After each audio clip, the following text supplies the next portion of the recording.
Hello and welcome. I'm John O'Hayes and you're watching W News, broadcasting live from the Al Arabiya studios. These are our top stories. More than 100 aid groups say mass starvation is spreading in Gaza, accusing Israel of blocking access to critical food and supplies. Russia and Ukraine head to Istanbul for their first peace talks in weeks, amid new battlefield losses and growing concerns over Kiev's anti-corruption rollback. And Obama calls Trump's treason claims a weak attempt at distraction from the Epstein files backlash.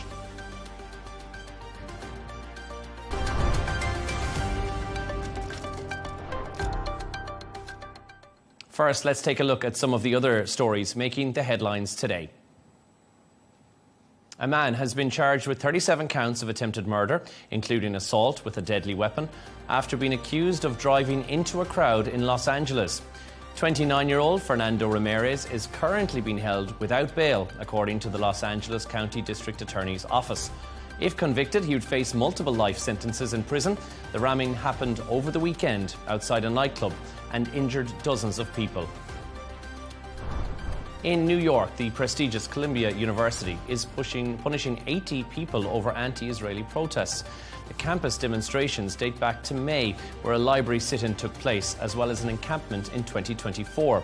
The punishments for this include expulsion or revoking of degrees and comes amid negotiations with the Trump administration over federal funding. Over to Europe now, where French President Emmanuel Macron is meeting the German Chancellor Friedrich Merz in Berlin to discuss NATO security, the war in Ukraine, and the trade dispute with the US. The French presidency say that the Franco-German partnership is back in action after former President Trump's strained transatlantic relations.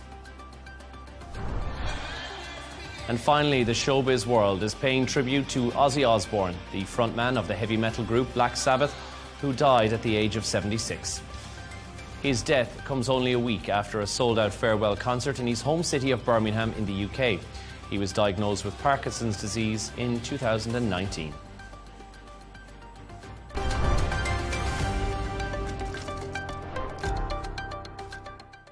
European Union officials Ursula von der Leyen and Antonio Costa are due to meet with the Chinese President Xi Jinping in Beijing on Thursday. The EU has widened a trade deficit with China and is worried that Chinese exports, such as electric vehicles, are harming European firms. Camille Nedelec is in Hong Kong with this story. China's move to electric vehicles is in the fast lane, and that's in part thanks to places like this, free, fast charging stations, always within easy reach. I'm here to charge my car. I choose this place because it's close to my house, and this is a fast charging station. It only needs about an hour to be fully charged. Almost 65% of the world's electric vehicle charging capacity is in China. Europe is a distant second. And along with that, China's EV sales have soared. Last year, almost 2/3 of electric cars sold globally were Chinese-made. Chinese EVs hit the sweet spot. Smart tech, great range, and sleek interiors at half the price of Western brands. That competitiveness is thanks to a huge green transition drive by Beijing. Chinese automakers have advantages that European firms just don't have. Much of the supply chain is already in China, and there are state subsidies every step of the way. It's thanks to that support that the Chinese EV transition is in overdrive. Chinese manufacturers are caught in a race to the bottom to hit sales targets. Industry giant BYD slashed prices on some of its models by almost a third. And some car makers have started taking out insurance policies on cars not yet sold and not yet on the roads to hit sales targets. Beijing has said it will be taking action to clamp down on what it calls irrational competition. The government is concerned that falling car prices will worsen the country's deflation, eventually leading to job losses. But it may already be too late to go into reverse, as analysts predict a period of consolidation. This is less about overcapacity and more about a brutal reshuffling of who gets to survive. Despite bumps in the road, China is on track to phase out combustion engine vehicles within the next 10 years. And the push for EVs has hugely improved the air quality in major Chinese cities. While an influx of Chinese EVs that undercut European firms is bad news for European automakers, in the long term, it could be good news for the planet. Camille Nedelec, Al Arabiya, Hong Kong.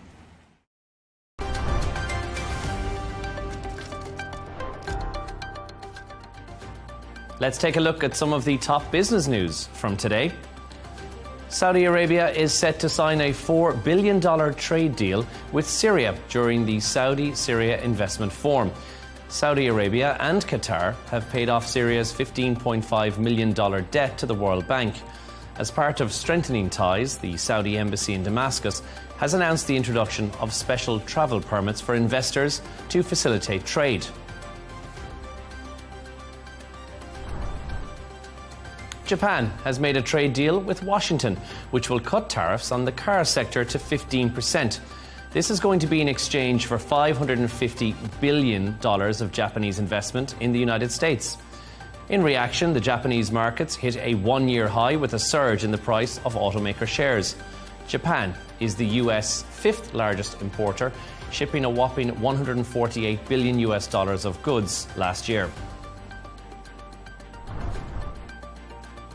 Turning to sport now. Qatar has confirmed its interest in hosting the 2036 Olympic and Paralympic Games. A successful bid would make Qatar the first country in the Middle East to host the Olympics. The Gulf nation, which hosted the Men's Football World Cup in 2022, is bidding against Indonesia, Turkey, India and Chile. And finally, Canadian Summer McIntosh has become the first swimmer to set the world record in 3 different individual events since Michael Phelps at the 2008 Beijing Olympics.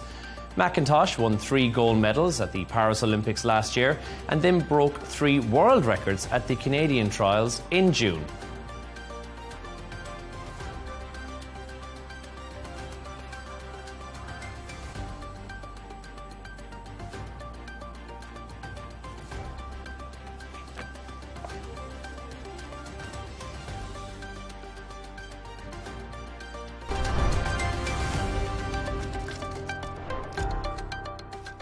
Two North Korean defectors are making a bid for stardom. It launched on debut, the album, on Friday. The K-pop band is the latest product of South Korea's pop idol industry that has created multiple cultural juggernauts, such as BTS. The group's music reflects the members' own stories, and the album's title song explores what it's like when the price of freedom is family. Camille Nedelec has more on this story.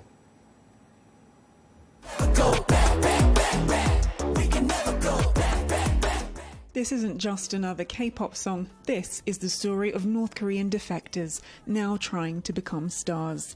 The song Shattered is the title song of the band's album. It tells the story of Huk, who escaped the country as a child, but he was forced to leave his father behind, and they were never reunited. Shattered captures the feeling of my life breaking apart. I'm sharing this story for the first time. I wrote it drawing on the emotions when I heard my father passed away. Now in his early 20s, Huk is one of 5 band members hoping to conquer South Korea's multi-billion-dollar pop idol industry, which created global sensations such as BTS and Blackpink. Fame and fortune now a hair's breadth away, a far cry from Huk's childhood in North Korea, in which violence and hunger were commonplace. After I was caught stealing, I was beaten hard until I was bleeding. I've been through a lot. I've eaten spoiled rice. That's just one example of the hardships. His fellow bandmate Suk is also from North Korea. Escaping the restrictive country also means escaping everyone you've ever known. And he hopes that if he becomes famous, those he left behind will find out. I think it would be nice for my friends or people who know me to see me on stage. He was first inspired by K-pop when a friend in North Korea showed him Gangnam Style. He says it blew him away. It's that kind of cultural influence and the type of music he makes now that North Korean authorities want to clamp down on. In North Korea, teenagers have been sentenced to hard labour for watching K-pop videos. But the group's message is one of hope. You know, who doesn't love the story of someone from a humble background chasing their dreams? And especially K-pop, it's very flashy. The other band members are from the United States and Japan. They say their blend of different cultures is part of their USP. 하나, 둘, 셋. 안녕하세요. 뮤니버스입니다. Camille Nedilek, Al Arabiya. Russia and Ukraine are set to resume direct peace talks in Istanbul for the first time in over 7 weeks. But hopes remain low, with the Kremlin warning that the negotiations will be difficult. Meanwhile, protests have erupted across Ukraine after President Zelensky signed a controversial law weakening anti-corruption bodies, a move which is raising alarms amongst Western allies. For more on this story, we're joined by Ukrainian MP Oleksiy Goncharenko. Oleksiy, thank you so much for joining us. First of all, now, you've consistently called out Russian aggression. What does Kiev realistically hope to achieve from these new talks in Istanbul, especially after weeks of silence from Russia and what seems like stalled progress towards some sort of a peace deal? Yeah, you know, I'm quite skeptical about possible results of these peace talks. The best we can really wait for is exchange of prisoners of war, which is very important because for Ukraine, we want to take all our heroes back home. But I don't believe that there will be any breakthrough. Unfortunately, Putin wants to continue the war, and for the moment, he doesn't want to stop. And the only way how he can be made to stop is if he will be punched hard, first of all, by United States. We heard President Trump recently who said that he gave Russia 50 days. And I hope that he will continue this line of really strong and harsh tone with Russia that can really help. But again, I don't believe something will happen now. Probably we need to wait these 50 days, and then United States will need to put a really serious sanctions, including secondary sanctions against countries buying Russian oil. And only after this, I think we can have a real possibility to have Russia at the negotiation table with not imitating, but having real negotiations. Oleksiy, we'll come back to that 50-day deadline and ultimatum as well, but the downing of Ukraine's first French Mirage jet, there's been growing pressure on air defence recently, in recent days in Kiev. How is Kiev balancing the demands of a, at this stage, very grinding war with the urgent matter of diplomacy? First of all, Ukraine wants ceasefire right now. And from March of this year, we propose to stop the war now unconditionally, and that Russia doesn't want. Speaking about Mirage, it's not good for us, but nothing, you know, we lost one fighter jet. Again, it's not really good, but it's nothing so serious that it can change anything. We're speaking just about one piece of military equipment.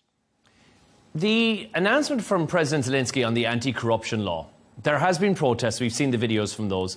There's been concerns from Ukraine's Western allies about this. Is there a potential risk that it would damage Ukraine's EU ambition, which is still on the table? The international trust that it's built over the past decade might hang from this now. What do you think?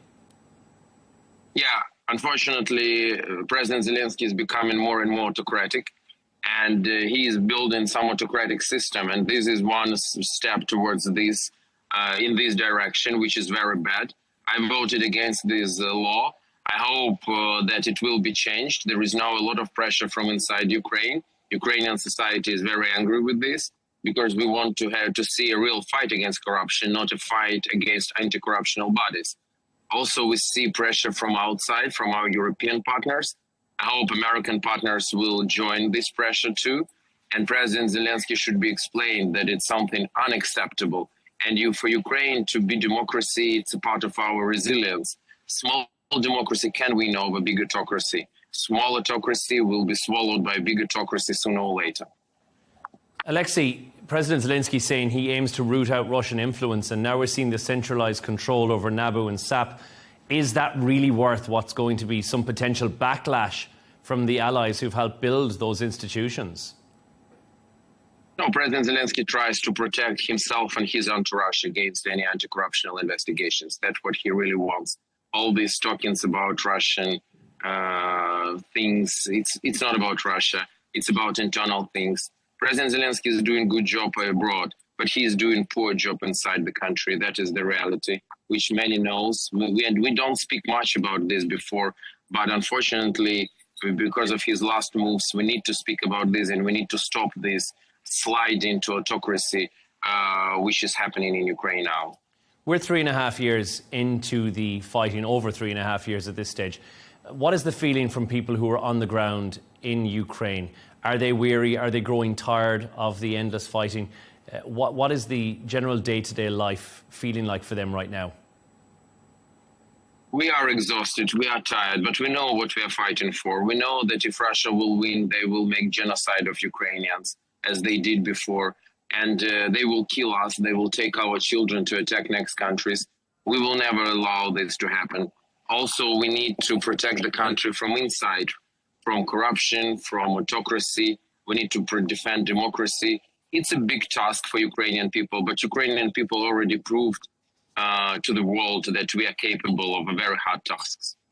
What if a deal isn't reached in the 50-day timeline that's been set out by President Trump? Are you concerned that we might see a growing escalation? What growing escalation? We have a full-scale war. Russia escalated already to maximum they can, except nuclear weapons, but it will be a red line for even for their allies, China, India, and India not their ally, but the country which helps them economically to survive. So I think these countries will stop any relationships with Russia if they will go nukes. Everything else Russia already is using against Ukraine. We're not afraid of escalation, but we want peace as soon as possible.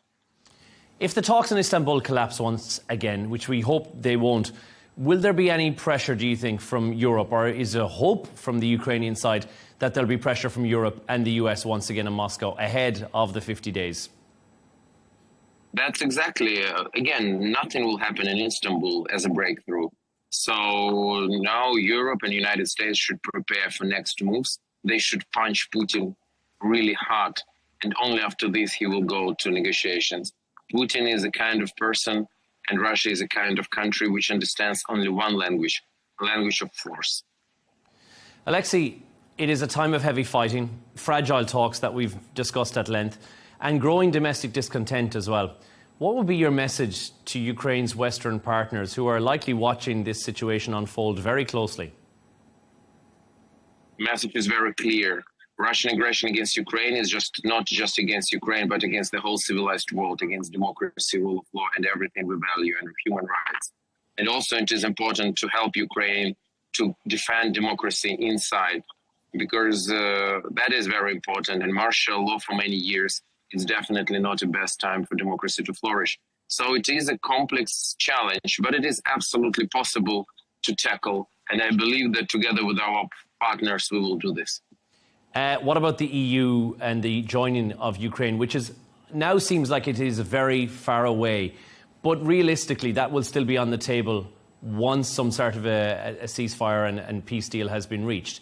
Is there hopes from Ukrainians that that is still not too far away or within reach?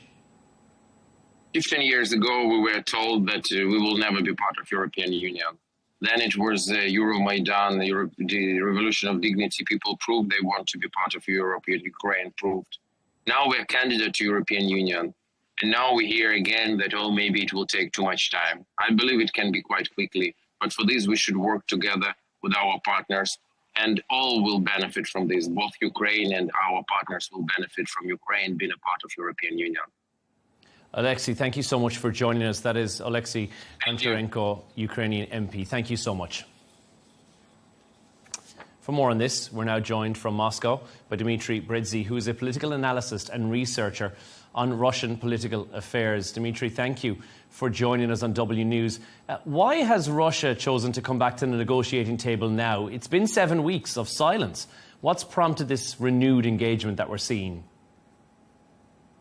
Hello, good evening. Thank you very much for allowing me to be in this program. So I think it's obvious that the Kremlin is looking at these negotiations as opportunity to make a ceasefire. Of course, there were requests from the President Vladimir Putin to Ukrainian side about the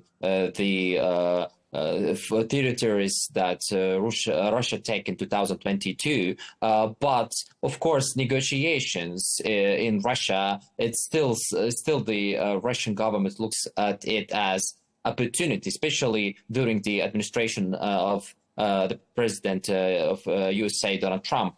And of course, the negotiations won't be easy for both sides, for Russian side and for Ukrainian side, because Russia is asking for Ukraine to change its position toward the territories of Kharkov, Zaporozhye, Kherson, Donetsk, Lugansk, and also, of course, of Crimea, and to recognize it as a part of Russian Federation, and to also, not only from Ukrainian side, but from the international community, and also to not have any military base that belongs to NATO on Ukrainian lands. So, of course, this request started from the beginning of what called in Russia a special military operation, but Ukrainians sees it as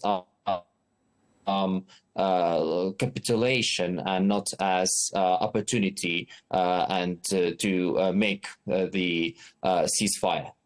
Dmitry, sources close to the Kremlin are saying that Putin won't budge unless the West engages in Russia's terms. You've spoken just now about Ukraine's terms, but what are the terms that Russia has for the West? And have they shifted at all? Because Russia has gained ground in Ukraine, as we know. Has he changed those terms? I don't think so. From 2022, from the beginning of what called the special military operation, Kremlin didn't change its policies towards Ukraine. It's still the same policies, and even the sanctions that were implemented on Russia didn't change the mind of the Russian President Vladimir Putin towards Ukraine. Of course, the special operation or war in Ukraine is making huge problem for Russian economy. We're talking about sanctions. We're talking about that, for example, big corporations like Gazprom had lost thousands of US dollars, and also the Russian economy totally changed beginning from 2022 towards having a better relationship with Asian countries, with Arab countries, towards working more on BRICS as alternative, let's say, platform for cooperation. But Russia is still didn't change its mind. So we're talking about the same position, the same policies toward Ukraine. Ukraine should be not a land that could harm Russia, could make any, let's say, dangerous movements or toward Russia, and the same request about political changes in Ukraine, that in Ukraine should be presidential elections and also elections in the Ukrainian parliament in order to have ceasefire and have negotiations to be successful. Dmitry, before I let you go on this, Ukraine lost its first French Mirage fighter jet, which we've heard the forces are stretched a little thin. Alexei, who I just spoke to, said it's just one fighter jet. Does Moscow see this loss of a fighter jet as some sort of a window for military gains, or is diplomacy still the priority here? I think both diplomacy and the battlefield, because if you're talking about the opinion of Russian government bodies, they are saying that the only solution in the Ukrainian crisis is winning on battlefields in Donbass, Lugansk, Zaporozhye, and Kherson.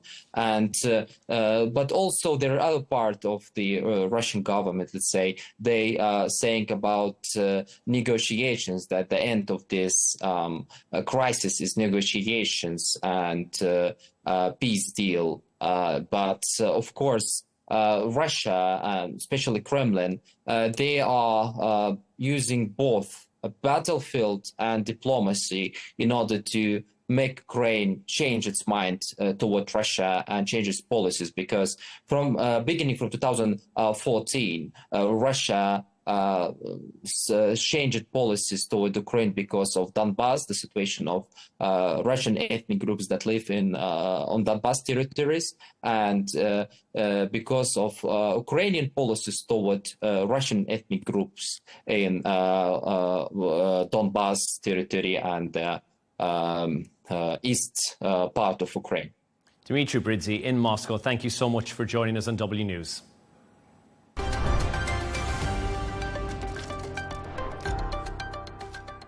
More than 100 aid agencies are warning that mass starvation is spreading across Gaza, accusing Israel of blocking access to food and essential supplies.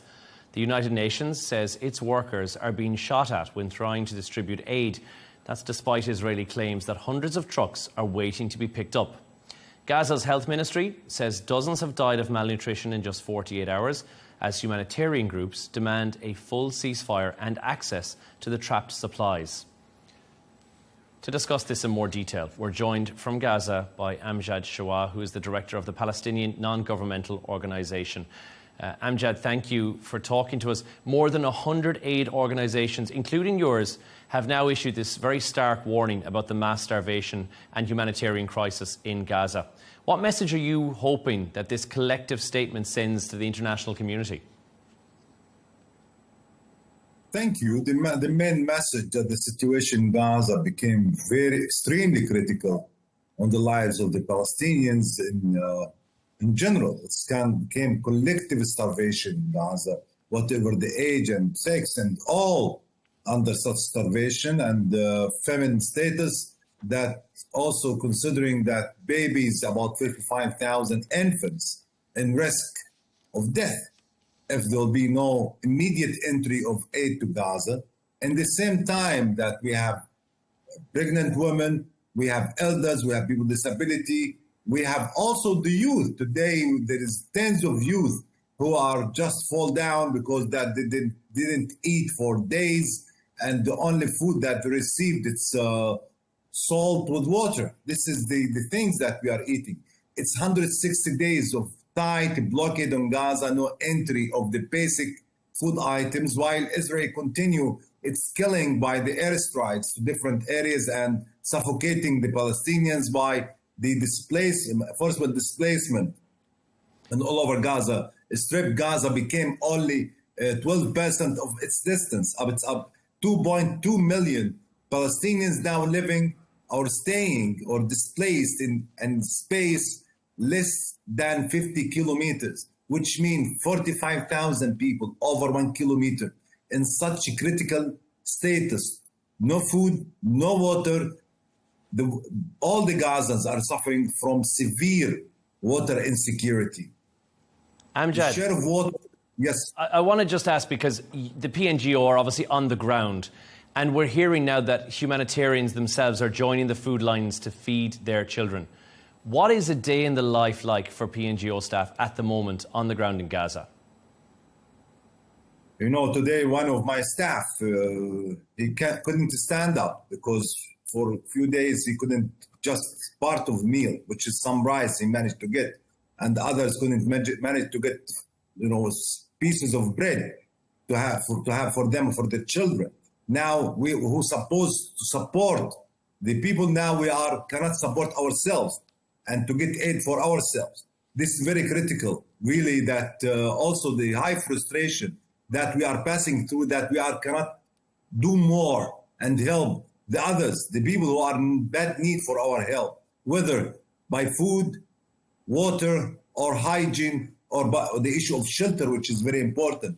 Just a few minutes while I'm waiting for you, there was a phone call from someone who is asking for a tent. He was displaced, and he and his wife and his children just in the road. There is nothing to manage to give these families, while Israel is blocking the entry of 130,000 tons of aid supplies, which is waiting in the crossings, and part of it was damaged. For a few months, it was waiting there. So the call now is to stop this war, and in the same time to have a permanent ceasefire, to reopen the crossings, to protect the civilians. This is ABC on the international law. This is the basic thing that we are asking for. Amjad, we're seeing the footage as well of that food and the very crucial supplies stacked just outside of the crossing. People are dying from hunger hundreds of metres away from where this food is resting at the moment. From your perspective, you're on the ground. What is stopping the aid getting through? Why is it not being distributed? The Israeli decision not to let in this aid. This is the basic what happened from the day one of this war, about 22 months of engineering the starvation in Gaza Strip, the denial of the entry of the basic needs, and just to have these drops of the ocean and to mislead the world that we are entering the aid, but the international organizations are not getting them. Now it's blocked in the border, and they just enter few trucks, and these trucks is not reaching the distribution point.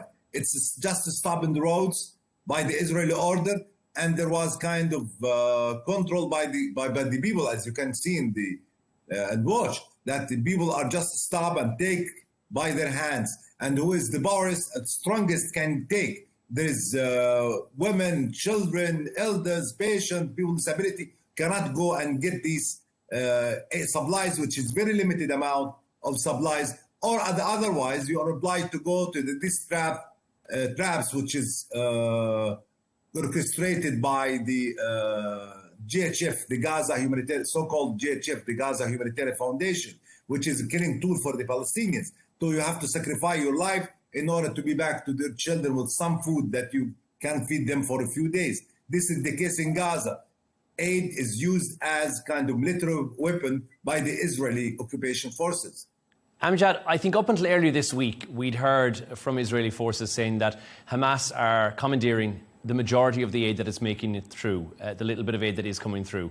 Now we're hearing from the WHO, now 100 agencies, including your own at the PNGO, have said it's not necessarily the case. We need more aid. We need a flood of aid coming through. Are you hopeful that now the international community will sit up and pay attention and actually listen to what's taking place in Gaza and send through that all-important aid as quickly as possible by putting pressure on Israel to allow it in? It's a very important question. Thank you, really. From day one of this war, and we are calling on the international community in order to act. The international community failed us as Palestinians, failed our children. We have 60,000 people killed, 150,000 injured. We have the destruction of Gaza, about 90% of Gaza destroyed. And we are in very critical condition regarding our children. When I'm talking about malnutrition, it will affect all the new generation, all the children, the infants, that they will be affected by this malnutrition and their health and their growth. So yes, we hope that these calls, what the international community is issuing from state positions, but I hope that to see kind of actions, not only statements and positions. Israel will not listen. They criticize the 27 countries who issued the statement regarding calling for opening the crossings. And now there is more advanced positions from the international community. But while the U.S. is backing Israel and supporting Israel in all levels, whether legal, with weapons, with political.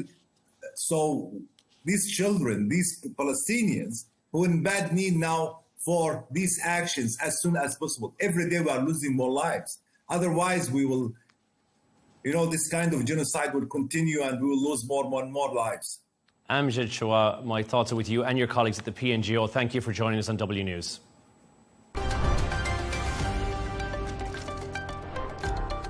A spokesman for Barack Obama has called President Trump's accusations of treason a weak attempt at distraction. It comes after Trump made remarks against former President Barack Obama over Russia and the 2016 election after his intelligence chief alleged that Barack Obama and his national security team committed a treasonous conspiracy in a report that was released last week. It's something that the Democrats have said is false, and Trump's comments came following questions from reporters about the late sex offender Jeffrey Epstein.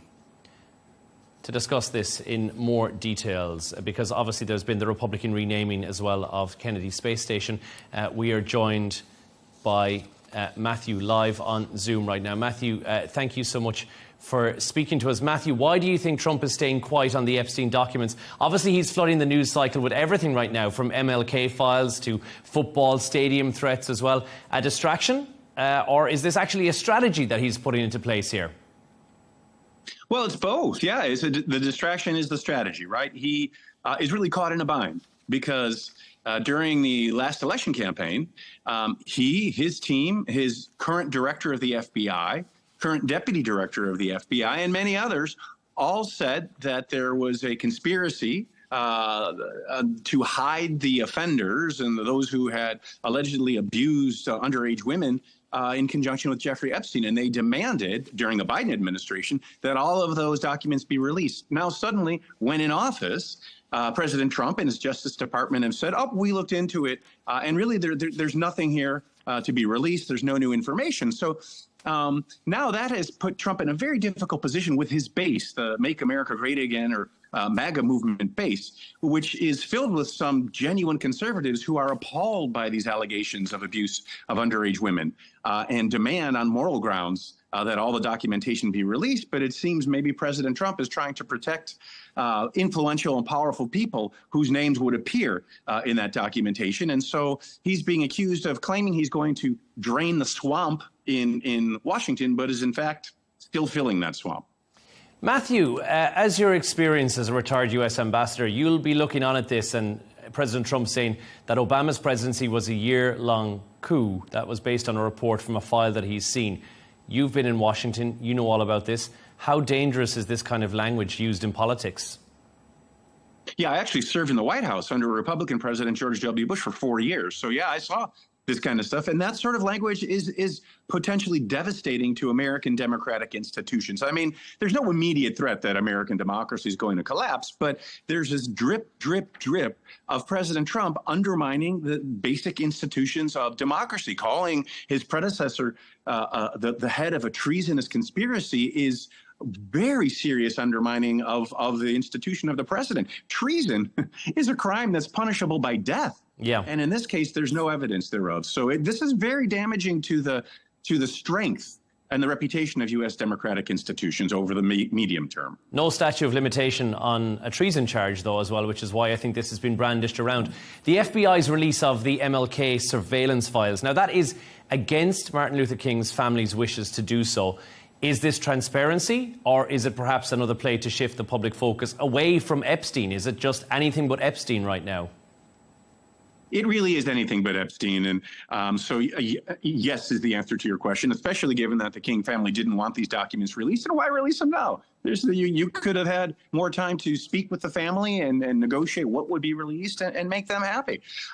President Trump has done a whole series of additional things to kind of muddy the waters. So he released on Truth Social some posts with at least four images or videos of people riding jet skis and bicycles and all kinds of random stuff that is not only unpresidential, it has nothing to do with the primary key issues of the day. So yeah, President Trump is trying to buy time. There's a recess that was scheduled to happen in a couple of days in Washington of Congress. The Speaker of the House has now moved up that recess to today to begin, so that there can't be any votes in the Congress. And even Trump's most conservative Republican supporters, some of them, are demanding that there be a vote in the Congress to compel their own party's Department of Justice to release documentation. So President Trump is trying to buy time. His Speaker of the House, even though the Speaker of the House demanded that all documents be released a couple of weeks ago, now the Speaker is caving into Trump's pressure and buying more time, hoping that when Congress returns in 5 weeks in September, that this issue will have blown over. He hopes, the administration hopes. Matthew Bryza, who is with us live from Istanbul, retired US ambassador, thank you so much for joining us on W News.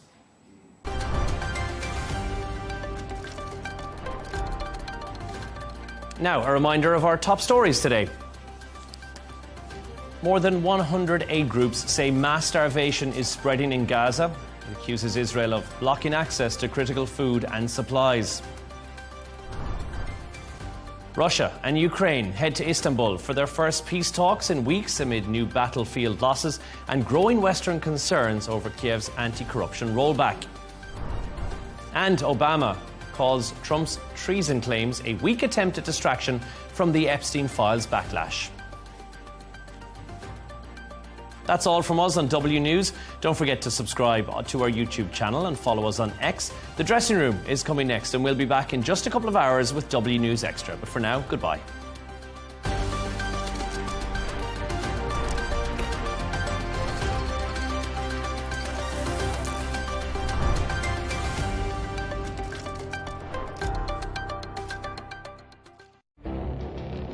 It feels like decades are passing by in a matter of weeks.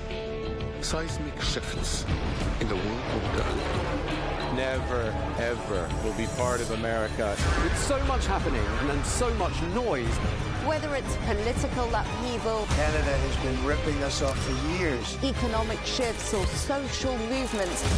And no one wins from tariffs. I think America can be more friendly to the rest of the world. For in-depth analysis and all the latest developments across the globe. To have an inclusive policy together. The meetings with Hamas gave me some hope. We're in another nuclear arms race.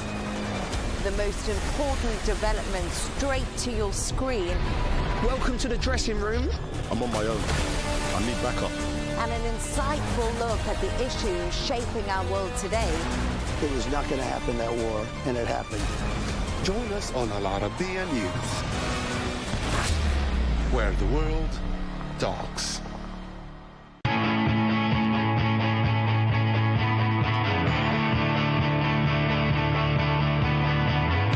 Welcome to the metropolis, the big city. This is where tech, trends, and culture meet. Meet the people. See the sights. Walk the city streets. And experience the lifestyle.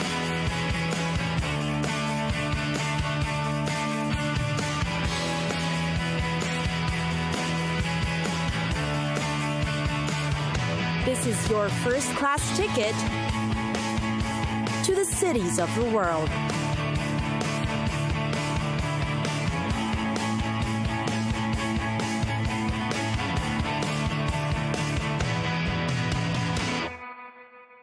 Stockholm. Why visit Stockholm? One of the world's most beautiful cities. Stockholm is built where the lake meets the city and on as many as 14 islands. The city's rich culture and tradition dates from up to 8 centuries back. There are many reasons to choose this city. For one, it is a sight to behold. The capital of Sweden is captivating. Imagine walking on islands on the stream and having an endless view of nature everywhere you look. The sparkling blue water is quite addictive. In the city, water is all-encompassing. Plus, it's clean enough, making it great for fishing or swimming whenever you feel like it. The archipelago is also known for its green spaces.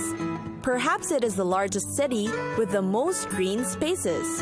And then, of course, there are the popular attractions. What's great in the city is that the places to visit are easily accessible and just near each other. There are castles, a medieval town, and a wide selection of museums and galleries. There's the Vasa Museum, which is a tourist's favorite. There's Skansen, which shows us the traditional Swedish life pre-industrial era. And then, of course, there's the Gripsholm and the Royal Palace. Definitely will make for a majestic trip. Stockholm is also known for being a year-round destination. The summer nights are magical, and so's the nighttime Christmas market in the old town. The city also transforms into a new destination during each of the 4 seasons. The city's also teeming with newness, hip, and young energy. When it comes to fashion, design, food, and everything in between, Stockholm's got creativity and trends for you to see, experience, and even purchase. Art and architecture, and of course, good design is also injected in the city's DNA. It's a shopping haven for its unique picks that you'll only find here. Get inspired into the eclectic mix that this city's got to offer. The city isn't short of cool bars and restaurants too. The Swedish flavors of the city are certainly worth trying. Award-winning chefs and restaurants have grown in the city. Indeed, the city's got everything for you.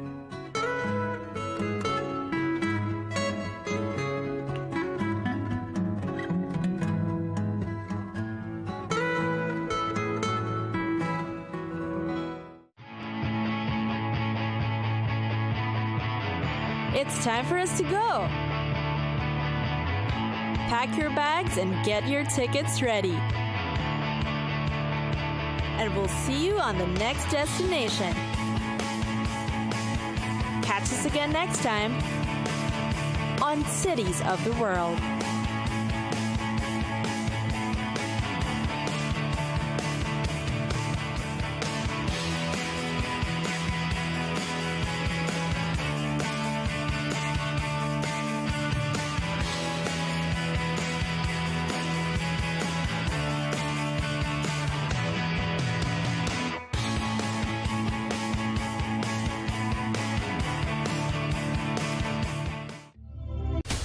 From the White House to Gaza, Kiev to Beijing, elections, economics and the environment compete with conflicts and other complex issues for our attention.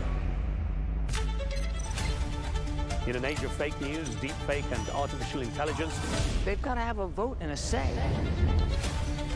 It's important to look beyond the loudest voice to understand the truth. From newsmakers to groundbreakers, My campaign is going very well. Presidents, prime ministers, princes and peacemakers, and cultural tastemakers. As Arabs, as Middle Eastern, we're too emotional. Join me on the Riz Khan Show for empowering conversation.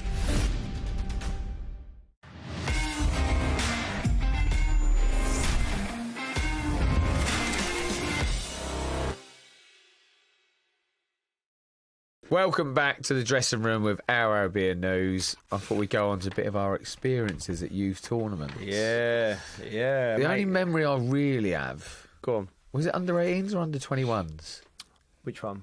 Was it in Spain? It's under 18s. It's under 18s. I just remember playing Spain. Yeah. Xavi. Yeah, I remember. I just remember him running the show, mate. He was brilliant, wasn't he? Didn't even know really who he was at that point either. Did we win the game or draw? I can't remember. I don't know if we draw or lost. Yeah, no, we definitely didn't win. It was either draw or got. Yeah, I think we lost. They were a lot better than us. They were a lot better, yeah. Yeah, we was. You played left wing that game, didn't you? Yeah, I was a left winger at the beginning. Left winger. Yeah. And he went left back a few years later. Yeah, do you know? Yeah, I remember. What age group was that? Under 18s. Under 18s, yeah. Do you know what I remember?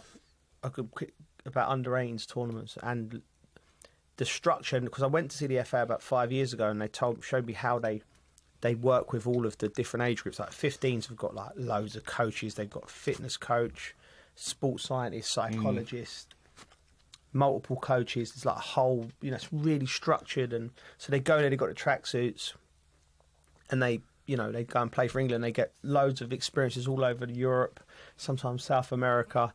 So they're exposed to all different problems. It's like an education. When I went to the under 15s, right, it was a separate entity.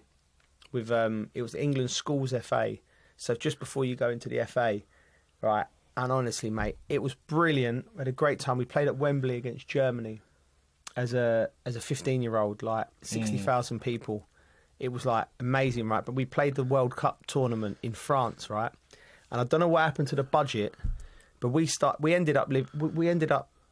in a hostel, like, do you know what I mean? Like, honestly. So they dropped us off on a coach, like, you know what, backpackers, right? Like, they're like bunk beds, like it was like a cell, like, they're like free, right? And then worse, right? And then you go, and it was like soup and rolls for lunch. And I remember like the soup and rolls for lunch. Yeah, like there was not a lot, like dry pasta. Was there any butter? I can't remember. It was about 30 years ago. But like, and my mum and dad they come and watched us play. Made a little bit of a holiday of it. They'd never been to France. Took the kids, drove down there, And they were living better than you, mate. They come to see us at the hotel. Mum's like, where they put you?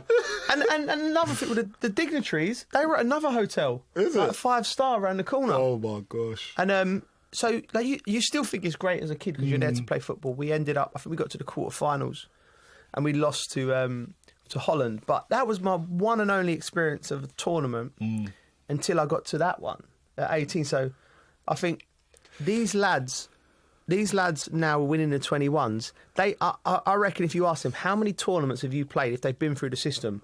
It'd be like 20, 30 tournaments. And everyone would have got better and they'd have had video. We were just like turning up off, it was like proper, like, it was just different back then, wasn't it? Yeah, it wasn't like a team, was it? I don't think. No. The only tournaments we used to have was probably club football, really, innit? Like, we used to go and have those like 7-a-sides. Maybe 10-a-sides, 8-a-sides. Yeah. But that's the only experience that I probably had with the club when I was about 13, 14, going to play. Where did you go? I can't remember. I remember we went to Jersey. Yeah. We went to Jersey. That was good. Yeah. Yeah. That was really good. Yeah, and the football was great too. But Buffalo in Jersey. Yeah, I was only like 15 at the time. Yeah. And it was really eye-opening for me, being away with the lads, seeing how, and then with the older lot as well. So just seeing how they functioned in that capacity, and it was a big learning curve for me. Do you reckon it's harder now for a younger player to come through? No. For the amount of kids I feel like there's more, like the youth setup at clubs is a lot bigger than what it used to be. Yeah. So there's more players. Define harder. Is it harder to get to become a footballer? Get to pro. Yeah. I think it is for these young lads, and the reason I think it is not because they don't have all the tools. They have more information, good information, more exposure to the things that they need to become. That makes it easier. That makes it easier. But what makes it harder is the world's a smaller place. So you're competing with not just, there's European kids coming in, kids from all over the world coming in. Honestly, I feel like a certain club's taking more foreign players in, because I remember it being at Stamford, it was mostly just English. I'm not having it. I'm not having it. You don't think so? No, I think it's easier. Really? I think it's easier because you're exposed to more. We were winging it. People though. We were winging it. We didn't know our identity until we got into the first team. Yeah. Now these boys have seen loads of different players, an array of players, seeing them week in, week out, comes to their phone like that. And most of these boys are sponges. Girls, they're sponges. They'll see a player, I think, I want to play like that. That I can identify. We had to look maybe on the TV a match of the day to see a player, see how he scored, or something. I just think you got more devices around you, information to help you become a footballer, and it's up to you in yourself to be dedicated to that on learning. And we had to learn, and we had to trust our manager. Yeah, our manager might get it wrong. Yeah. A lot of the time, we probably got it wrong. Yeah. I remember there was a few times when we'd played, say, in a tournament, and we played an FA Cup, and we didn't see a team how they set up before a game. We just thought we kind of knew how they kind of played just because how we set up in training.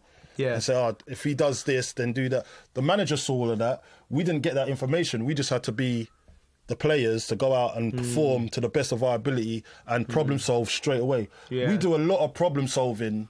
We done a lot of problem solving back then than they have to do now. Yeah. And that's why I think the game's gone the way it has. It's a little bit robotic because they know to avoid this situation, all they got to do is this. When we would make the mistake first and then learn from it.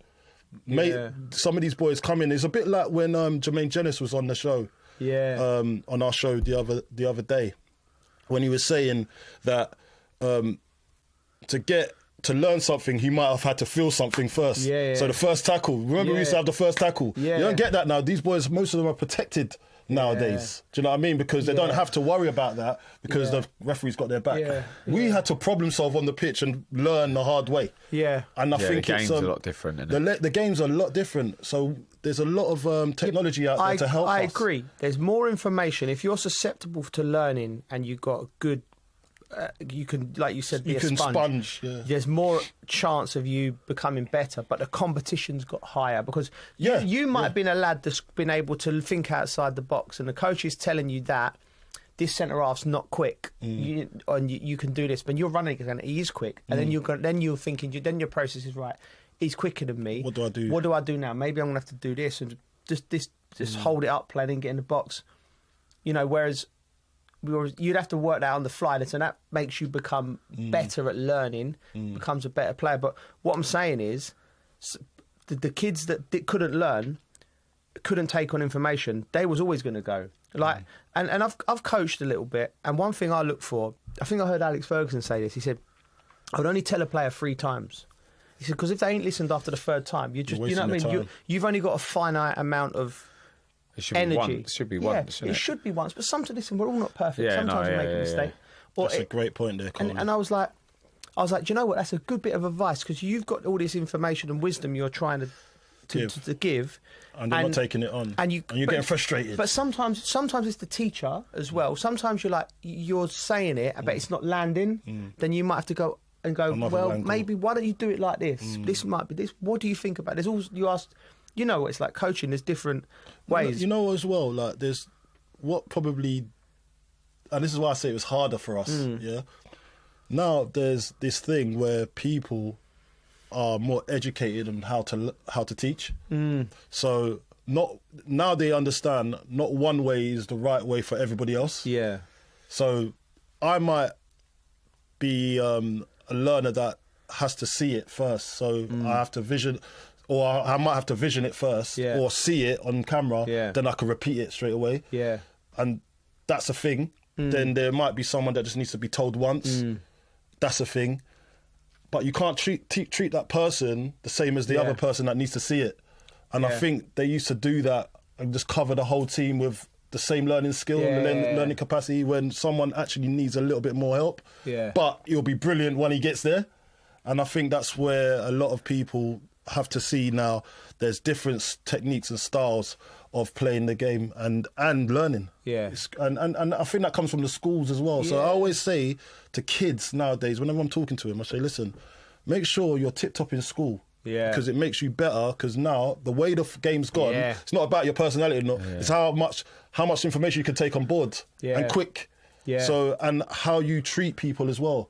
So you just got to educate yourself at school, and it's giving you practice to take on information later on down the line when you're in the football pitch. That's one. See, you could have told me that till I was blue in the face as a kid. And people say, you need to listen to school. I remember people saying to me, oh yeah, you want to be a footballer, do you?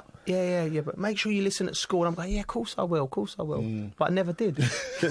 But you're a maverick. But I know, but like now, not everyone had your talent. Now I love. Now I quite like learning. I listen to all mad stuff on, you know, I like information. But as a kid, I had no interest. I just wanted to play football. I look back now and I think, how lucky was I that I actually made it? Because do you know what I'm saying? Because I weren't great in school. I weren't doing all these things that the other kids were brilliant at. Like I was just your average guy in school, just like jokes. Yeah. And I brought that, and I think that probably my attitude, because I was happy-go-Larry guy. I think the coaches happy-go-lucky. Happy-go-Larry. Larry. You know, listen, I do it every week, innit? I just make up my own stuff. Happy-go-Larry. I thought that was a thing. I've got to write that down. Happy-go-Larry. Happy-go-Larry. Huh? Happy-go-Larry. I'm a happy-go-lucky. Yeah, that's lucky, it. Is that lucky? Yeah. I'm a happy-go-lucky guy, and I think that's probably, and my talent as well, but you take a shine from your coaches, and they'll be, I want to push him. Yeah. Do you know what I mean? I want him to go on and do, because he'll appreciate it. Do you know what I mean? That probably helped me on my way, just my attitude towards learning. And it's a good thing, because when it's just like what you said, when you're trying to teach someone, it's just like, and this guy's not learning. Yeah. It's parenting. It's hard. It's hard. And you just say, only 3 times I can tell you. Yeah. How do you learn, Bridgie? What's your learning? I just got told and I did it. Don't lie. I told you to go to bed in Glastonbury. Yeah, that's different. That wasn't playing football. As in football, I always feel like I took information on where if they told me something, I did it. You're a soldier, aren't you? Yeah. But I remember my mum said to me, because it was YTS when you're trying to get your pro contracts, and near the end of my the YTS, I wasn't playing at all, so I started to get worried. Really? Yeah, and then why? Why weren't you playing? Because I just wasn't playing. Oh. And then they said to my mum, "We've made a decision on him. He's the only one out of this group. If you tell him something, he just does it." Really? Whereas the others. So the coach said that. Yeah. So you weren't playing, but no, I was playing. And then near the end they stopped playing me. And because they already made the decision, though. They'd already made a decision, and they weren't sure about the others. They said every time he just told him something, he just did it. Yeah. He took the information on well. Good advice. And do you think? I found that easy in sport. I felt like if you told me something, I just do it. But educational wise, I just. But do you think as well, Bridgie, they were testing you to see how you'd react if you weren't picked? No, I don't know really. It was only my mum that come up to me and said after a while, just like they've already spoke to us, so they made their mind up. Is it? Yeah, that's and a just real. said like you listen, was you and buzzing? just do it. Yeah, See, yeah, of course I was. Because you was obviously but worried. No, for me, that's sad times as well because you spend 2 years with people. And then you get let go. I found that brutal. Sad. It's horrible seeing someone at the age of 18 getting told, "No, sorry, this ain't for you." It's horrible. That's what sport does. Yeah, you've had to do that. You've had to tell kids. Well, not tell them, but you go in a room and you're with other coaches and the decision makers, and they want your opinion, and you really like this kid. You want him to make it. You think he's got all the attributes, but there's just something missing.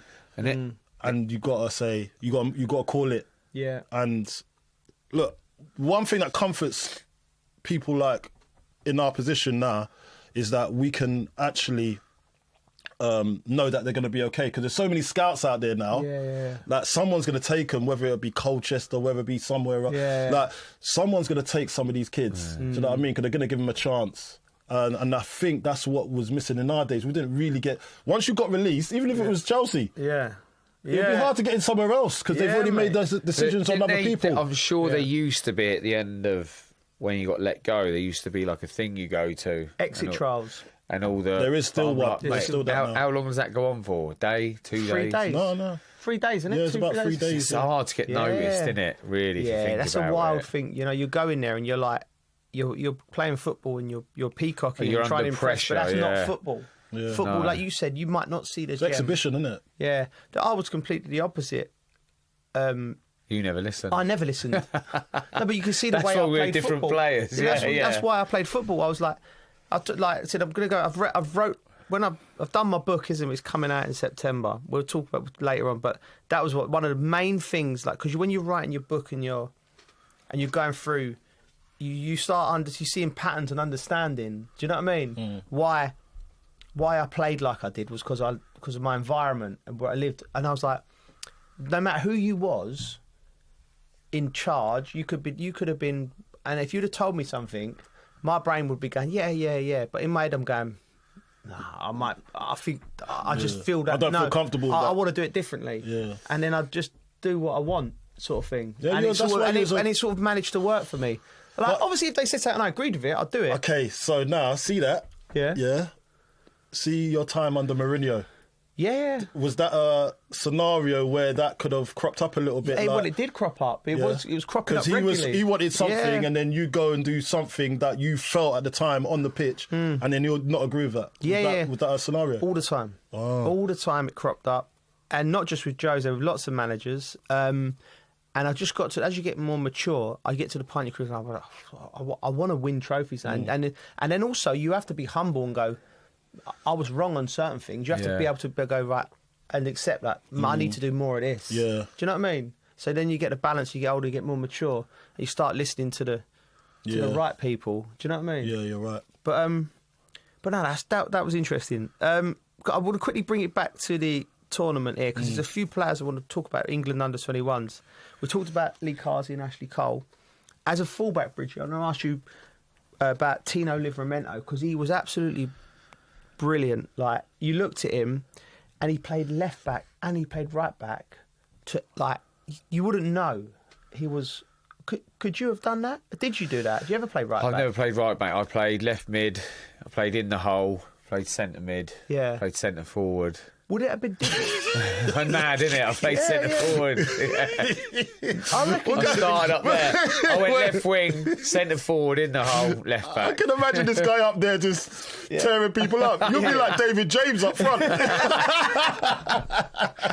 Remember David James up front for Man City? He was funny. He was funny. Stuart Pearce put him up there, isn't it? Pierce. I don't know. What was he thinking? I'd like to see you up front as well. We might get Stuart Pearce on here one day. Yeah, we'd love to. He's a great. Listen, and we can ask him that because you remember that. I remember who was the centre forward. You weren't there at Man City with J-Mo, was you? No.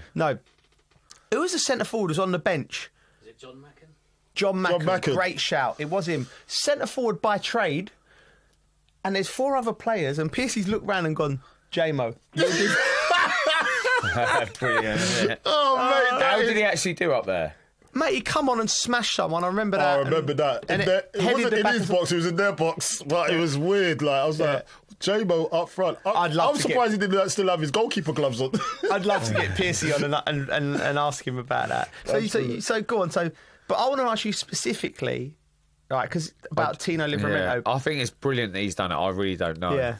I really don't know how I would have done. I like to think I'd be all right, but I don't know. The fact that he's done it, you've got to take your hat to it. Is it just opposite way of thinking? Or is it something different? It's opposite way of thinking, but it might be different in terms of, a fullback might be trying to just pass it out there. Yeah. Same I would still way pass it out there, but I might tuck inside and run inside a bit. Yeah. So it might be something else for the winger to think about. Do you know what? Make a little run inside. Like, you just never know. And you're playing him really because you're like, I'm trying to figure you out. Yeah. So it's right. So imagine this, right? So but think about it now. The way the game's changed, and people mainly play inverted, like wingers on the other side. So why not play fullbacks inverted, left back, right back, left back? Because if I'm coming up against you, yeah, I'd rather you go that way. Yeah, I'd rather Chelsea do that. Yeah. So the boy, well, it's not a right back at trade, but he was a playing right back, but he's a centre midfielder by trade. Casado. Yeah, but that's so he tucks in. Yeah, he tucks in from the right back and plays an extra midfielder. Then on defending, he goes back into right back. That's movement. But I'm thinking just actually how much I'd like to look into that. Actually, if you switch the fullbacks, right? If you got a left-sided centre half and a right-sided centre half are really good on the ball. So when you build up, they split. The midfielder, this is getting a bit serious. Yeah, go on. So they split. The holding midfielder goes back in, so you get the 3 players with a build. Yeah. And then the fullbacks become like sort of high and wide. Like they would be if there was wingers where they're inverted, so they're dribblers like Livramento. So they'll cut inside. And then, so if you're going to dominate possession, that's a good thing to do. Then in the limited times when you haven't got possession, all they've got to do is drop back into like a 4 and defend against their opposition wing back, and their natural foot is coming into their natural foot. That comes from your scouting. So if that's what you want to deploy, then you've got to make sure that you've got the right players that can do it. Yeah, but Tino Livramento is the right player. He's one of those players that can do it. I watched him throughout the tournament, and I coached him a few times at Chelsea. He was coming through when I was there. Lovely lad, great ability. I remember doing a session with him on crossing, and it was like I was just trying to break down the 3 different crosses you would do because he had everything. Like he was big, powerful, great skill, great attitude. And I was like, well, once you get to the byline, you've only got 3 options. You've got the dink to the far post, which is your high tariff cross. Yeah. Like that's the hardest one, isn't it? Where you've got to stand it up, or you whip it across. If there's space in that, what's it they call it? Corridor of uncertainty. You just fizz it across corridor there. of maximum opportunity. Or you cut it back. So there's 3 things. So I was like, when you're practicing crosses, there's only 3 crosses you can do. It's like A, B, or C. Yeah, and you just become better. That whip into the space. Yeah, so you just narrow it down to 3 options. Yeah, and then you just get the best at it. Yeah, be the best at it. And he done it on both sides, left back and right. Yeah, and he come on, and I look at him, and I'm very good with both feet. Very good with both feet. But I'm going to say, was he at Chelsea? He is at Chelsea, mate. Yeah. That's what I mean when we talk about the new model and we praise them and they did, blah, blah, blah. You still lost Tino Livramento. Yeah. Who's the other winger? The other lad? My mind's gone blank. There's a Brighton boy. The Brighton boy, the right back. Yeah, Lewis Hall. Sorry, Lewis Hall, another well. top player. Like so, I don't know how much money they've gone out. Are the ones coming in? Tino Livramento will get in Chelsea's team now. I think. He was absolutely brilliant, and if it weren't for Harvey Elliott getting player of the tournament, he could have been in the running. Yeah. And more players both-footed these days. Yeah. Yeah, because they get encouraged at an early age, don't they? To use both feet rather than just use your good foot and make sure it's the best. Yeah. You know what I mean? Paul Merson was the best at that. What a player. Another thing you don't see. Remember the old-fashioned fullbacks? Think of the fullbacks you would have seen growing up at Southampton. Francis Benali. Like they would just stay in that little zone, good at one-on-ones, get the ball in that little clip into the fullback. Or in clip all the time. It was like these sort of. There's none regiment. Of them. It was regiment. Yeah, mate. Put no it flair. In there. No flair. No flair at all. No Rick. I bet their houses were all neat. Yeah, and tidy. everything was normal. there. Yeah. Sugar and everything in the right place. They're psychopaths, though. Yeah. They was fullbacks always mad. Right? Fullbacks are always crazy. Like there's something about. Started off as a winger though, but there's something in that, you know. Yeah. Different positions are have different personalities. Yeah. Del Horno was crazy. Del Horno was a nutter, wasn't he? Oh my gosh. Mate, I've got a story about him, but I'm not going to say it. He's actually worse than me. He's actually I saw him walking home from central London after a night out one time, and he walked from central, like Mayfair, and he'd left before us, and he was in Chiswick. I had to stop. You want to lift? No, just thinking, Collie. He didn't really speak English. Yeah. So I said, "Do you want to lift?" No, I'm okay. Did you? Where was he walking to? Did you come to the Arctic Monkeys concert with No, I didn't. Del Horno? No. Me and Wright. Sean. That was Sean. That was strange that Sean went. Yeah. Sean me and Wrighty went to an Arctic Monkeys concert with Del Horno. You know, like he was such a great lad. I was like, does Wrighty fancy it? I was like, yeah, me and my pals Wrighty and Shorty. He doesn't speak Del a word Horno English. he was like the geezer from 40 Towers, Manuel. Okay, see, he didn't know a word of English, and we was like, yeah, band, play the. I'm like that guy. Yeah. He's like, how long? 1 hour. I come, right. He's come to this. We went to watch the Arctic Monkeys. We've gone into the band. And he left. He must not have liked him. But I just see him at the bar. Chelsea fans got hold of him. He was at a bar with these Chelsea fans. Like, we better find him. Like, and he's chatting away. And I know he speaks about 5 words. What's he talking about? I don't know. Chatting away. Yeah. He hasn't got a word of English in sight. He was. That was a good night. Blast from the past. That. Then. But he's a great guy. All fullbacks are bonkers. Yeah. Another lad who I think deserves a lot of credit, and they all do, but we can't talk about all. Elliot Anderson, the midfielder from Nottingham Forest. What do you make of him, Coley? Yeah, listen, I've seen bits of him. I've seen bits of him. I think he's listen, he's got potential, but is he gonna get into that zone where you think he's gonna be a regular for his club and country eventually? That's the hard part, transferring that what you've done at this tournament into first team regularly. Yeah. Do you know what I mean?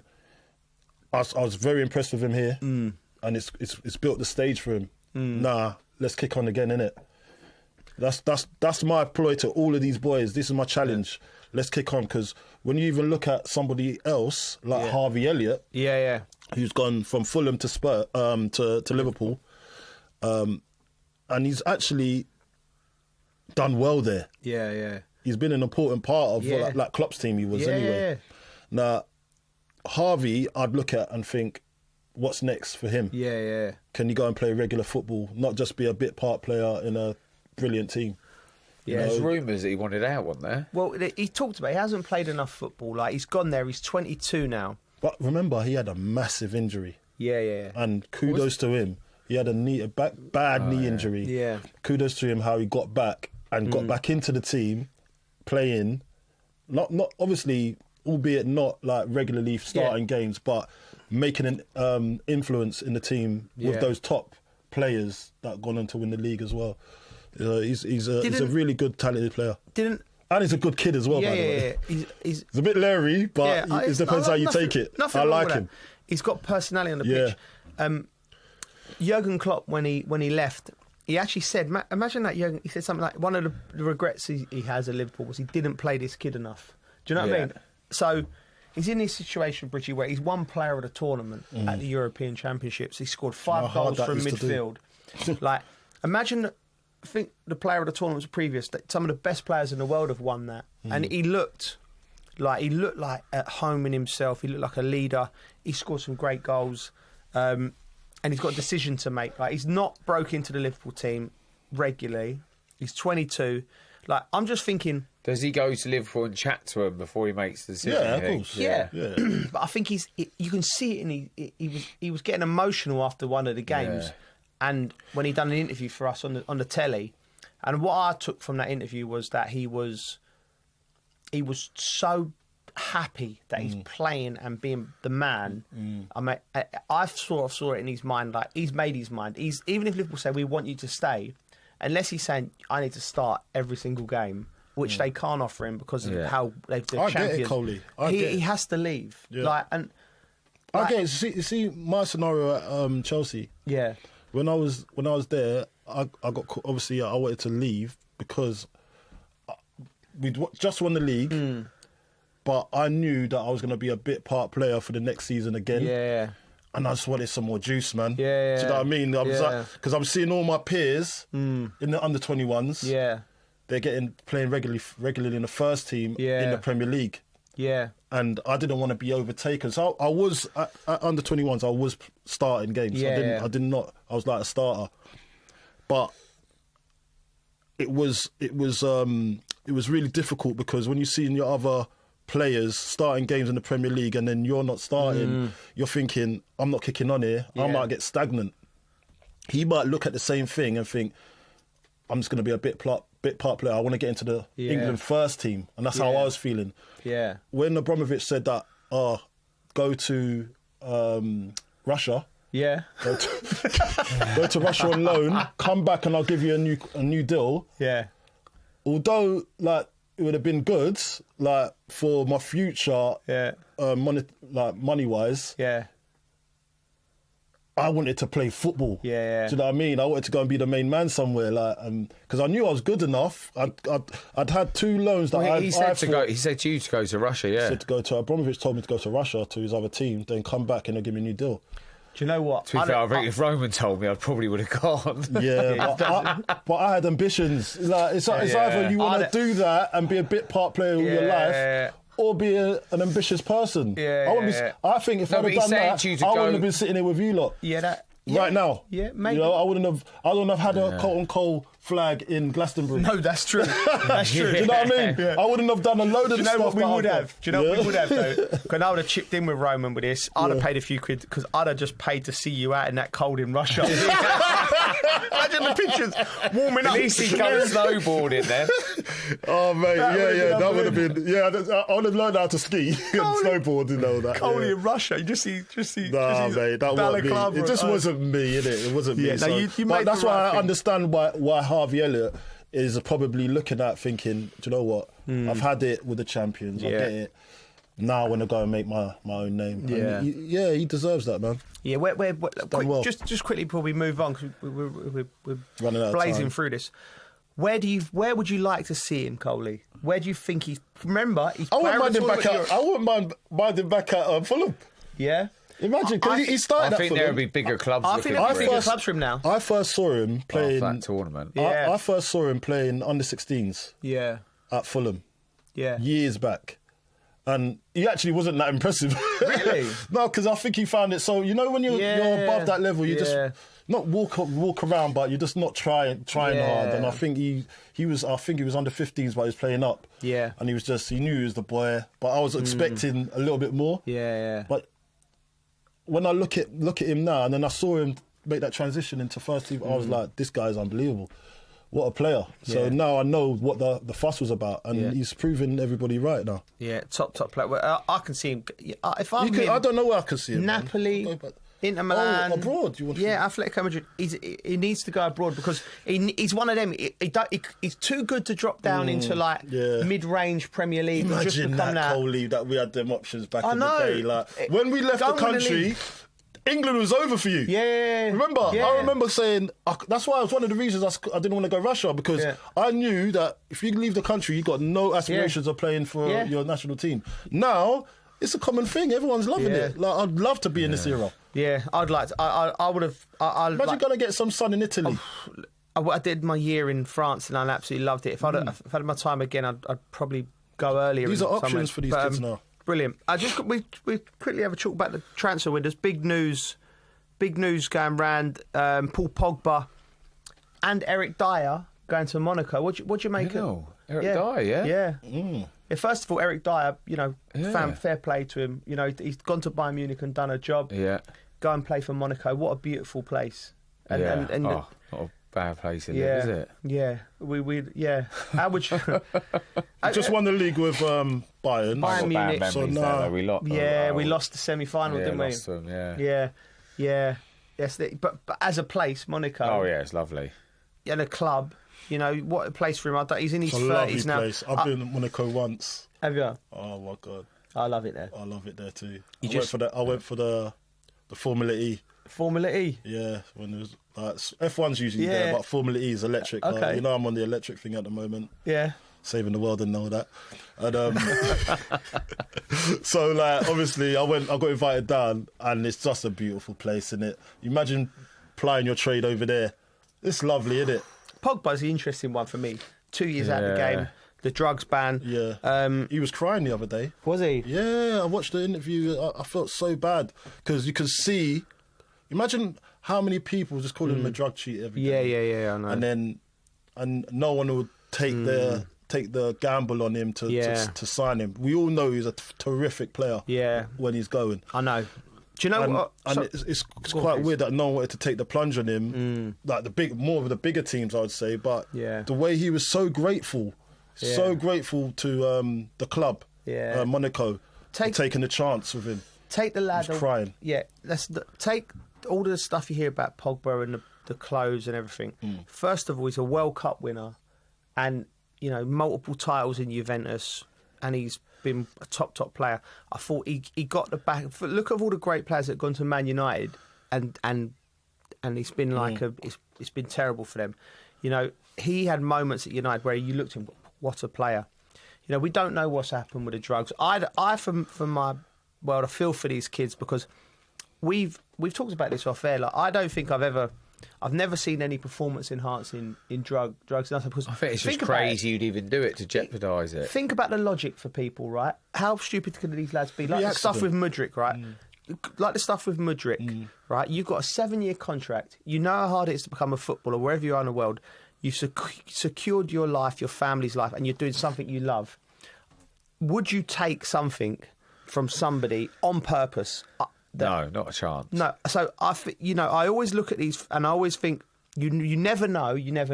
There has to be something in place which is like a test because it needs to be a deterrent for people not to do it because. But it's like the other day, Coley. My son is up at Hull City. Yeah, he was suffering from the flu, right? Chest infection. Yeah. Whilst off. Yeah. And he was going back in the next week. Yeah. To start training, pre-season training. Yeah. Now imagine, I'm there saying, got some antibiotics in the in the fridge. Have that. Yeah. And then I'm forgetting that he's a footballer. Yeah. So imagine I'm his dad, and he's saying to me, "Dad, I need to understand. I need to ask my doctor." You have to. But if he's feeling that bad, imagine someone throws something at you and said, "This is going to make you feel way better." You always got to check with club doctor. Yeah. Always. But we didn't actually get schooled like that back in the day. I always used to check. Did you? Used to. I didn't. Yeah. I didn't. And I don't know. I might have taken some performance enhancing drugs. I don't know. What statement that is? No, but because we didn't get educated properly back then. Yeah. Like now, it's all you there weren't listening, for you. were you? You weren't listening. See, Bridgie listens. I listen. See. Well, yeah. That's why I say. What did I say at the start? I don't know how I made it. I winged it all the way. Like it's just. I just happened to be sitting here next to you. But I'm just saying that's like. But these boys now, they have all the education, and they shouldn't be getting into that type of trouble. They should know that by previous mistakes, that can't happen. You've got to check what you're taking. before we wrap up, like, but we'll finish on Pogba because it's great to see him back, and you don't want anyone not playing because you'll finish your career at some point and you can't play anymore, and it's horrible. So we're glad to see him back. I bumped into him at Formula One thing the other day, and I thought he looked a bit, and I actually went up to him and said, like, I was like, "You're right, how are you?" Like, and I said, "Like, you're some player, you are," because I genuinely think he's a top brilliant player. And he was like, "Yeah." And he looked really like appreciative of it, and but genuinely, I'm glad to see him back. And I'm glad that we got back as well. I'm glad we got back from Glastonbury. That's good. Bridgie's just saying, well, there's another big thing. We just quickly go into it. Ronaldo. New signing. Big Ronnie. Benjamin Button. Benjamin Button. Hey, Big Ronnie. How is he still going this guy, like this? He's something else. Mate, he's like you in Glastonbury. He wouldn't have been hopping like me. He would have been running. The lights go off. He would have been doing that 5K in the morning that people were doing. I was walking back and people running back doing 5K. People doing that? 5Ks? Yeah, 5K runs and stuff. Mate, that's bizarre. Yeah, bizarre. But we're going it. Listen, fair play to him. He's a genius, a legend. 488k a day, new deal. 15%. What? 15%. Can you go back to that? £488,000 a day, new deal. He's 40. He signed a 2-year with a 1-year option. Wow. And 15% ownership of the club. Like, he's really embraced this project in Saudi, isn't he? He's like over there, and he's like, he could be forgiven. Well, he's a perfect choice to help it grow. Yeah. And get other people over. He seems very enthusiastic about it as well. Yeah. What? Remember that time we saw him? Obviously, we've just got to look at Ronaldo and say he's a mentality monster. Yeah. Like, he's been at the peak of his game for so long. He's still up there with one of the best in the world. You've got to say that. Yeah. And he's still so relentless with his dedication to the sport and building the sport across the world. Now, he's gone to Saudi. Forget about the money. It's not about the money, because he would have had money anyway. Yeah. He doesn't care about that. He cares about the branding. So his own brand aligned with a country now. It's not Pepsi. Yeah. It's not Coca-Cola. Yeah. It's not McDonald's. Yeah. It's a whole country. Yeah. So like, you got to look at what he's doing and just say this is groundbreaking.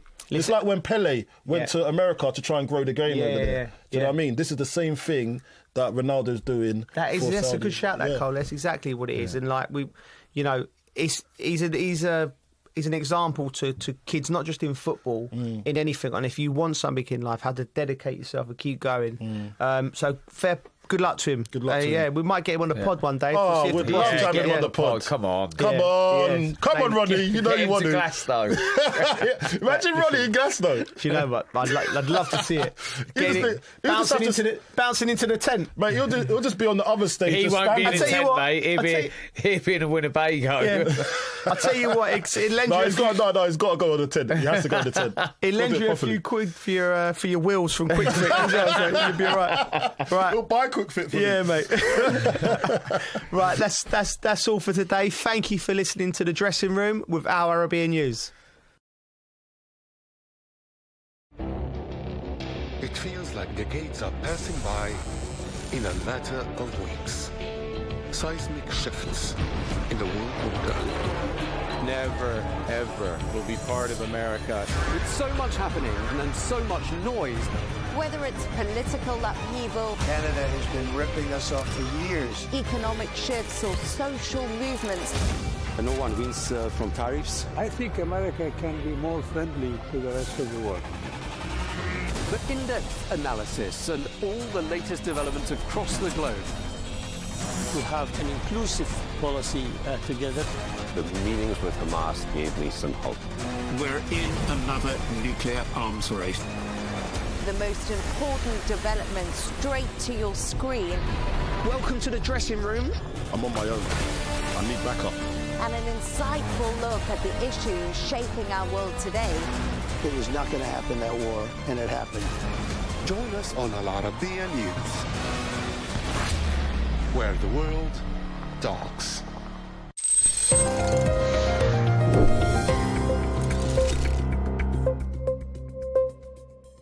Did you ever wonder what space travel does to the human body? I'm Joanne Surya, and I'm going to walk you through the answer to that question and what risks astronauts face, as well as the challenges that come with long-term missions beyond Earth's orbit. Ignition and lift. Go SpaceX, go NASA Crew 10. Our bodies evolved over millions of years to function perfectly on Earth, with its gravity, breathable air, and protection from cosmic radiation.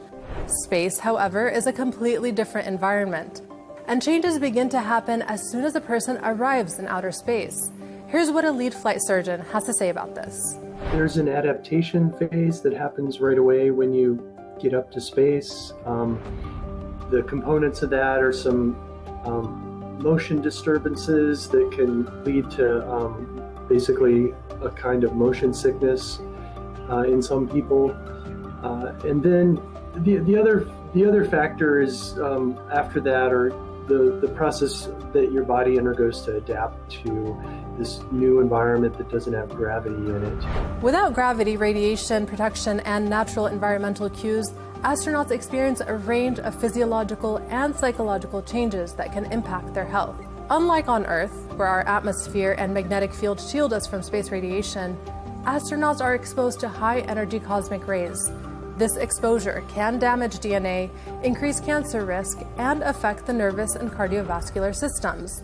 In low Earth orbit, the Earth's magnetosphere provides some protection, but astronauts traveling beyond, say to the Moon or Mars, face much higher radiation doses. Long-term exposure could lead to neurodegenerative effects, immune system suppression, and accelerated aging. Just look at these before and after photos of Sunny Williams and Butch Wilmore, who spent several months in outer space. So if you're worried about aging, I don't recommend a trip outside of planet Earth. And what about gravity? I know it might be cool to float in space, but gravity is crucial for how our bodies function. Gravity pulls fluids downward, and without it, bodily fluids shift toward the head, causing facial swelling and increased pressure inside the skull. This can lead to vision problems, a condition known as spaceflight-associated neuroocular syndrome, or SANS. Gravity also keeps our muscles and bones strong. Without it, astronauts experience bone density loss and muscle atrophy. Research has shown that astronauts lose about 2.1% of bone mineral density in their lower leg bones after a 6-month mission, and some never fully recover. Even the brain is affected. A 2023 study found that astronauts who spent at least 6 months in space experience expansion of the brain's cerebral ventricles, which could have unknown long-term effects. Then there's a toll on mental health. During long space missions, astronauts live in confined spaces with little social interaction and no exposure to nature, which can really affect their mental health. This isolation can lead to stress, sleep disturbances, mood disorders, and cognitive decline. So the longer the mission, the greater the risk. For example, astronauts traveling to Mars could spend years in deep space, facing extreme isolation and psychological effects of being millions of miles away from home. But the journey doesn't even end when the astronauts return. Recovery depends on how long they've been in space. For short missions, most effects reverse quickly. But the longer missions, some issues persist, and it can take months to regain full strength. According to Dr. Gilmore, most of the body systems recover in about 45 days. And the body systems, most of them recover back to their baseline in that 45-day period. The one that takes a little bit longer is the bone and reabsorbing calcium that may have been lost. That can take onwards of a year, maybe a little bit longer sometimes, to regain the total amount of calcium back that might have been shed while they were in space.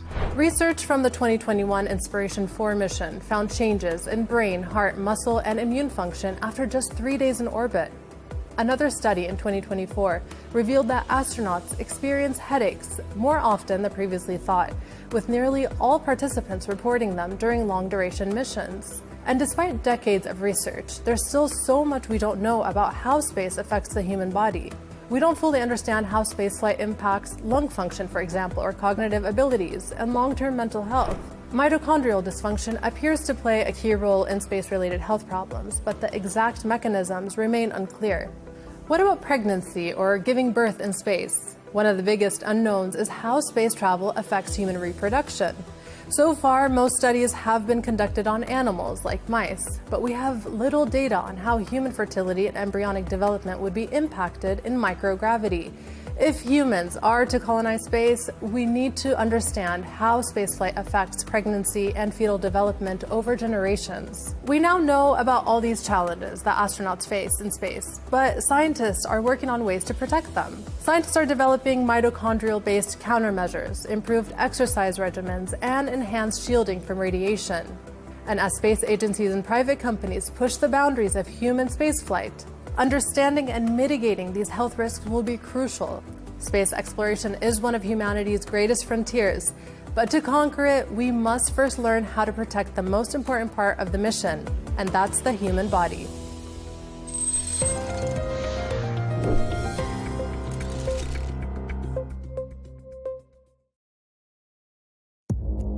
Our allies, in many cases, are worse than our enemies. Stay informed and connected with the latest international headlines. There obviously is a risk. From breaking news to in-depth analysis, it would appear that this war is coming to an end. Who buys this stuff? Investors, pension funds.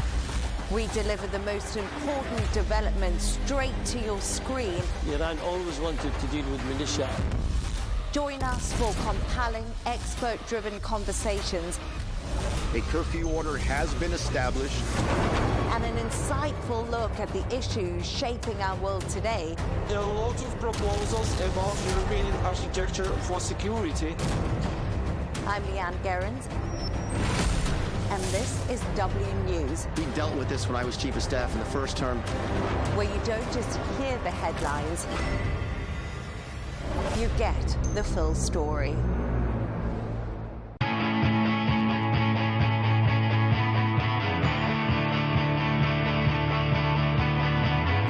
Welcome to the metropolis, the big city. This is where tech, trends, and culture meet. Meet the people. See the sights. Walk the city streets. And experience the lifestyle.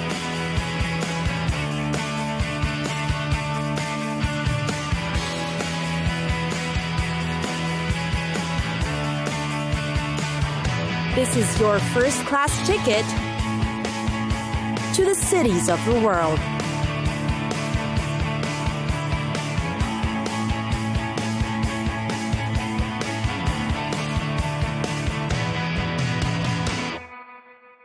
Munich. The city of Munich holds a lot of great mystery, with a dozen of fun and unique things to do and discover. Regardless of your interests, you will surely find something to marvel at, enjoy, and take part in Munich. Most famous, perhaps, is the Oktoberfest. It lasts for 16 days, from late September to early October. It is a beer festival, celebrating the city's best world-class beers in its huge halls and tents. Many tourists flock to the city for an Oktoberfest experience. Munich is also known for its open green spaces. An example would be the English Garden, a large, beautiful park that you will find right in the middle of Munich. It's a lovely place to visit, whether you just want to see the greenery or you're looking for a place to stroll. Refreshments such as food and beer are also being sold nearby for your convenience. The gardens definitely make a beautiful addition to the city. The Christmas markets in Munich are also popular reasons for tourists to visit. Among the few, most well known is the Christkindlmarkt. Hailed for its very welcoming atmosphere that both tourists and the locals delight in. The market produces a great shopping experience, as local products that make thoughtful gifts are sold throughout. There's also music and dancing to complete the nightlife. And of course, amazing food and drinks, including the world-famous Glühwein. For a dose of history and culture, there are the Munich Museums. The city is in fact known for its variety of museums, catering to a vast range of interests. For instance, there's the Old Pinakothek, an art museum. While there's the Deutsches Museum that's filled with all things science. Imagine, there's also a BMW museum specially dedicated to the vehicles. Last but not least are the Bavarian lakes and mountains. Here, you can use your car to zip through Munich's most beautiful lakes. To name a few, the Tegernsee, Schliersee, and Garmisch-Partenkirchen are only about an hour away. You can just sit back, relax, and appreciate the view.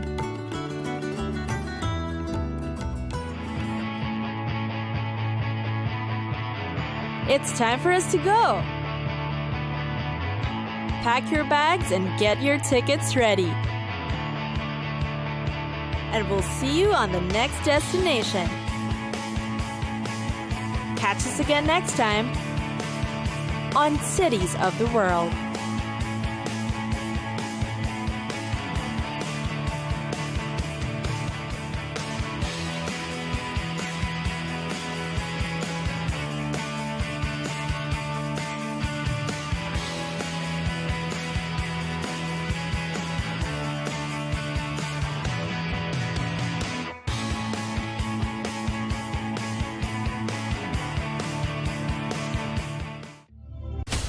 From the White House to Gaza, Kiev to Beijing, elections, economics and the environment compete with conflicts and other complex issues for our attention. In an age of fake news, deepfake and artificial intelligence, they've got to have a vote and a say. It's important to look beyond the loudest voice to understand the truth. From newsmakers to groundbreakers, my campaign is going very well. Presidents, prime ministers, princes and peacemakers, and cultural tastemakers. As Arabs, as Middle Eastern, we're too emotional. Join me on the Riz Khan Show for empowering conversation.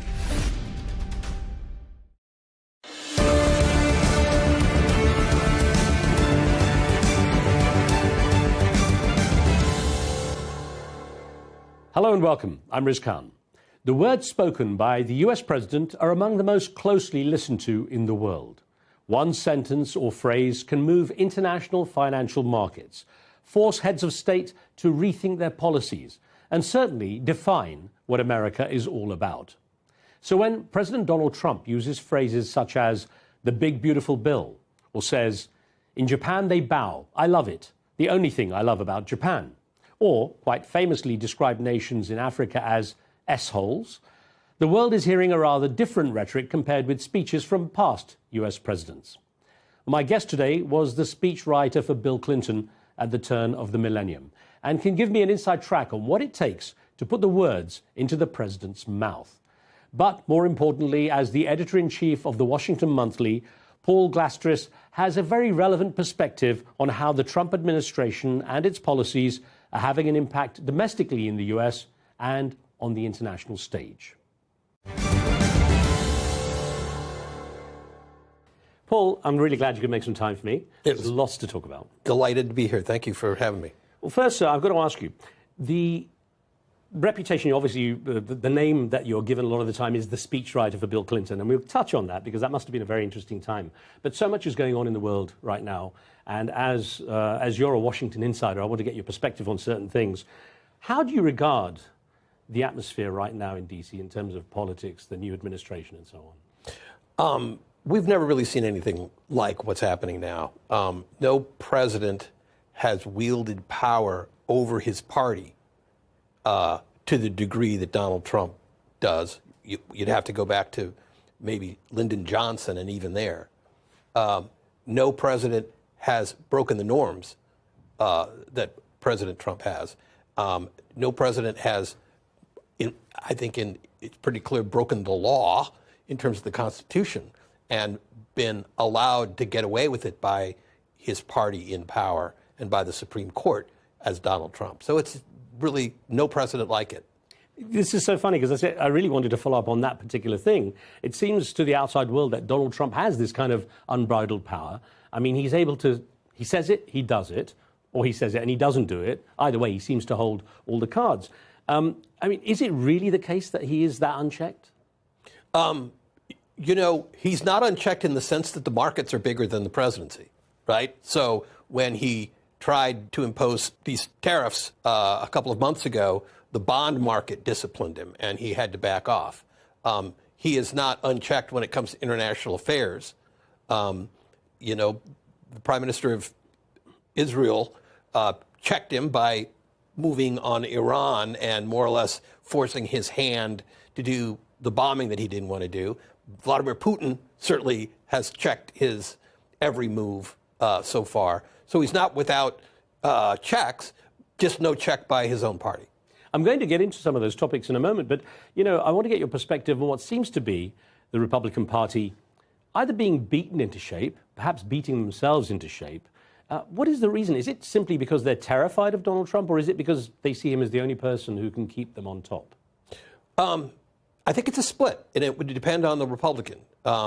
There are in Washington, I'm not talking about the voters, there's a great base of fandom for Donald Trump out in the country. In Washington, much less so. They will mouth support, they will flatter him behind the scenes. They're terrified, they're fearful, they're ashamed, they're trying to figure out how to ride it out. There are those who are clinging to office in the vague hope that somehow they can keep the country off the worst future. Others actually agree with him on a number of items, even if they're horrified by others. So it's a mixed bag. Do you think he has actually delivered for the Republican Party? Well, if the party's number one goal was tax cuts for the wealthy, yes. And I think it's fair to say that was their number one goal, or at least extending the tax cuts that they had passed in his first term. I think he has delivered on long-held, hard-right agenda items like eliminating U.S. aid to foreign countries. I don't think that's a huge Republican agenda item, and I think, again, Republicans here in Washington who know how the world works are secretly horrified, but it has been an item for them. How do you regard what is often seen as his contradictory paths? He'll take one, then suddenly switch last minute with no warning to another one. It leaves everyone confused around him. The global tariffs, I guess, being one example. So being capricious and being able to change one's mind on a dime and have the world react is part of the fun of power, right? It's the privilege of having so much power that whatever side of bed you get up in the morning, the world reacts. I think there's a certain intoxication with that. But also Donald Trump, though he has ideas that are fixed ideas that he's had for decades, is extraordinarily transactional. And I think everyone tries to psychoanalyze the guy, and I certainly have no better ability to do that than anybody. But I think he is primarily motivated by short-term victory, by hits that look good. You know, he'll ask aides all the time, how's it playing?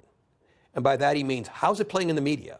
He wants to be seen as powerful, as successful, and so he jumps on things that look like they'll give him short-term hits. But if it's ego-driven, as seems to be the case, as you're indicating, then it's not necessarily the best thing for the country. No. I think it's terrible for the country. Again, though, he does have fixed ideas. He does have a North Star of sorts.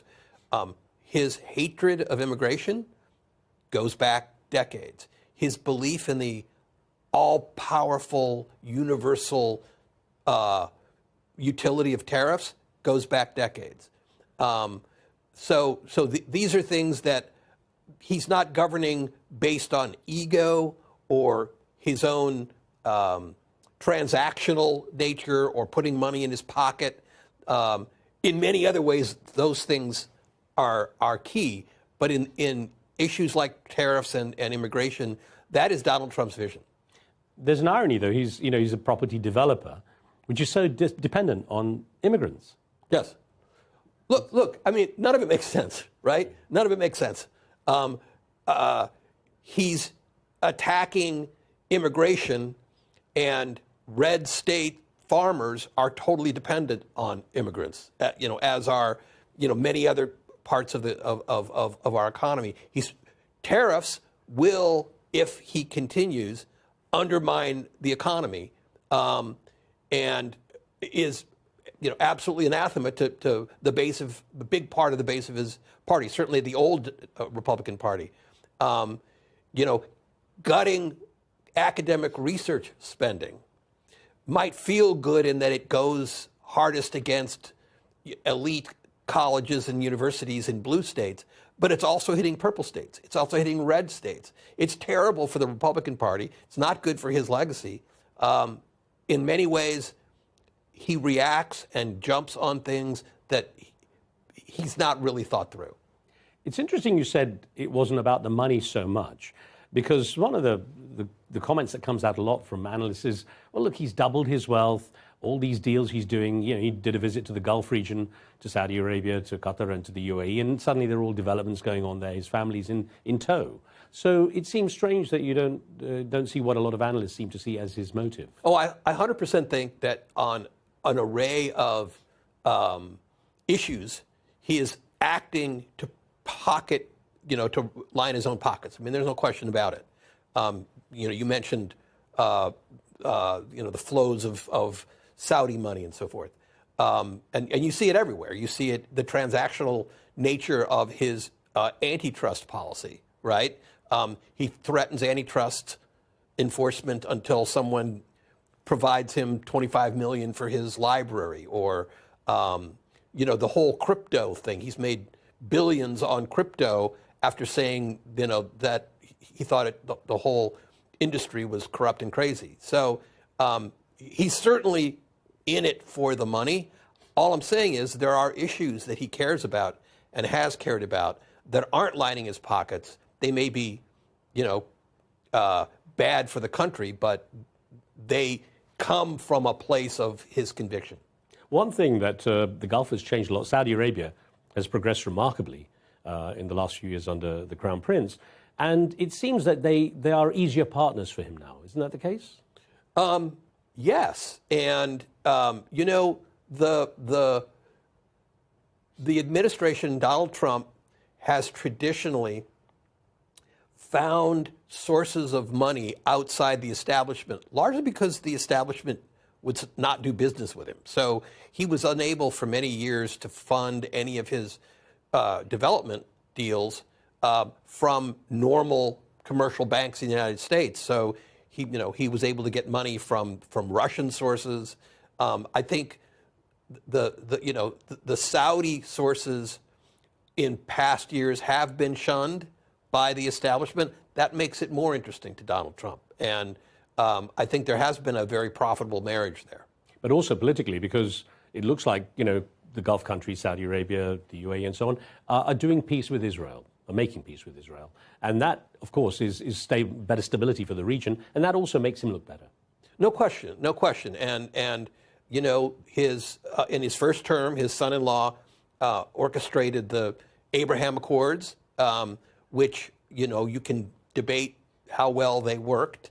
And he is attempting some kind of peace settlement in Israel. Of course, he and Benjamin Netanyahu are discussing ethnically cleansing Gaza, which probably is not something the rest of the Arab world can get behind. But yes. I'm curious, with Donald Trump saying he would end wars in a day, the main wars, of course, Russia, Ukraine, still at a complete impasse. Israel has pretty much flattened Gaza and has gone after Iran in a very aggressive way, and also now Syria, currently going on as well. What tolerance will the American people have for America, under this promise of looking after America, making America great again, still being embroiled in these conflicts outside? How much tolerance will people have, do you think? His base has minimal tolerance for any of this. one of the reasons he's stuck with Ukraine in his policy is he sold himself as the person who's going to extricate the United States from that. But he can't because despite his offers of a peace highly in Russia's favor, Vladimir Putin is continuing his aggression. The rest of the American public is not so restive about American power in the world. I don't think most Americans see us helping the Ukrainians defend themselves as deep embroilment. The question of Israel is a more complicated one, but Americans are, by and large, pro-Israel. So I think amongst his isolationist base, yes, the rest of the public, no. Paul, how do you think the dynamic has changed between the USA and Israel, considering that there has been no ceasefire achieved? Israel continues its actions in Gaza and elsewhere, as I just mentioned, and is now being regarded more and more as a pariah by much of the international community. The word genocide keeps coming up. How do you think that has affected the dynamic between the USA and Israel? Well, it's generational. If you're under 40 and not evangelical, your attitude in general, I'm speaking in general terms, toward Israel is much less warm than those of us of an older generation who knew an earlier Israel.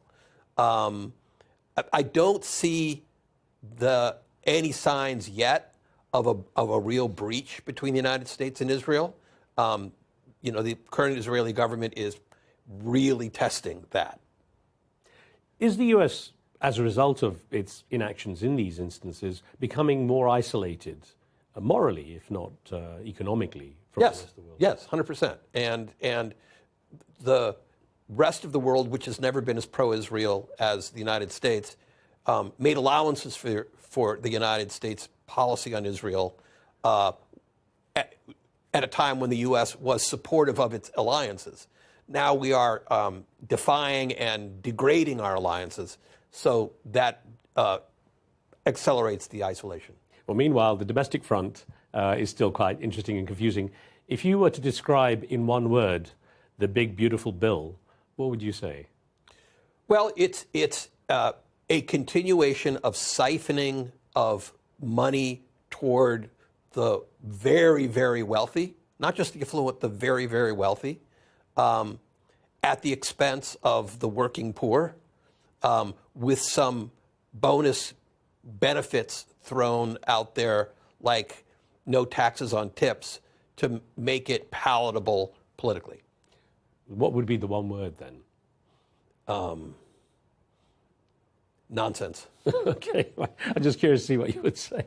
Now, in terms of such descriptions, the One Big Beautiful Bill Act and Donald Trump's sweeping rhetoric when it comes to the comments and speeches he makes, often analyzed, by the way, as outright lies by many international organizations.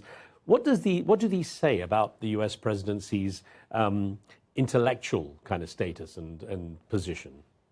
That's an interesting question. So if you look at presidential speeches over the decades, presidents have learned to speak in a more popular way. Complex syntax, large, fancy words have been wrung out of presidential rhetoric. Presidents have learned to speak in the vernacular. Donald Trump has taken that to an extreme of simplification and added to it a shameless level of open deception and lying. That's the big change. That was not typical of presidential rhetoric until Donald Trump. I'm going to get more onto your career and influence as a speechwriter of U.S. presidents in a moment. But it does make me wonder, if you had to put yourself in the shoes of the person who's responsible for making Donald Trump speeches, what would you imagine writing for him? I mean, assuming he even listens, because there's a feeling that it's all off the cuff and ad-libbed. So if you watch his speeches, you can see pretty obviously the parts that are written for him and the parts he ad-libs. He'll often read a sentence and then stop and say, "That is so true." right? Which is a tip-off that he hasn't read the speech until that moment. So he's commenting on the speech that his speechwriters have given him. And then, and this is not untypical of presidents, then he goes off on his own. And he could leave the speech for minutes, 10 minutes, an hour sometimes. One of the distinctive things that's with Trump is his speeches have become less and less like other presidents who had different speaking styles, if you will, for different occasions and different audiences. Right. With Donald Trump, it's become more and more every speech is a rally speech. So he speaks to European leaders or at the State of the Union with the same aggressive and freewheeling and dishonest rhetoric that he would do just, you know, at a open air speech to his base.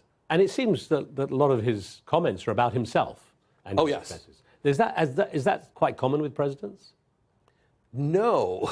You know, presidents are, of course, as, you know, they have great egos. But most successful presidents learn to make speeches about the audience, not about themselves.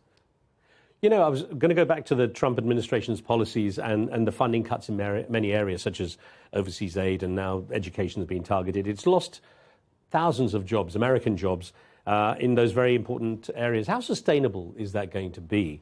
Not just the impact of the unemployment, but how the country will operate. You know, when it comes down to that, on a global scale, for example, now with the planned funding cuts in overseas aid, HIV/AIDS would rise up, and of course would have an impact on the USA as well. Looks like that might be scaled back to continue the aid. But what sort of impact is it going to have on the way the world works when you have cuts that are having such a broad impact? I think it's completely unpredictable. What I can say with some confidence is it is not going to end well, and that it will be at some point reversed. Here's the reason I say that. When you look at the history of presidencies, the recent history of presidencies, poor policy choices, poor budgeting choices, poor management, eventually in ways that nobody could have predicted, lead to disasters. Think George W. Bush and Katrina, right? Hurricane Katrina. Yeah. Think Barack Obama and the website for Obamacare, which was a tiny blip of a problem, but, you know, haunted the presidency, his presidency. We are going to see these kinds of, we're already seeing it. You're already seeing examples of FEMA, the Federal Emergency Management Agency, unable to answer the phone when bad weather shows up. And the reporters are all over it, saying this is the result of budget cuts. Whether it is or not, in this case it was, we're going to see disaster after disaster, and the public will turn. The public doesn't like these budget cuts as it is. The question is, will it change elections in the future? And it all depends on the scale of the disaster. Was DOGE, the Department of Government Efficiency, a good idea in the first place? Terrible idea. Horrible idea. Why, though? Because people say the government is inefficient. Well, the government is inefficient. Corporations are inefficient. The government is inefficient for a variety of reasons that have nothing to do with firing your best senior employees. The government is inefficient in part because it over-relies on expensive contractors who have monopoly contracts and charge a lot more. There's a lot that that can be improved by government. What Trump smartly did that the Democrats did not do is promise reform. Gallup polling has been consistent for decades. The average American thinks Washington wastes 50 cents on its dollar, on its tax dollar. And that's an exaggeration, but it's not totally wrong. Trump played on that, and I'm sure won votes on it and got support on it. He utterly mismanaged the reforms themselves. He did more harm than good. What impact do you think Elon Musk had in shaping this second Trump presidency, particularly in the eyes of young people? Then, of course, he fell out with him, so of course that has an impact too. How did you regard what was going on there?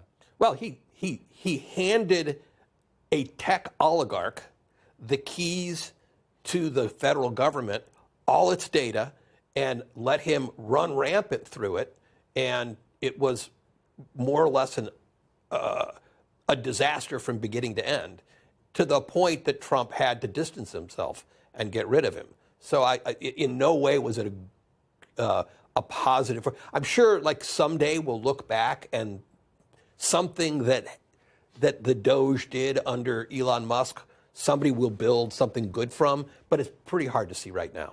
I did hear you say in interviews that one of your concerns was that basically Elon Musk was using young kids with no real experience, right, to judge everything. So it's the reason generals send 18-year-olds to the front is because they're looking for adventure and they don't know their own self-interest, right? Anybody, with wisdom and a few years under their belt would know that the things that they were being asked to do were illegal and will haunt them the rest of their lives. So they sent interns. It was really quite horrible. So what was the biggest problem with Doge? What's gone wrong the most? Is it simply that it's targeting the wrong areas? Yes. The problem with the federal government is not that we have too many federal employees sitting around doing nothing. The problem with the federal government is we don't have enough federal employees with enough authority, and they're many of them, the best of them in the key sectors, overwhelmed. And they're reliant on outside contractors, outside forces. They don't have the tools they need.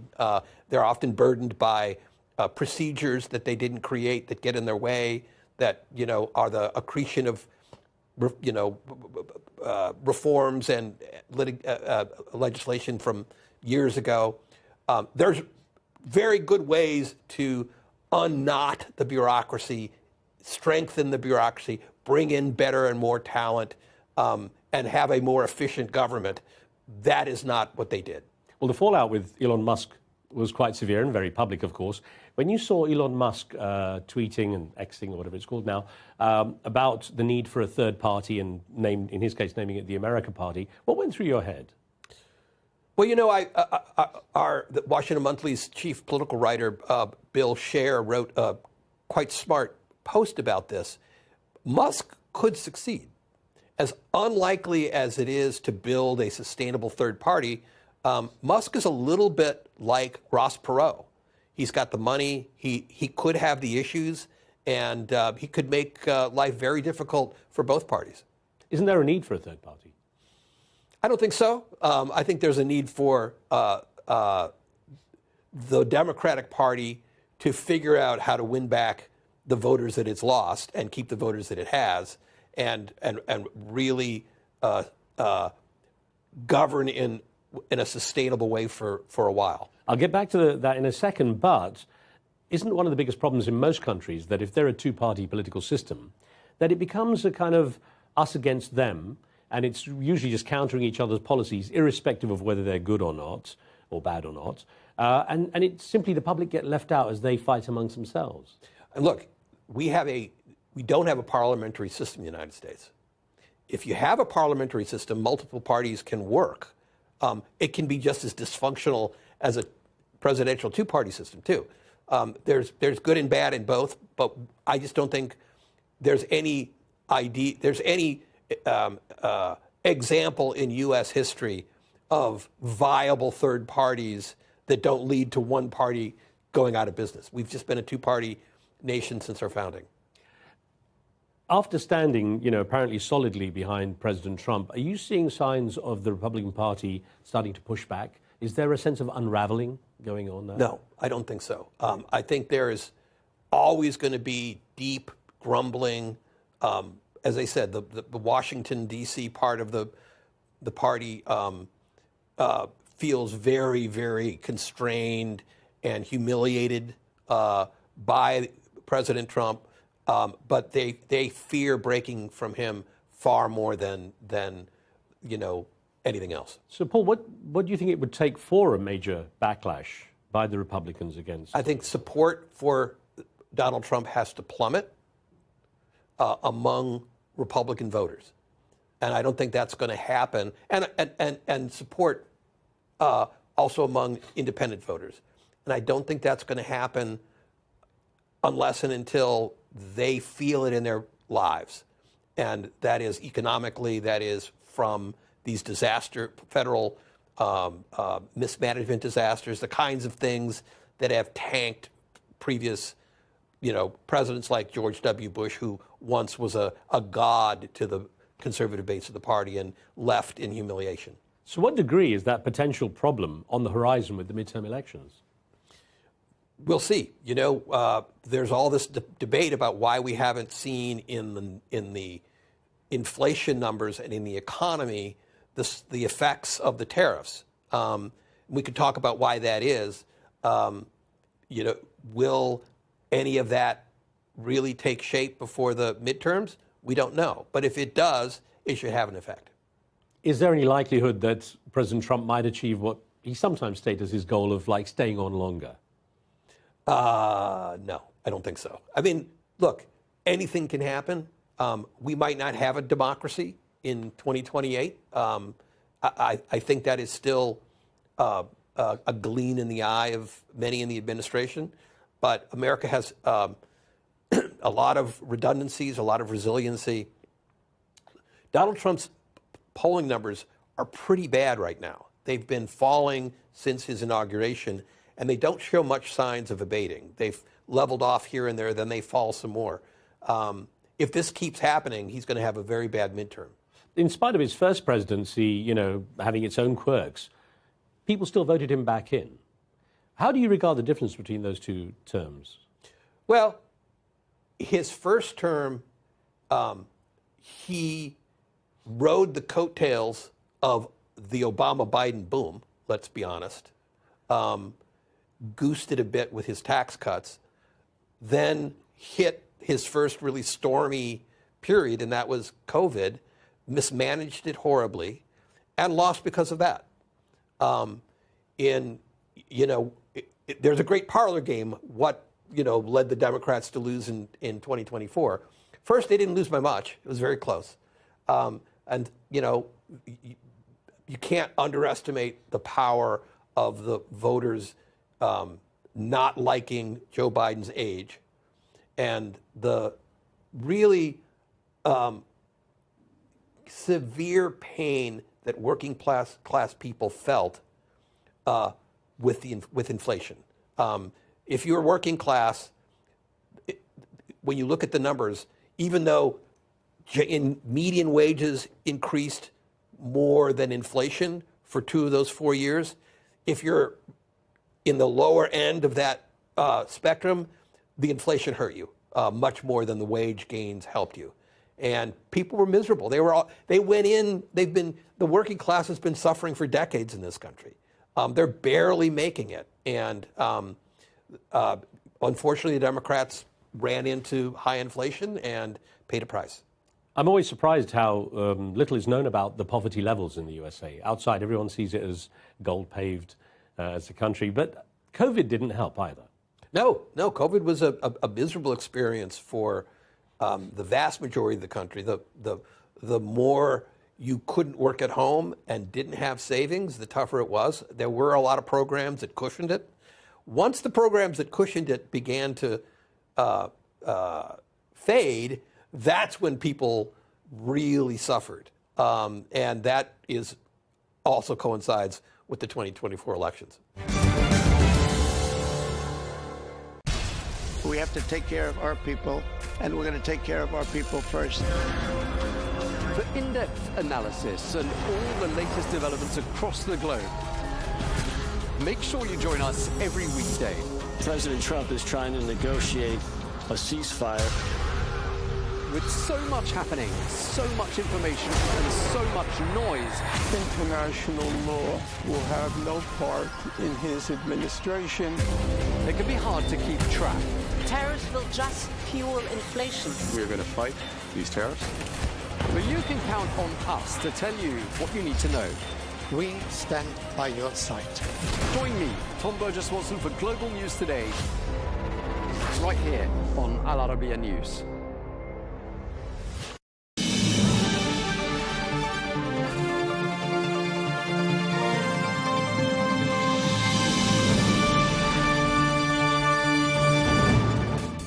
Hello and welcome to Global News Today here on Al Arabiya English with me, your host, Michal Prendergast. Today, As famine grips Gaza, 28 nations call for an end to the war, slamming Israel's aid tactics. Plus, we'll turn to a deep dive into Chinese EV dominance with insight from the former BBC Top Gear presenter, Steve Berry.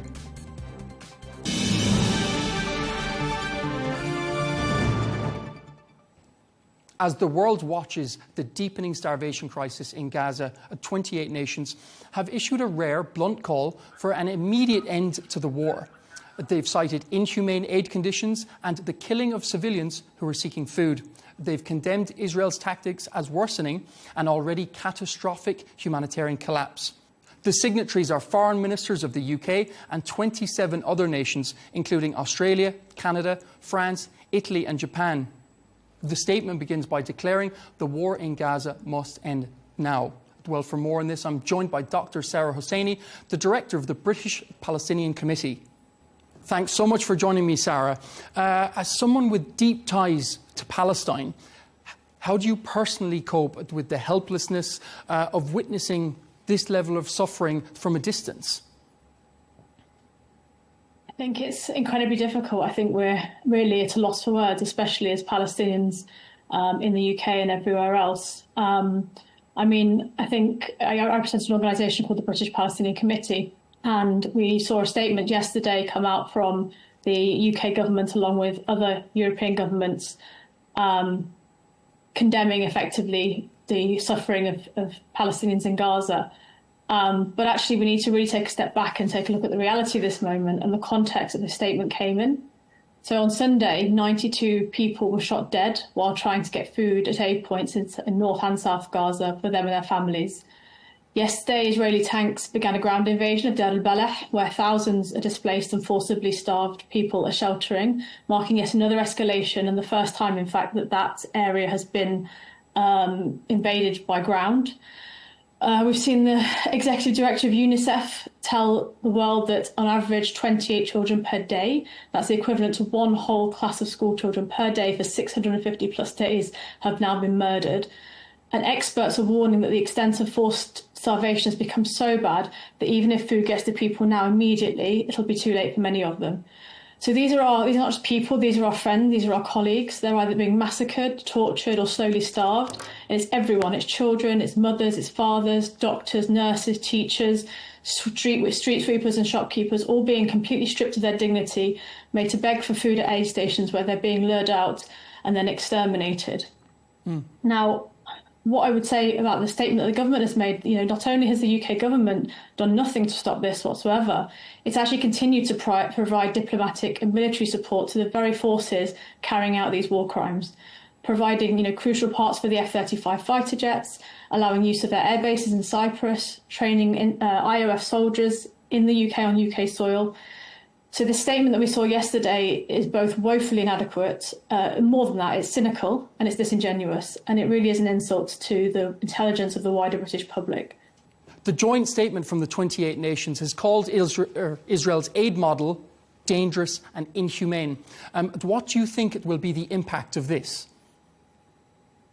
I mean, it is dangerous and inhumane, and there should be efforts immediately to stop it. I mean, I'll give you an example from colleagues at Forensic Architecture, which is a really important organisation doing research work, who have done a really detailed studies on everything that's happening since the genocide started 2 years ago, and obviously beyond that and across Palestine. They have explained how these aid stations are often open for very brief periods of time. They will announce 70 minutes ahead of time that the station will be opened, meaning Palestinians have a short time to get there. And then there are 10 minutes where these stations are open. So what they've been telling us is people some of whom have had to walk 6 hours or so to get to an aid station, have been having to camp in really dangerous places and areas. I mean, everywhere is dangerous in Gaza, but particularly areas away from home and being displaced once again. So that the aid stations are actually causing the forcible displacement. And then, as we've talked about before, we know when people are getting to these aid stations, they're often being shot almost like fish in a barrel. It's absolutely disgusting. So yes, the aid stations are incredibly dangerous, but the statement is not actually calling for anything concrete. There's some calling on the Israeli government, again, 650 days into some of the worst crimes against humanity we've witnessed this century. There are statements about urging the Israeli government. There are some vague promises about being prepared to take further action. We are way, way beyond that. There are a number of things the government and all 28 states could be doing right now. One, fulfilling their international obligations to prevent, punish, end complicity in genocide. Applying immediate sanctions, comprehensive sanctions to the state that is committing war crimes, that is the state of Israel.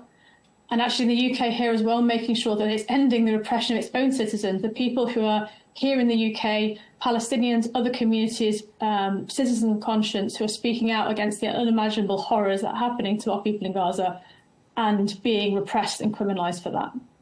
And the statement itself is unusually blunt. What do you think has finally pushed countries like the UK, France and Japan to speak out so strongly now? I mean, again, I think if a live stream genocide over almost 2 years is not enough to be speaking out, they should have been speaking out this strongly from day one.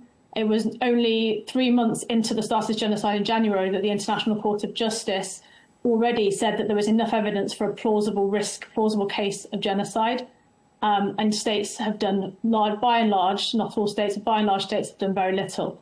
And so I think to come out strongly now is fine, but it's very, very late. And there are many other things that the states should be doing rather than giving. I think it's potentially also to do with pressure from the public and a response to that by trying to give some kind of rhetorical assurances to their own citizens and public who are absolutely horrified by this, by the atrocities they've been witnessing, to try and diffuse some of that pressure.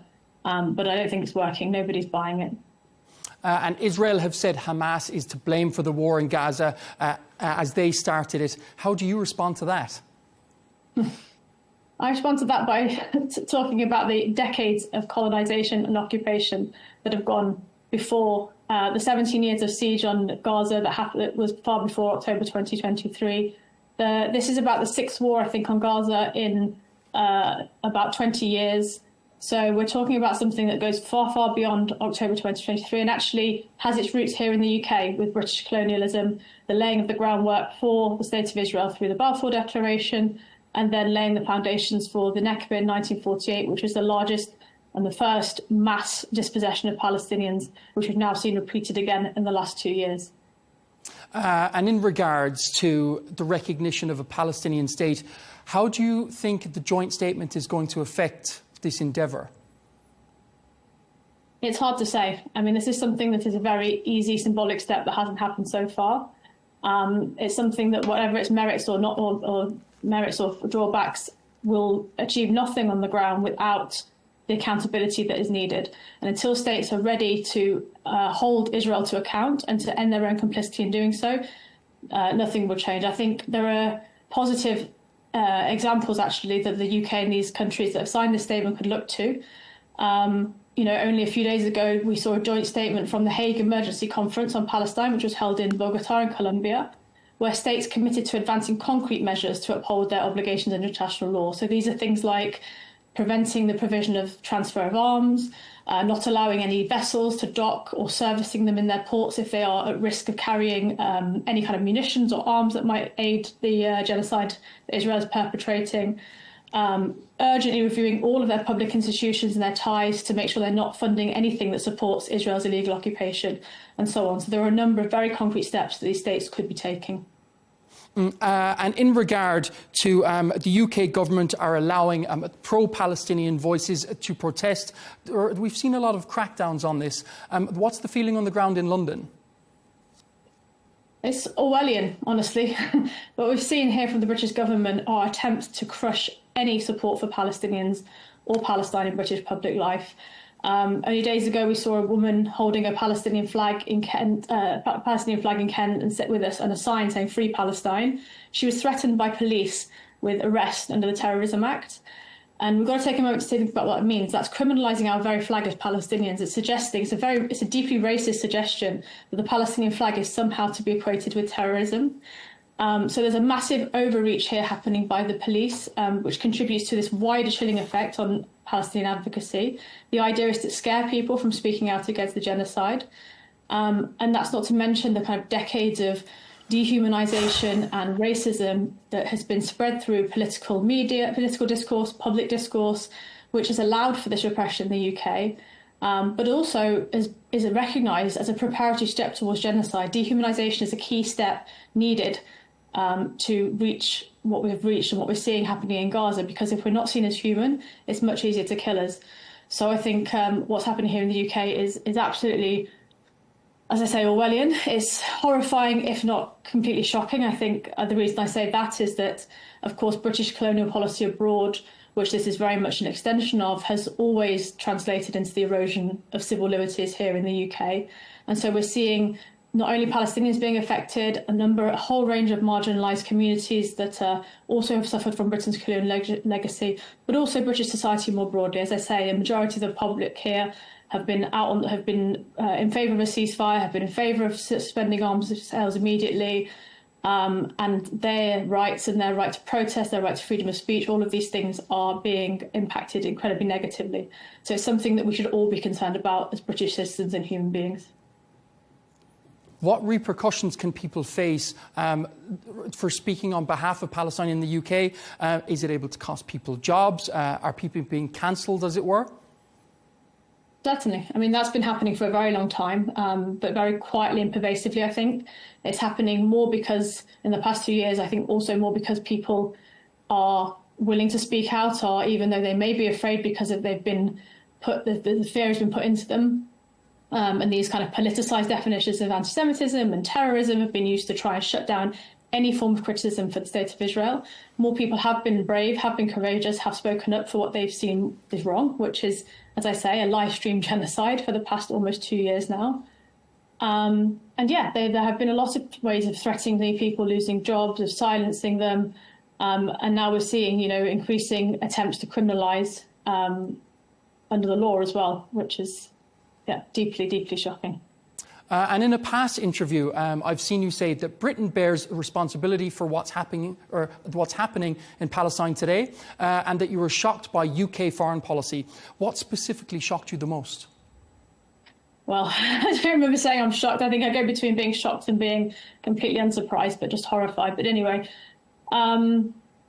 I think it's just the fact that Britain does bear this responsibility from the outset, and what any British government now should be doing is making corrections and making the wrongs right. We've gone past the British colonial era, and the British government should be acknowledging what has happened in Palestine, the fact that it, as I say, laid the groundwork for the creation of a state on top of Palestinians, on top of Palestinian lands, which paved the way for massacres and dispossession and displacement, the likes of which we've only actually seen to the same extent. It's been going on slowly but surely over over decades, but we've seen it to an even greater extent now in the past 2 years. And so Britain really, rather than continuing to double down and support a state that is in the dock for genocide, that has committed war crimes, oppression, that has broken all kinds of international humanitarian law, has a whole rap sheet of international violations that it's committed and are documented, Britain should be really the front and centre country leading on fulfilling its duties to the Palestinian people, both morally and legally. And what we're hearing is reports of hundreds of civilians have been killed for just trying to reach food and water. How do you describe the reality of accessing aid in Gaza now? Beyond words. I mean, I have so many friends and friends and colleagues in Gaza, and they're talking about how they're just watching their families starve and not being able to access food points. As we said, the fact that we've been talking about this as aid is misleading. It's not that people need aid. This is a forced starvation. This is a man-made blockade. And so people can't get foodstuffs, not because they're poor and can't buy food. They can't get foodstuffs because they're being forcibly and deliberately starved.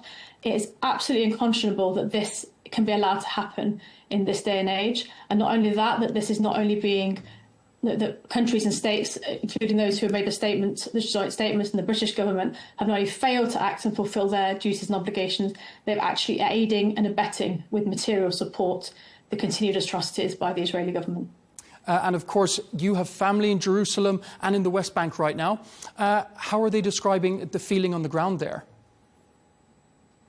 I mean, the feeling is one of absolute, again, helplessness, horror, just despair at the fact that this can even be allowed to be happening, that we feel powerless to stop it, that many people around the world are doing everything they can but feel powerless to stop it.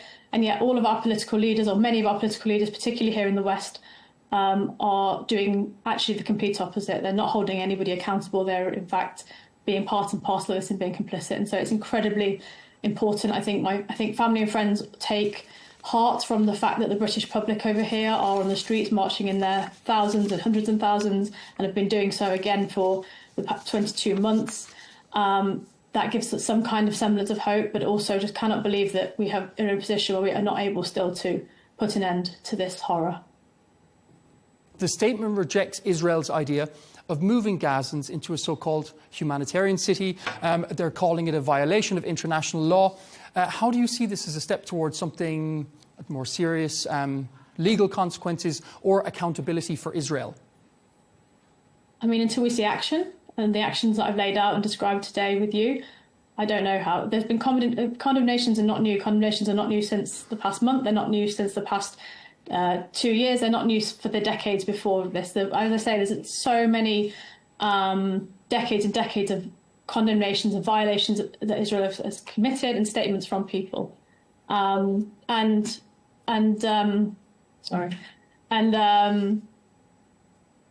so until we see some actual accountability, some concrete measures, such as the ones we've seen the commitment to from, for example, those countries who are part of this Hague Emergency Conference, it's hard to see how these statements will change anything.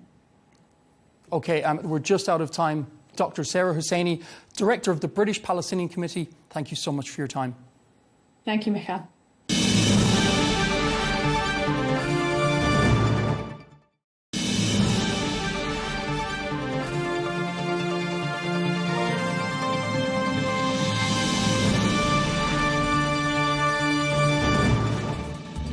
I'm delighted to say I'm joined by world pool champion Fedor Gorst, who joins us live from Saudi Arabia, where he's defending his World Pool Championship. You're about to defend your world title in Saudi Arabia. How is your mindset going into this compared to when you first won it in Saudi last year? I feel like my mindset is in a better place this year than last year or 2 years ago, even like 5 years ago when I won it the first time. You know, as a unexperienced, unmatured player, I would say. Now I feel like my game, my mindset is in a different place. I feel like I've matured a lot throughout the years, and I feel like I'm more prepared than last year. You've played in Saudi Arabia before. What was that experience like on and off the table? You know, I've played there last year, was my first time, and really the arena is sick. You know, it's a big arena. You're playing under bright lights. The atmosphere starting from the last 16 was amazing. The fans were super supportive, and I expect nothing but the same this year. You know, I'm ready. Do you see Saudi Arabia becoming a global hub for Q sports over the next decade, especially with Saudi hosting the World Cup in 2034?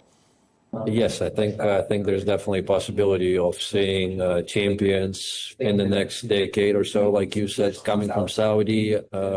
You know, we're going to be playing world championships and maybe possibly more tournaments now in Saudi for many, many years now. And obviously, that's creating that buzz around the game here and around our sport. And hopefully it's going to encourage more and more locals to start practicing and maybe one day become a world champion. In 2024, you made history by winning the World Pool Masters, the WPA World 9-Ball Championship, as well as the US Open. What keeps pushing you after such a dominant year? You know, finding motivation is always probably the toughest thing for athletes. And for me to be staying hungry, it's not really about, you know, the money. It's not really about the titles. It's really about the game. And as long as I'm passionate about the game and I just enjoy myself playing, I can only enjoy myself playing when I play good. And when I feel that I, you know, have a bad day or a bad week, bad month, it only pushes me to practice and practice more. So I guess my mistakes is my motivation. Do you ever let yourself imagine being considered the greatest pool player of all time? Is that a goal that you're chasing? Is it something that helps to keep you motivated? No, this is not a goal that I would like to chase. Really, it's I don't know. It doesn't really match my personality, I would say. It's not the goal that I will be going after. Now that you're representing Team USA in the Moscone Cup, after becoming US citizen, how does it feel going against Team Europe, especially once having played for them? No, it's just more fun for me, I would say. It's a different experience. Instead of being a favorite in the match before the match starts, you're being an underdog, and the teams are completely different. It's a different vibe, playing in different teams. Also, the way their approach and stuff. I wouldn't say I feel like different pressure or anything. I would just say it's a different experience. And I like this one, playing for the Americans, a lot better than playing for the Europeans. Pool is seeing a major growth online. How has that impacted your career and the way fans engage with you? Yeah, I think there's definitely a lot of hype around the game. It's been on social media the last 2 years. And I'm trying to grow my social media as well. And I can see that there's a lot of interest from the younger generation people online. So I think it affected me in a good way. There's a lot of attention coming from, even from the outside of the industry now, coming to pool. So I think it's going to help our sport to grow overall. And how many hours are you practicing a day when you're in your full prep mode? Yeah, just like anything, they say you have to practice 10,000 hours. You got to spend 10,000 hours to do anything, to become a professional at anything in life. And really, I didn't count how many hours I've practiced in my life, but I would guess it's more than that. Now, how much I practice now, it really depends on my schedule. Like you said, off season. We don't really have the off season. The majors are almost happening every 2 months, and then you have the smaller tournaments, so you're basically staying on the road all the time. And when I do that, I try to practice less just to stay in shape physically. You don't want to burn out just because you want to get better and practice 8 hours a day. But I can say that when I was younger, when I was in my 16, 18s, I was practicing a lot, even living back in Russia. I used to practice 8-10 hours a day, skipping school at times. I was just very, very eager to learn and hungry to become the champion, I would say. And are you following a fitness or recovery routine to stay sharp, both physically and mentally? Yeah. I work with a few different physiotherapists, I would say. I don't know what's the right word for it. I have a team. I have a pre-match routine that I do. Usually, we stretch a lot because pool players are dealing with back pain all the time. It's a one-sided sport. I would say, just same as golf or archery. Nothing too crazy. We don't work a lot with weights. It's a lot of, I would say, yoga type, light weights, a lot of work with resistant bands, yoga blocks, myofascial release balls and stuff like this.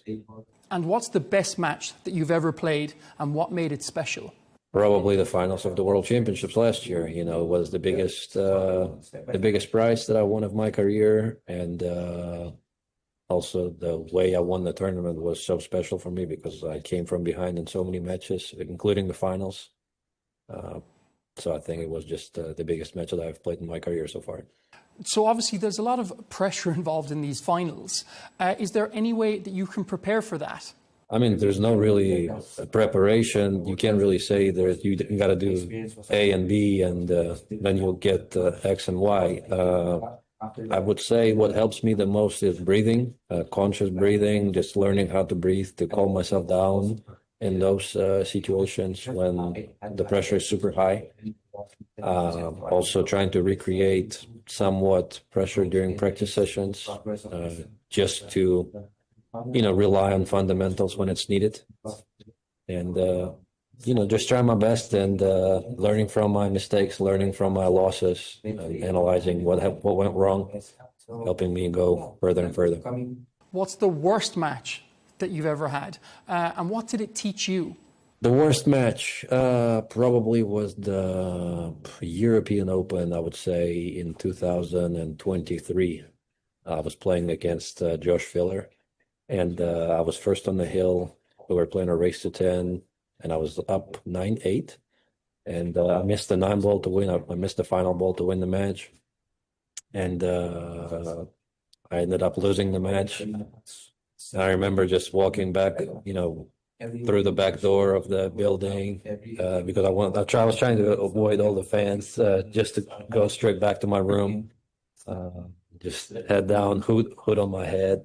It was raining outside, just like in movies. So that loss I remember probably the most. And if you weren't a professional pool player, what do you think you'd be doing for a living? Good question. Probably be a graphic designer. You were on Joe Rogan's podcast. Obviously, I'm a huge fan of that. What was the experience like behind the scenes? He's a pool maniac. He's a big fan of pool. He's got 2 pool tables in his studio. He's got about, hundreds of different cues. We chat always about pool. He's always very supportive. He's watching all of my matches. So he's just a really cool guy overall.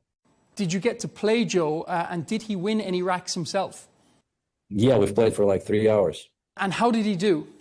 Yeah, he was winning in the beginning. It's a high pressure for me to play against a guy like that. I don't know if you follow what Fargo rating is. If I had to rate him, I would give him 650 Fargo. He's talked about that he's wanted to stream at pool matches himself from his studio in Texas. He wanted to get you involved, as well as many others. Obviously, he has an enormous following. Has there been any follow-up on that idea?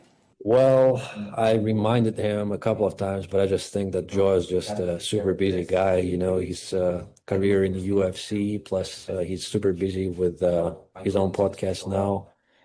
I just don't see where he can find time for anything pool related, but I think when he does, he will definitely do that because it's his passion.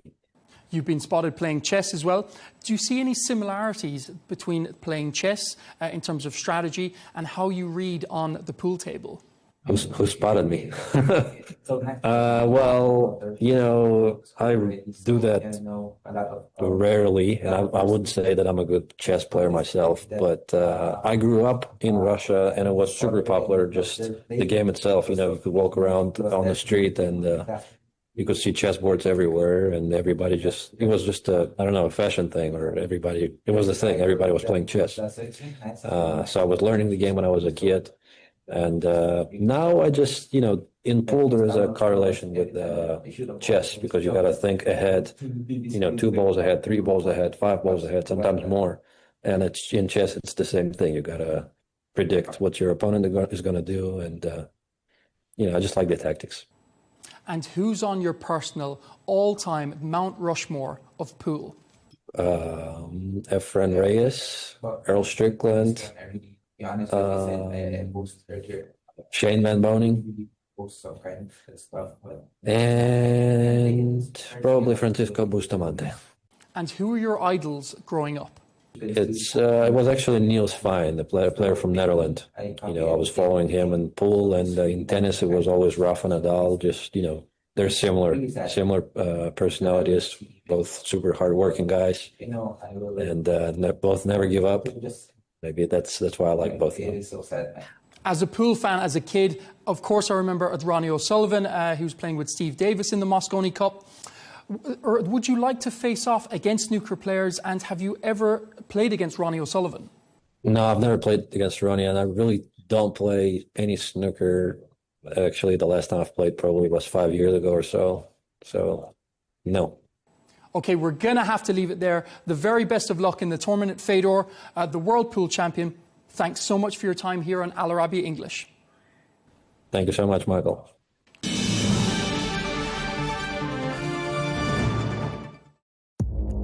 Our allies in many cases, are worse than our enemies. Stay informed and connected with the latest international headlines. There obviously is a risk. From breaking news to in-depth analysis, it would appear that this war is coming to an end. Who buys this stuff? Investors, pension funds. We deliver the most important developments straight to your screen. Iran always wanted to deal with militia. Join us for compelling, expert-driven conversations. A curfew order has been established. And an insightful look at the issues shaping our world today. There are lots of proposals about European architecture for security. I'm Leigh Ann Gerrans, and this is W News. We dealt with this when I was chief of staff in the first term. Where you don't just hear the headlines, you get the full story.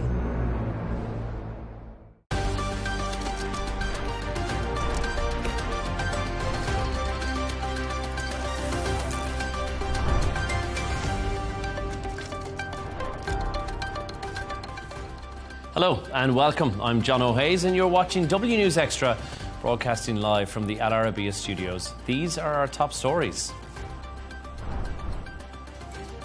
More than 100 aid groups say mass starvation is spreading in Gaza, accusing Israel of blocking access to critical food and supplies. Russia and Ukraine head to Istanbul for their first peace talks in weeks.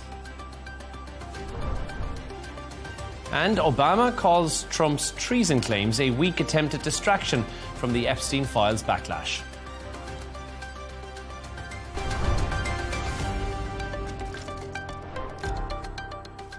More than 100 aid agencies are warning that mass starvation is spreading across Gaza and accusing Israel of blocking access to food and to essential supplies. The United Nations says its workers are being shot at when trying to distribute aid. That's despite Israeli claims that hundreds of trucks are waiting to be picked up.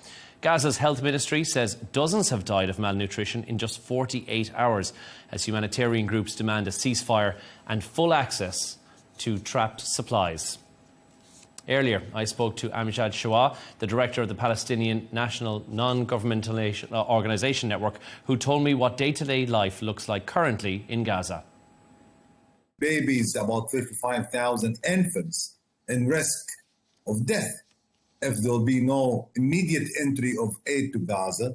And the same time that we have pregnant women, we have elders, we have people with disability, we have also the youth. Today, there is tens of youth who are just fall down because that they didn't eat for days, and the only food that they received is salt with water. This is the things that we are eating. It's 160 days of tight blockade on Gaza, no entry of the basic food items, while Israel continue its killing by the airstrikes to different areas and suffocating the Palestinians by the forcible displacement. To discuss this and all of today's stories, I'm joined in the studio by Michael Jabri Pickett, the Managing Director of This Is Dubai, and by Tala Michelle Issa, the Chief Reporter at Arabian Business. Thank you both for joining us this evening. Michael, first we'll turn to you on this. The international community needs to respond at this stage because aid workers say they are being starved. They are the ones who are lining up to try and get this aid, and they're being targeted when they're trying to simply distribute humanitarian relief. It's a sorry state of affairs that we're watching. It really is, and the international community, as we've talked about many times, 100% has to do something. The fear, of course, the fear is that they won't. And they will say that they want to do something. They'll sign documents saying that they agree that this is horrendous. They'll say that the situation has to end. They'll implore the Israelis to stop doing what they're doing.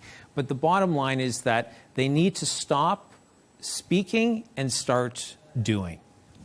I mean, the concern here is that the United Nations is involved, but what are they actually doing? Tala, the responsibility on them, on the UN, during a crisis like this, is it truly preventing them from functioning, or is there maybe some structural failures that are at play here as well?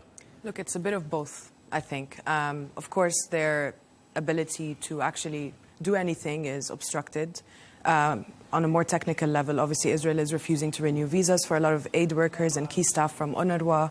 OCHA, OHCHR, and then hundreds of emergency teams as well, and aid workers are being denied entry and clearance in general. So, of course, that's disrupting the whole supply chain.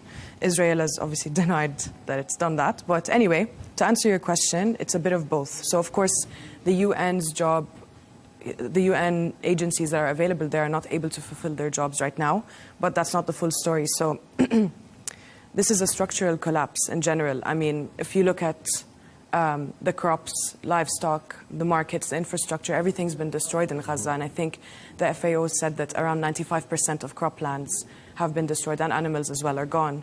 So, and then also the IPC famine review said that the area is now facing famine-like circumstances, which obviously is extremely worrying now, especially the point that it's reached now. But when you look at the UN as an institution, this was created for a post-World War II world to deal with conflict where, okay, it's never equal, but this is asymmetric warfare. One side is extremely powerful and the other side obviously doesn't even have food to eat and can't defend itself right now. So obviously, like Michael said earlier, condemnation is easy. And of course, it's very easy for the UN and all these foreign ministers and all these people to come out and say, we strongly condemn, but unfortunately, their hands are tied and they can't really do anything. I don't know if they don't want to upset certain allies. Obviously, the US's position in the Security Council to have the veto power as well plays a role in this, in the way that it continues to protect Israel. But I don't know, let's see. I just think as an institution, it's more than flawed. I think it's failed completely. But the PNOG and the companies who are in there giving the humanitarian aid, Michael, and when we spoke about this earlier on, they now need the aid themselves. They're in the queues, they're in the lines, getting aid for themselves, but also for their families as well.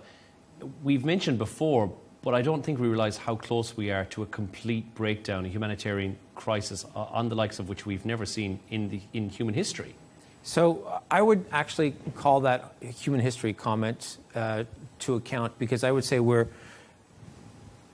10 days ago was the 40th anniversary of Live Aid. And that was at a time when musicians came together to feed Ethiopians who were experiencing what we thought was one of the world's worst famines. Mm-hmm. I would say that what is going on in Gaza is even worse, because not only is the famine happening, but we can all see it every day on our phones, constantly through social media. There's absolutely no excuse for the genocide that is happening to continue. And yet, the international community, as Tala said, will come together and speak about how bad it is, but they won't act. And that's a concern, is the lack of action as well. And Tala, we're seeing not enough pressure, I think, applied on an international level. Who do you think needs to apply the pressure right now? Because Israel simply, from what we're hearing from 100 plus aid agencies who say this needs to stop, is that it's not getting through. And it's Israel that are blocking it getting through. Who do you think the pressure needs to come from? Honestly, the one person that can actually put pressure on Netanyahu to do anything is Trump. He has the military and financial muscle to pull that off. Honestly, I don't really see any other way. I don't, Michael, again, the words have been there, the sanctions have been threatened, the sanctions have been put in place on certain things. A lot of talk, not a lot of action. But from the EU, likewise as well. The UK yesterday, and David Lammy saying that the situation there is grotesque. And that word hits quite strong. But again, it's words, not actions. And I think if the international community really wanted to send a message, they could, in a very peaceful and effective way, start to introduce real sanctions against the Israelis. So student visas for Israelis, stopped. Israeli travelers, no countries will accept them.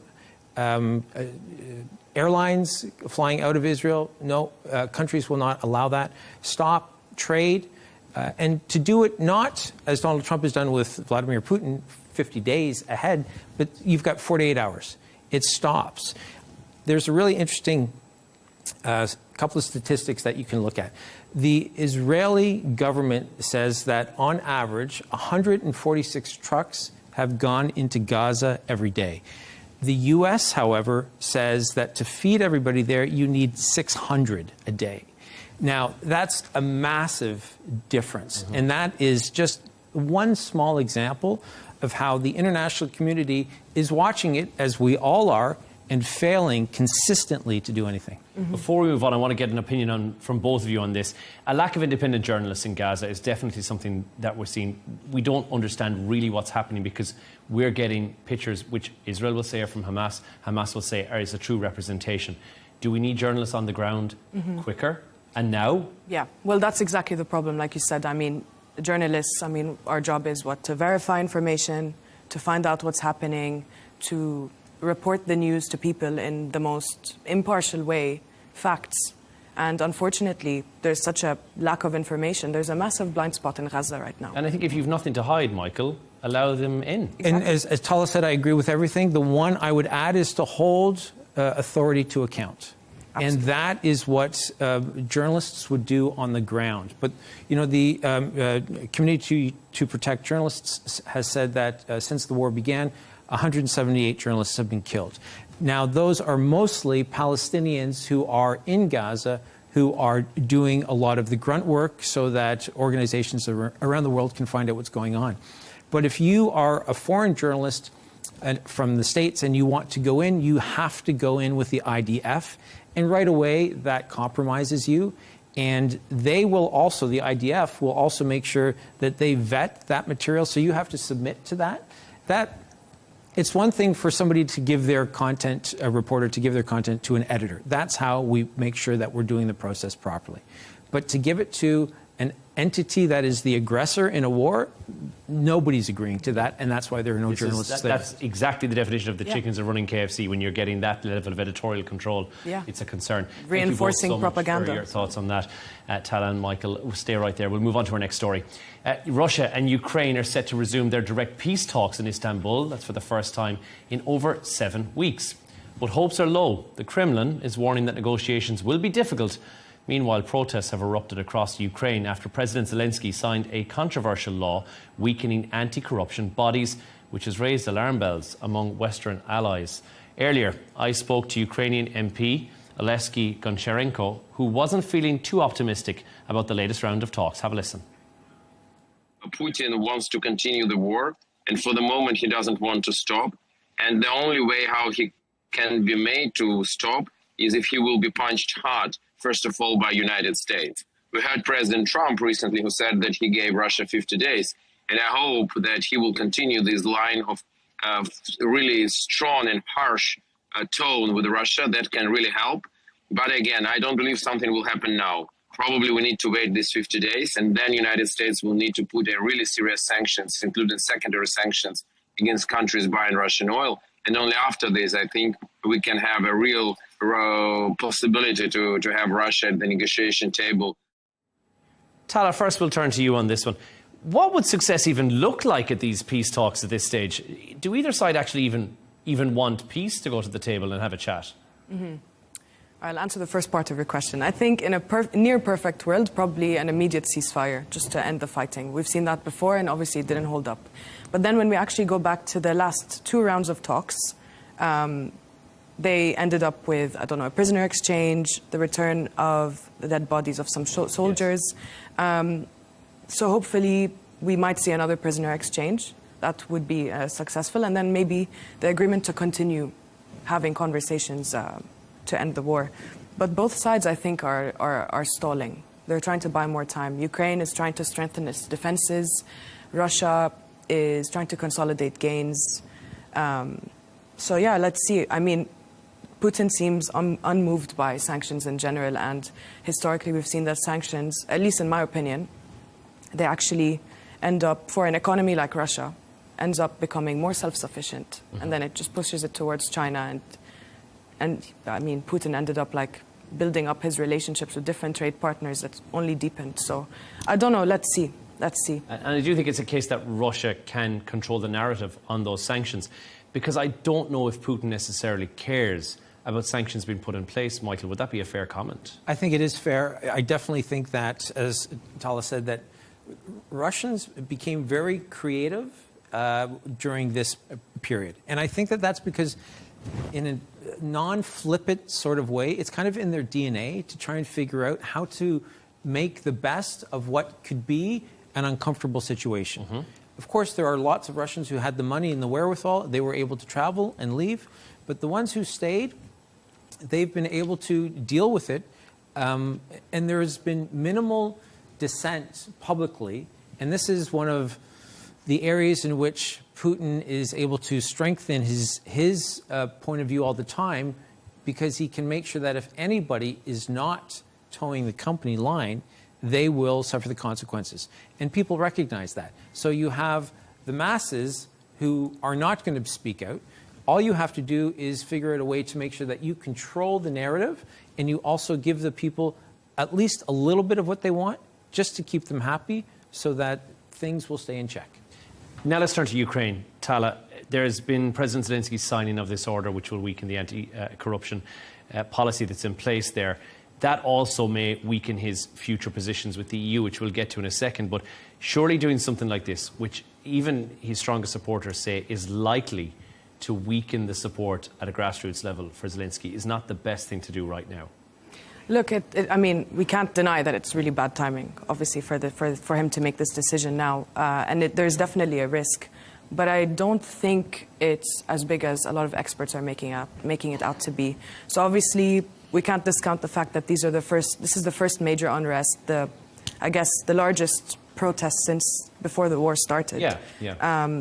But yeah, I don't know. I mean, let's see how this plays out. Obviously, the EU is not happy, and this could eventually affect Ukraine joining because the that EU. Still is on the table. Ukraine still, when this is exactly. over and this has been put to bed, Ukraine will still want to join hands with the EU and make that deal official. Mm-hmm. And something like this, and losing Western allies at such a pivotal time, may not be the best move from Zelensky currently. Yeah, but I think that the anti-corruption protests, I think that that's a conversation for another day.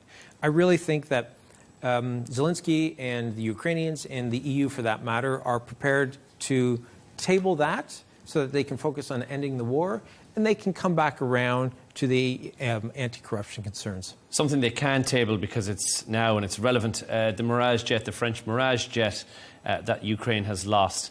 We heard from Oleski a while ago when we spoke to him, who is a Ukrainian MP, that is not a big deal. But it's difficult to see it as anything but a big deal. And more than anything else, very symbolic is what it would seem, Michael, that we're hearing about this Mirage jet being taken out of the equation. I think it is symbolic. And I don't think that in a more traditional, evenly fought war, you would be talking about one fighter jet. No, it's one, but I think it's the symbolism of it more than anything else. And that's exactly my point, is that we are talking about one. And it is because it is part of a shrinking set of resources that the Ukrainians have. And so when one goes down, that starts to make you think, remember, you have to understand that the weapons that the Ukrainians have are mostly defensive weapons.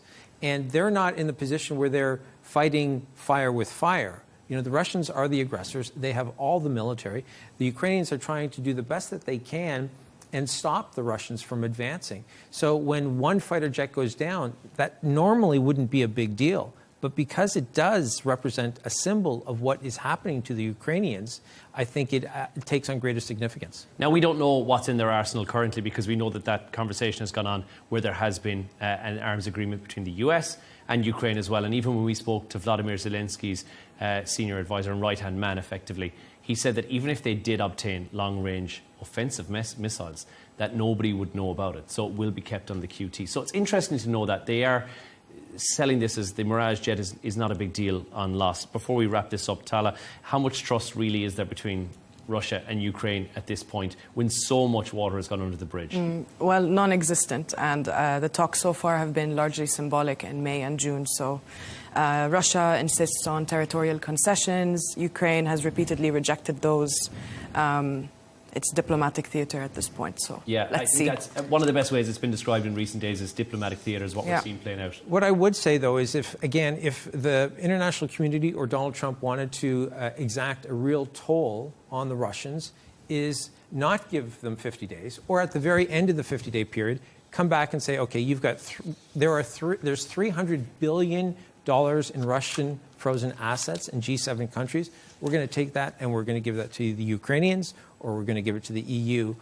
Again, stop Russian airlines from landing in certain countries, making sure that Russians can't travel. There are so many options on the table that could be looked at, other than escalating the fighting. We are just over 6 weeks away from that September 2nd 50-day deadline as well. So this story will continue to play out. Thank you both, Michael and Tala, for your thoughts on that. Let's move on to our next story. Former President Barack Obama has hit back at President Trump's claims of treason and rigging in the 2016 and the 2020 elections. Trump has accused Obama of criminal behaviour by stealing and trying to throw the election. Obama's spokesperson responded to the allegations, calling them outrageous, ridiculous, and a weak attempt at distraction.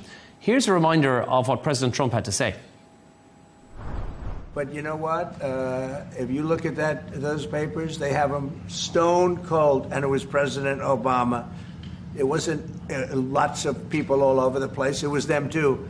But the leader of the gang was President Obama, Barack Hussein Obama. Have you heard of him? And except for the fact that he gets shielded by the press for his entire life, that's the one they...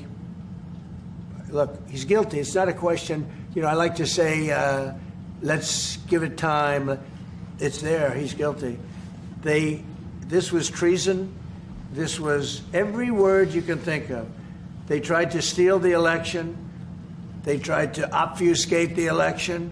They did things that nobody's ever even imagined, even in other countries.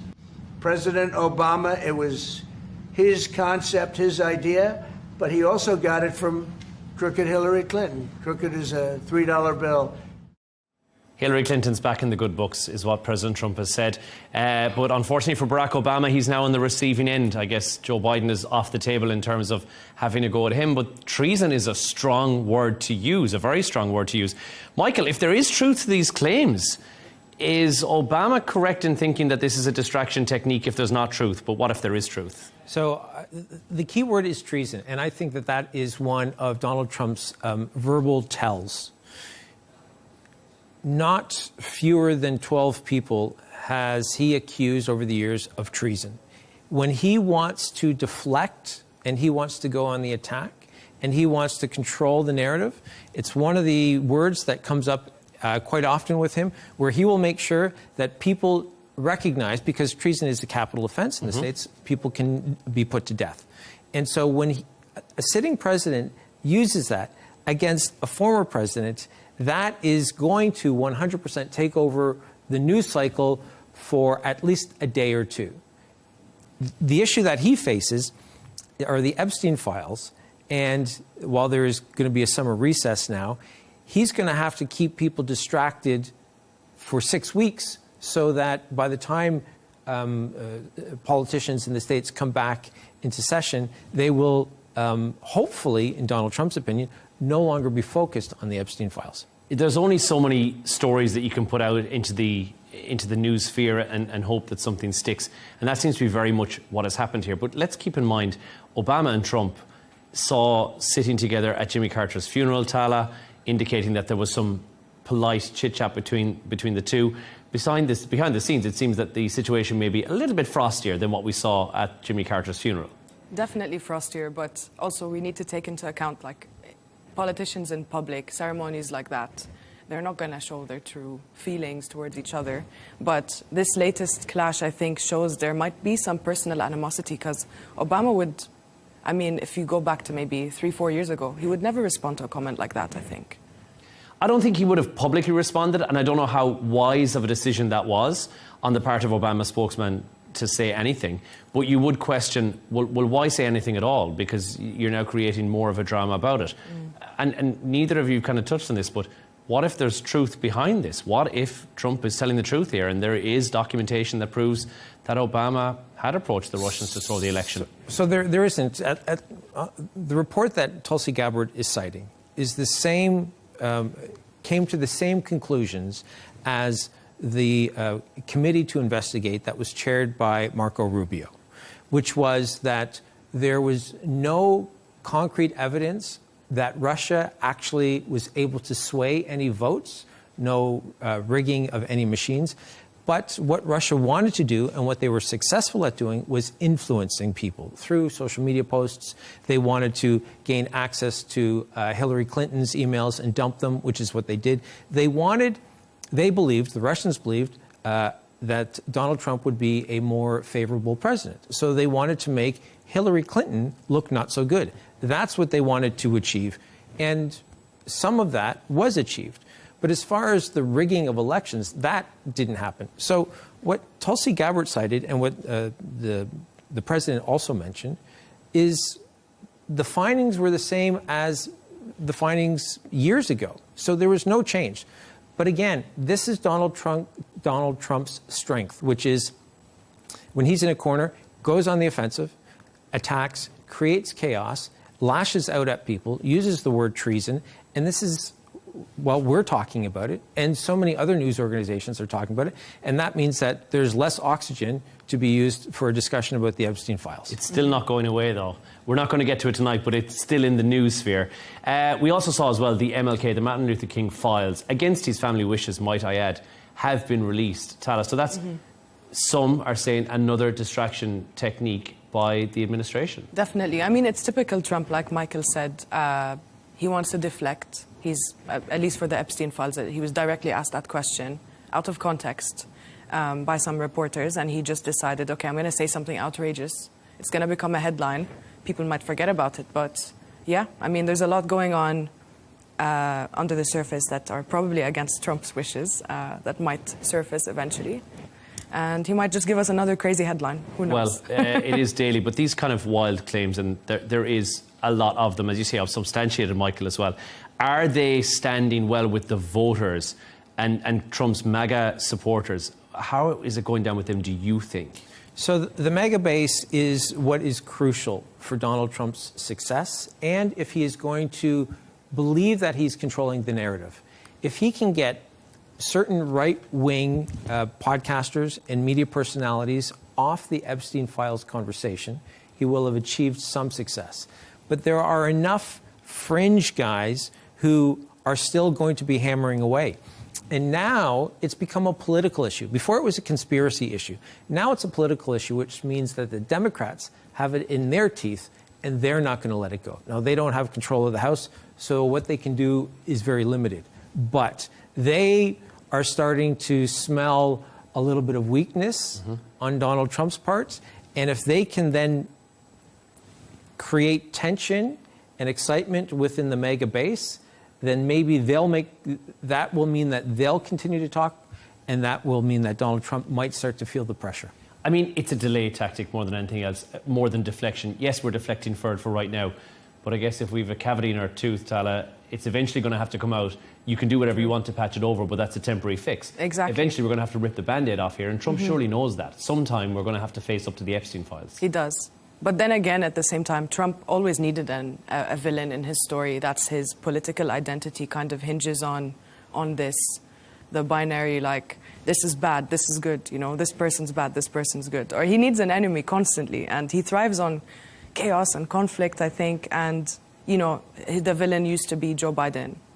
Then it was Hillary Clinton. Then it was the Department of Justice. And now it's Obama again. So let's see where his criticism is going to go next. It also reframes his whole deep state plot against him kind of narrative, I think. I think every superhero needs a supervillain, otherwise they wouldn't be a superhero. Exactly. He is Lex Luthor to Superman, effectively, is what's happening.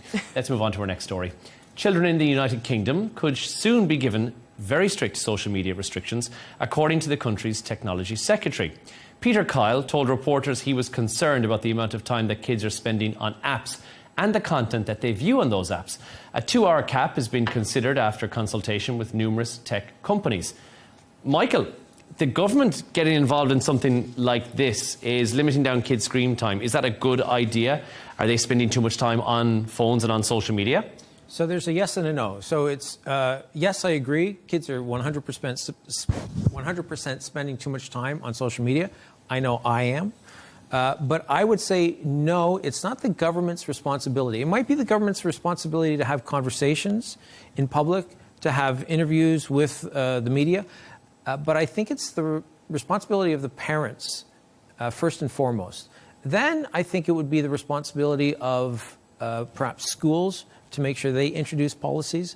But I think if you start, it's a slippery slope. If you start to legislate these things, first of all, where does it stop? But also the logistics of how you actually make it work, how you impose a ban, and then what would be the penalties? I mean, it creates a great conversation starter. But I think the government needs to allow this to rest with parents and individuals so that they can police it themselves. Tala, we've seen something similar in Australia, a tightening of restrictions in terms of screen time. What's happening there and how is that done? I mean, I don't know the full details, but I know that they're trying to enforce or have enforced a full ban on under 16s in Australia. But I think a tool like that is too blunt to enforce. And in my opinion, I think a 2-hour cap on social media might be too low for kids these days. And I think that's only going to have the opposite effect. I think they're just going to sneak around and be tech savvy and find another way to get access to the internet. Look, I'm 100% sure there's every under the age of 16-year-old kid out there could run circles around us technology-wise. I don't doubt that for a second. But they're growing up in an age where AI is effectively out there and it's part of the atmosphere, and it's part of the atmosphere they're going to have to work in the future. Surely putting a device in their hands from a very early age gives them an added advantage as opposed to a disadvantage. But I think this is where the government comes in, because the biggest failing of society now is the education system is still antiquated. Mm-hmm. So what should happen, to your point, is that schools then need to make sure that there is so much more education that's geared towards making sure children are AI capable for when they graduate. So that just means that more screen time in schools. I do think that, you know, if everybody under the age of 16 didn't have a phone, couldn't access it, and it was illegal, then I think there would be less pressure to have one. For what reason? All my friends, well, none of them have it. So I think that there is a way forward, but I think it's something that has to be done in conjunction with the parents, the voters, and also I think the education system and the schools themselves need to take this issue and speak to their community and their parents and find out, and the students as well, and find out what is the best way forward. If these kids are in school, and you're talking about formative years, 12 through to 16, 17 years of age, and they're not connected to a mobile device, in modern terms, I think they'd feel more than just a bit left out. They'd probably feel a bit isolated from not just their peers, but from the world. And I certainly think that being online is an added advantage, surely, Tala, even if there's helicopter parents who also wouldn't like to leave their kids out without a phone. Well, exactly. I think, I mean, if I had children in school and they didn't have a phone and I didn't know where they were all the time, I would be worried. I think as a parent, you want to be able to get in touch with them whenever. But then this brings another, I guess, subject into question. I think it's the devices that we currently have, the smartphones that are available, are not suitable for children, I think. And if you're going to go ahead and put, enforce a legislation on this entire thing, then there should be devices that are specifically tailored for kids. And until we see something like that, I don't think there is going to be any regulation that is going to stick 100%. And kids are always going to find a way around it. I mean, we're seeing kids being more tech savvy than their parents now. Yeah, yeah, oh, for sure, for sure. I would say that the phone that is, I would even say that well, I do agree with it's a good idea that the tech companies should be creating this. I think what they could do is, when we moved here in 2003, go back to the Samsung flip phone that I had. You can text and you can call. That's all kids need, and I think to your point, that's what really freaks out parents is when they can't get a hold of their children. They don't need a smartphone for that. You can go back to an earlier model, and the kids will have everything that they need, and parents will have access to them. How would they share memes is the big question. Do we put the onus on tech companies then, Michael? Do you think we say, right, you're releasing the brand new iPhone 17, we're just over a month away from that being released. Do we have parental controls on that, whereby there's an activated passkey, which is almost impossible because it's so highly encrypted to break down, that must be activated by a parent for the child to be able to fully access the features, and you can switch on and off as required, and put the onus back on tech companies to say, you must do this? So maybe I'm not in a combative mood right now, but I think that, yes, I think governments should be working with tech companies to find a way forward. I can't imagine that Mark Zuckerberg, who has, I think, at least one child, is not going to be concerned about the amount of screen time that child has. I think that a lot of these tech companies, I mean, behind the tech companies, it's individuals, and in many cases, it's parents. So speak to them and work with them to find a way forward so that the government isn't getting in the way of them making money, but the government is working with the tech companies to find a way so that the parents are happy and so that the children are happy, because we don't know what the long-term repercussions are of a 6-year-old today. What will they be like when they're 26? Of course. And I think it can be a little bit disconcerting when you're walking around a mall and you're seeing children who are incredibly young being so agile on a phone. And I would hazard a guess to say they're also so used to being on the phone, or at least having a screen of some sort in front of them. It does seem to keep them quiet, though, so there's always that to keep in mind as well, from a parent's point of view, of course. And finally, Michael and Tala have come up with some of the more quirky stories of the day. Michael, we'll turn to you first. Cyber attacks sometimes can be quite tricky to execute, or sometimes can be as simple as picking up the phone, it seems. I love this story because we can all relate to it. We've all worked at organizations where the IT department has been quite aggressive when they've said you need to have these workshops so that you can identify what phishing emails are and what a cyber attack is. So Clorox, the bleach company in the States, outsourced their IT needs to a provider, a company by the name of Cognizant.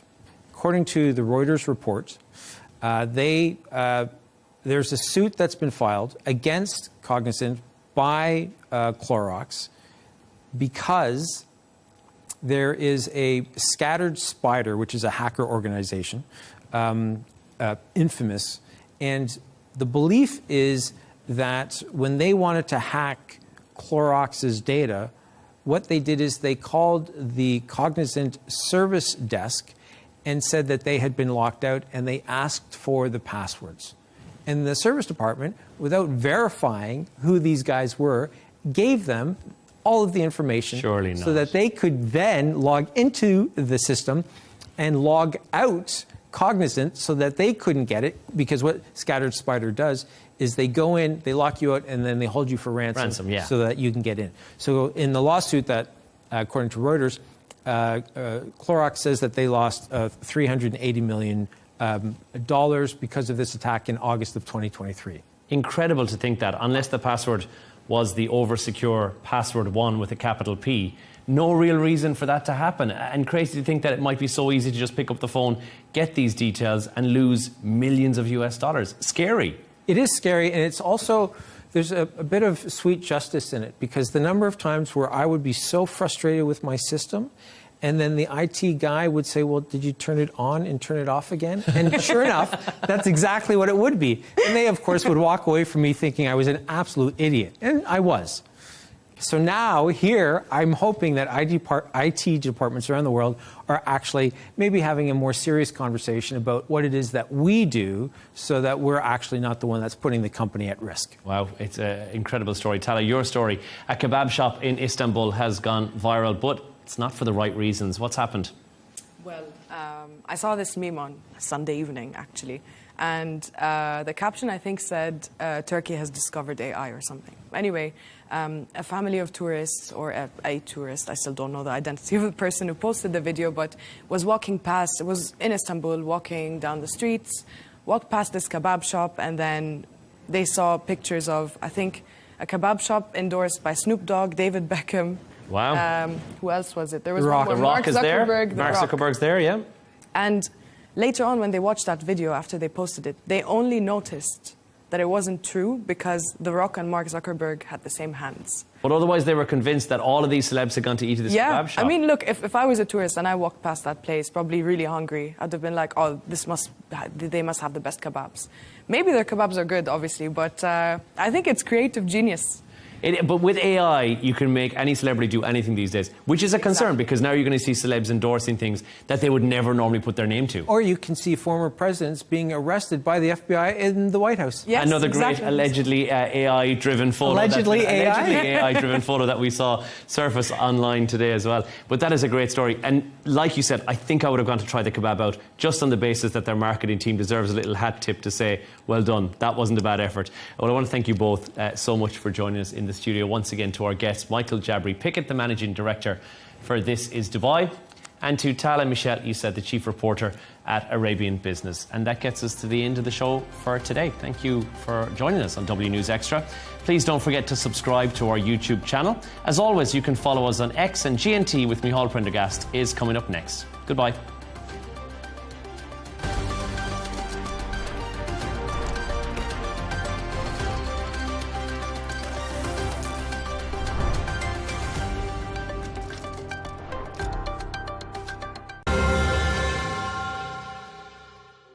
Is President Trump's patience with Putin running out? The US president has upped his support for Ukraine, announcing a weapons package for Kyiv and threatening sanctions on Moscow. But is it enough to force Russia to make a deal? Stay with us. That debate is coming up on Counterpoints with me, Melinda Nucifora. We have to take care of our people, and we're going to take care of our people first. For in-depth analysis and all the latest developments across the globe, make sure you join us every weekday. President Trump is trying to negotiate a ceasefire. With so much happening, so much information, and so much noise, International law will have no part in his administration. it can be hard to keep track. Tariffs will just fuel inflation. We're going to fight these tariffs. But you can count on us to tell you what you need to know. We stand by your side. Join me, Tom Burges Watson, for Global News Today, right here on Al Arabiya News.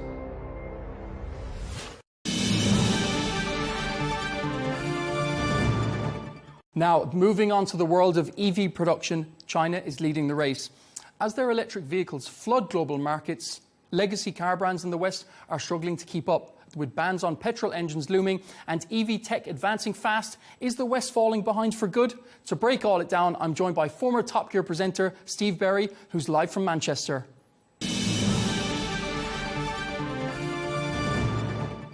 Thanks so much for your time, Steve. So China's EV juggernaut is now, well, I mean, it's dominating the world. Is this a disaster for legacy brands like you've got BMW, you've got Toyota, you've got Mercedes and Volkswagen? What does this mean for them? I think it means nothing less than the end of volume sales for those legacy manufacturers. And I'll give you two reasons why. One, the price of the product, and two, the quality of the product. The stuff that's coming out of China.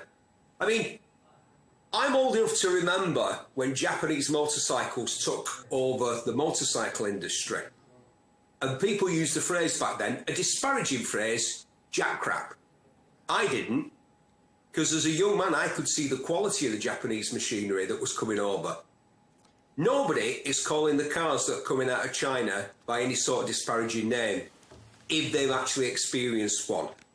The likes of the BYD being the most popular brand name for a Chinese car here in the UK, along with MG, which does rankle with me a bit, because I drive a real MG, not one made it. Mine was made in Oxfordshire, not a province of China. But they bought the name, they've got the rights to the name. The MG is very popular in the UK. And these cars are high quality. They're not just as good as the stuff that's coming out of Europe and Japan. Often they're better and they're considerably more affordable. So the West, well, in my opinion and the opinion of a lot of people, it's rushed to ban the internal combustion engine. It's put a lot of unfair pressure on the traditional automakers. What's your opinion on that? I wish you'd asked me 15 years ago. I went to Ryton near Coventry to test drive what was then a new Peugeot electric car. And it was appalling in almost every department. In terms of the performance, the ride, the handling, the weight of the batteries, which were the old lead-acid batteries. This is 15 years ago. That's what an electric car had then. They made the thing. It was a simple Peugeot hatchback, but the local council in Coventry had decided, of course, Coventry, the home of Jaguar, we might talk about them shortly. The local council decided they wanted to be lean, green and mean, and they asked Peugeot to build these electric cars. This is, again, it's about 15, 17 years ago. They were appalling. The quality of electric cars now is fantastic, and the decision has been made. I hate to be the sort of person who cuts off a good question, but the question should have been asked a long time ago. The decisions have been made. Car makers have been compelled. They haven't been asked. They've been compelled to completely change their product. An electric car is as different from an internal combustion car as it is from a blinking helicopter. You might as well ask them to start making flat-screen TVs instead. A modern electric car shares less than 7% of its components with its internal combustion engine equivalent these days. It's a completely different product. And if you designed a product to deliver an industry into the hands of China, it would be the electric car. And ICE engines now are hitting around 97% efficiency. Was it too soon to push them out? I think so. A friend of mine is a very senior engineer at one of the largest and most respected car makers in the world. He's a very technically minded man. He's a brilliant man. And his frustration at the fact that the motor industry has spent 140 years perfecting the internal combustion engine. I come from Bury, Lancashire, in the northwest of England. The original industrial part of the world, the first part of the world that was industrialised. And my hometown, which is the smallest metropolitan borough in Britain, Bury, was twinned with the place in Germany that was the birthplace of Benz, one of the originators of internal combustion engines. And I often thought, as I went into the public library, there was a display, photographs of him, some mementos from his life and stuff like that. And I used to think, I wonder what he'd think of what he and the pioneers of internal combustion would think of what we've done with his engine, what we've achieved with the engine that men of the 19th century, not the 20th century, what we've done with that invention. And getting back to my pal, the engineer, he said, Steve, we've more or less perfected internal combustion. It is physically impossible to extract more potential. He used that word because he's German and he's very scientifically minded. We have extracted the maximum potential from petrol and diesel. And at almost the exact moment that we achieve that, we're told to stop making those engines. There is a dreadful irony, I think you'd agree. And it's governments themselves, they've mandated the banning of these cars. But the mining of lithium, which goes into these electric cars, is also deeply polluting, especially to the environment, especially to workers all over the world who are exploited in the extraction of these minerals. There are all kinds of side issues when it comes to electric cars. Where is the electricity coming from? How is the electricity generated? How long will electric cars last in the real world in comparison to internal combustion engine cars? I don't know how well-travelled you are. Obviously, you're not in your native land right now. Extremely.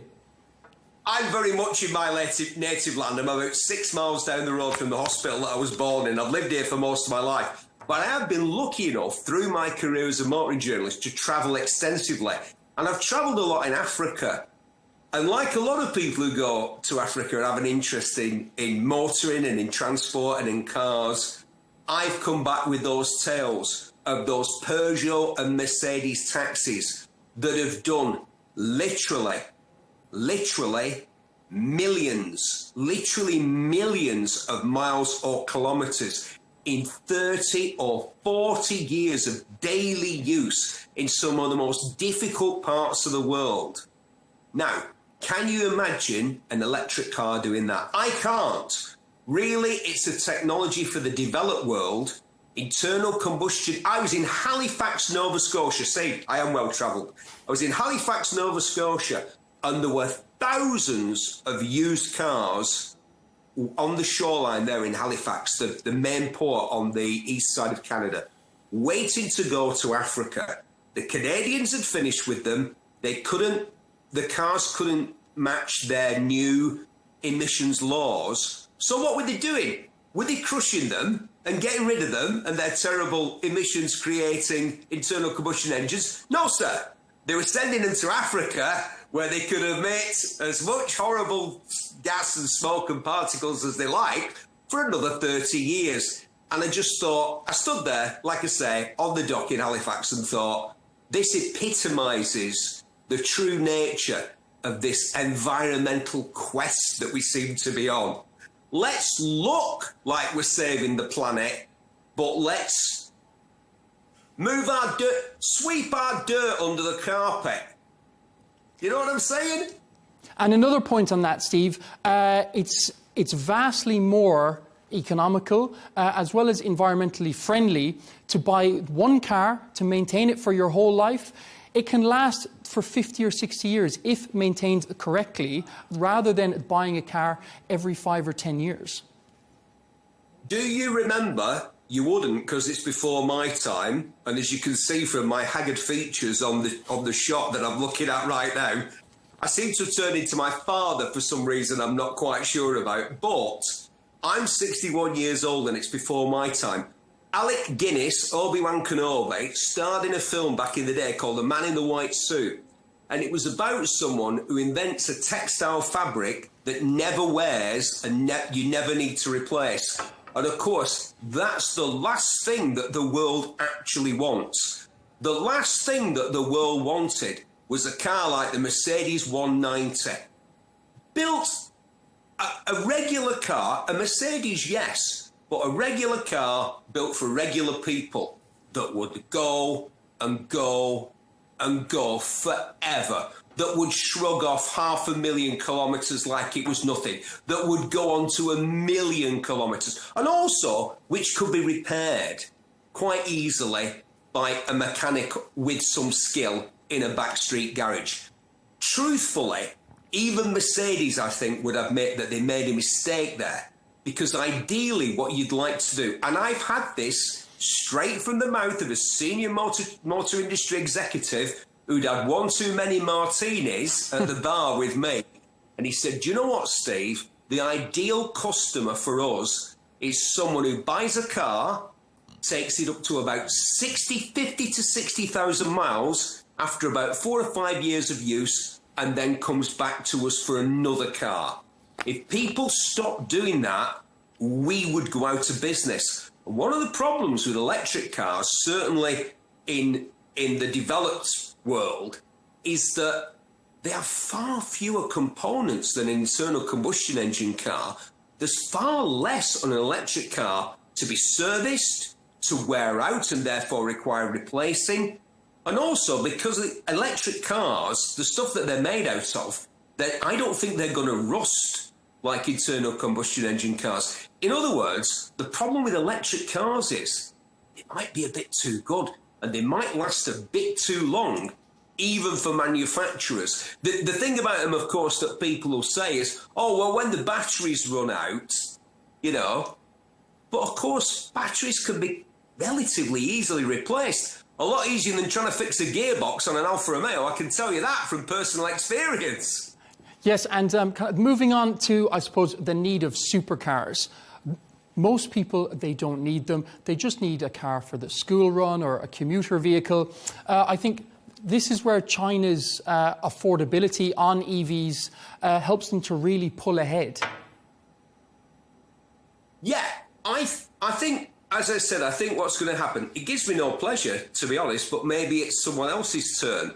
You know, why should it be us? Why should it be Britain, France, the States and Japan that dominate the motor industry? Why not China? Why shouldn't it be their turn? If they can offer a product that's cheaper and better, why not? But I do think that when it comes to supercars, those names, those evocative, soul-stirring names, Lamborghini, Aston Martin, Corvette, Supra, those names that have fired the blood of young men and women around the world for decades, that appeal, that attraction will still make people work endless hours in jobs that they hate so that they can get their hands on one of those cars. I remember the first time I got a Lotus, and it had just been a lifelong ambition. I'm the guy who made a pilgrimage to the site of the first Lotus factory, and then rode up a very big hill to the pub where Colin Chapman, the founder of Lotus's parents, lived, where he built the very first Lotus, and stood there in the courtyard thinking, wow, the first Lotus was built here. And so to actually own one of those cars for me had been the fulfillment of a lifelong ambition. And I think that's where the Chinese motor industry will have a lot of catching up to do. So you can't buy history. Well, you can buy history. I was going to say all kinds of British, legendary British names have been bought by India, by China, by America. You can very much buy history, but you can't create history in a few years' time. It takes decades to build a name like Aston Martin, Ferrari, you know, all of those names. And I think they will remain, and they will build internal combustion engine cars. Horacio Pagani in Italy has just gone back to internal combustion engines only, because he simply said, when asked why, he said, because nobody wants a Pagani hybrid or a Pagani electric. They want a V12 dead tree burning monster of an engine that makes a noise that puts a grin on the face of anyone with an ounce of soul. So you've driven a lot of these cars. Obviously, you're a presenter on Top Gear. How did that opportunity come about? Well, the thing was, I'm from the era of Top Gear when we were all journalists. It was believed at the BBC that if you presented a programme about a subject, you should be an expert. So if the subject was, say, the Tudor monarchs, they'd ring up Oxford University and Cambridge University and maybe Durham, and they'd find an eccentric professor who wasn't afraid of the camera, and they'd get him or her to present the programme.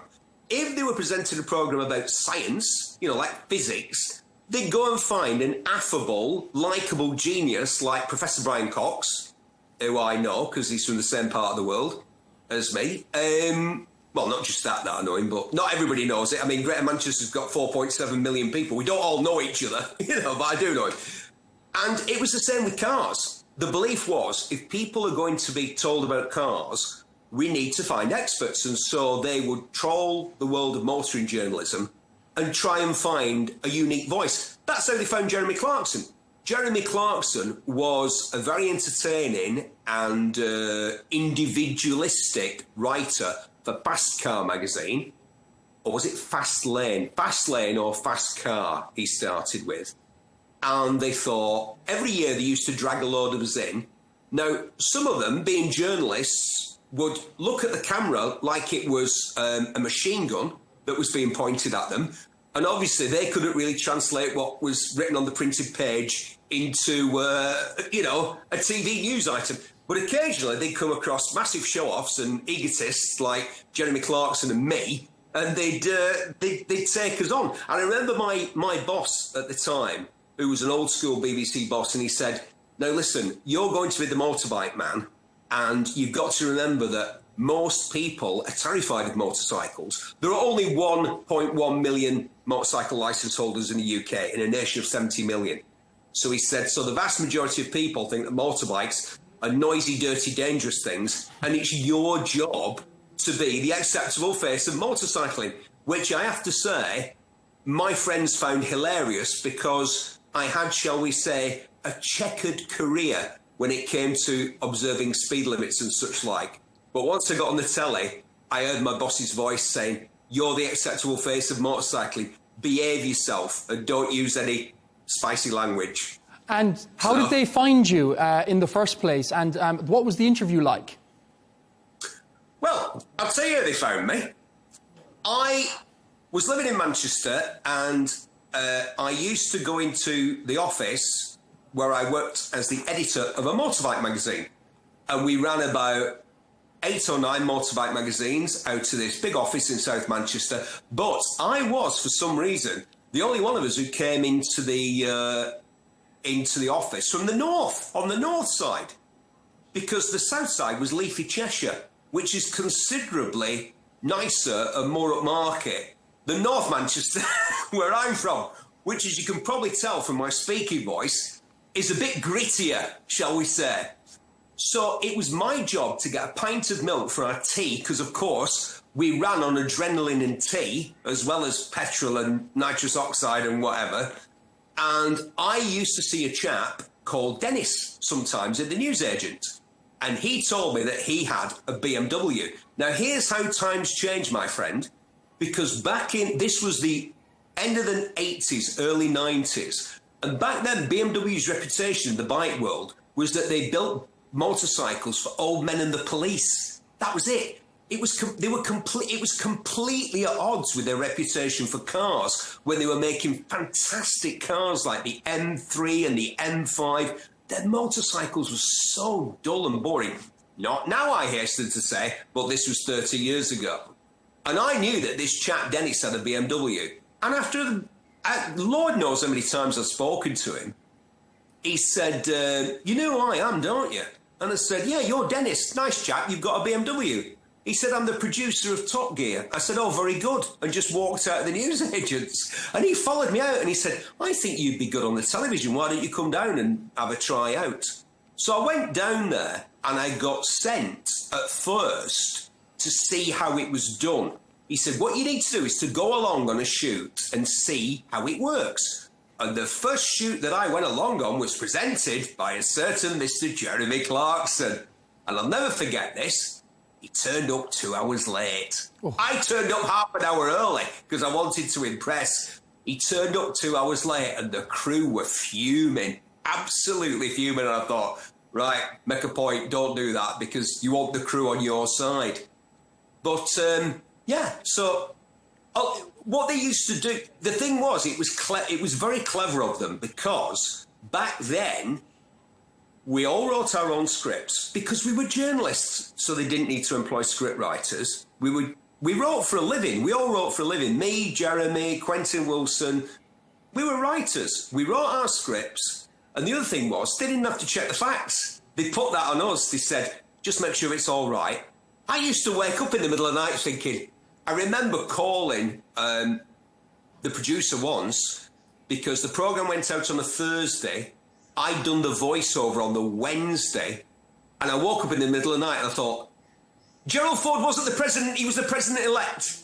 I'd said that when this particular car came out, Gerald Ford was the president, and then it suddenly came to me in the night, he was only the president-elect. And I rang the producer, and he said, Steve, two things, no one's going to notice, and two, it is 1:45 in the morning, and then he said a rude swear word.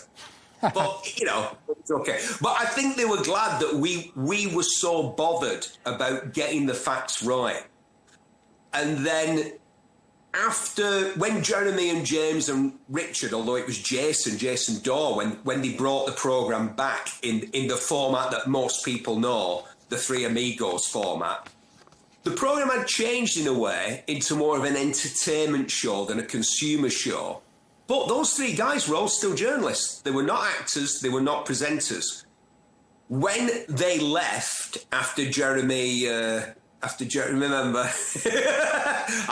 started throwing hands because his steak was cold or something like that, they got Chris Evans, they got Matt LeBlanc, and for me, my mother is one of the sweetest person that walks this earth. She never has a bad thing to say about anybody. But I went round, she's in her 80s, I went round to see her when they changed it to Chris Evans and Matt LeBlanc, and my mother was dusting, and she stopped and she said, well, I've watched that new version of Top Gear, Stephen, and I have to say, it's dreadful. And I thought, wow, for my mother to say that, it must be really bad. And I think that was the end of the game because the people watching it were being entertained by Clarkson, Hammond and May, but they knew that all three of them had a solid background in motoring journalism. And speaking of Clarkson... Yeah. When they said, I think it's like or I don't think it's as good as they actually had the knowledge and the experience. When Joey from Friends, no disrespect to Matt LeBlanc, actually, some disrespect to Matt LeBlanc. When Matt LeBlanc expressed his opinion on the Di Tommaso Pantera, as opposed to the equivalent Ferrari or Maserati, Had he ever driven the other two cars? I'll bet he hadn't, because he was too busy being an actor. They ruined it. And that's why people watch Grand Tour. Because again, Jeremy Clarkson's been writing a motoring column for the Sun newspaper and the Sunday Times here in the UK for over 30 years. Do you realise how many cars that is over that time? It's hundreds and hundreds, it's thousands of cars. So, not that he and I ever really got on. We butted heads, me and Jezza. But I've got to give the guy respect, because when he opens his mouth to express one of his strongly held opinions, he knows what he's talking about, and people know that. And that's why they respect the guy, even if they don't like him. Like me. I don't like him, but I respect him. Well, exactly like you said, Steve. Very easy to watch on screen. What's Clarkson like off screen? Late. He and I never got on. Why? Well, we sort of did. We sort of did at the start. And then I started to be on the show more. And then, as well as the motorbikes, because I started on it, for a few years I just did motorbikes. But then I started to do cars, and I started to get some of the jobs that Jeremy assumed would be his. Like, there was a new Lamborghini, the car that we now know as the Gallardo. It had a different name in development. I got wind of it. As a journalist, I got wind of it. Approached somebody in the organisation, because at the time I was writing with Auto Italia magazine in the UK. They had contacts in Italy, so I had contacts in Italy. And when Clarkson found out that I was in the frame to go and drive that car, he went potty. He was absolutely... It was like, because when I was the bike guy, it was fine. But as soon as I sort of started to be... Jeremy's great. I mean, anybody who watched Grand Tour or Top Gear, Three Amigos Top Gear, him and Richard and James, would know there's a hierarchy there, isn't there? They're not equal, the three of them.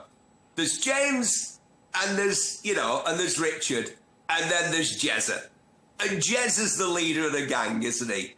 If they were the Black Widows in those old Clint Eastwood films, Jezza would be the guy in the German helmet with the horns on. He's the leader of the Black Widows, isn't he? So, in real life, Jeremy is a less bombastic version of that person that you see on the screen. You couldn't act that persona for all the years that he has. He is kind of like that. And like I said, even though he and I never really got on together, the last time I met him in person, there was a bar. It was at a car show, and there was an open bar. And he said, "Berry, people know we don't like each other. I'll buy you a pint, and we'll stand over there pretending we like each other." So we're at the bar. I said, "Go on then." So he bought me a pint, and we're there chatting away. And I could see people, because it was a car show with lots of industry people, and they were walking past. He and I got to the point where I was interviewed by Britain's then best-selling newspaper, and the title was "I Wish He'd Fall in a Hole in the Ground," with a picture of me, which I did say, but they cut off the end of the sentence where I'd said to the News of the World, I'd said, "I wish he'd fall in a hole in the ground so I could have his job," and then said, "Not that I don't like him or wish him any ill will." They just used the bit at the beginning, which I had to admit to my boss when he called me in a furious rage, saying, "Why did you say these things to the News of the World?" Although subsequently I did become the motoring editor of the News of the World, which again I'll say, whatever you think of it, was Britain's... I mean, it seems strange to be in a Britain without the News of the World, because for many decades it was the best-selling newspaper in the UK. Well, to even hear the notion that the News of the World, it might have put a misleading headline, I don't believe that at all. I'm just going to move on to the fact. Who is a better driver, you or Jeremy Clarkson? Well, that's a good one. When you say a better driver, do you mean a faster driver? Yes, of course. I don't know. I have raced, not very well, because I have a problem when I race. I either finish well or the car is completely destroyed in a horrendous crash, because it seems that I only ever crash on the fast corners at race circuits. Forget first or second gear hairpins. I'm all about fourth or fifth gear flat out turns.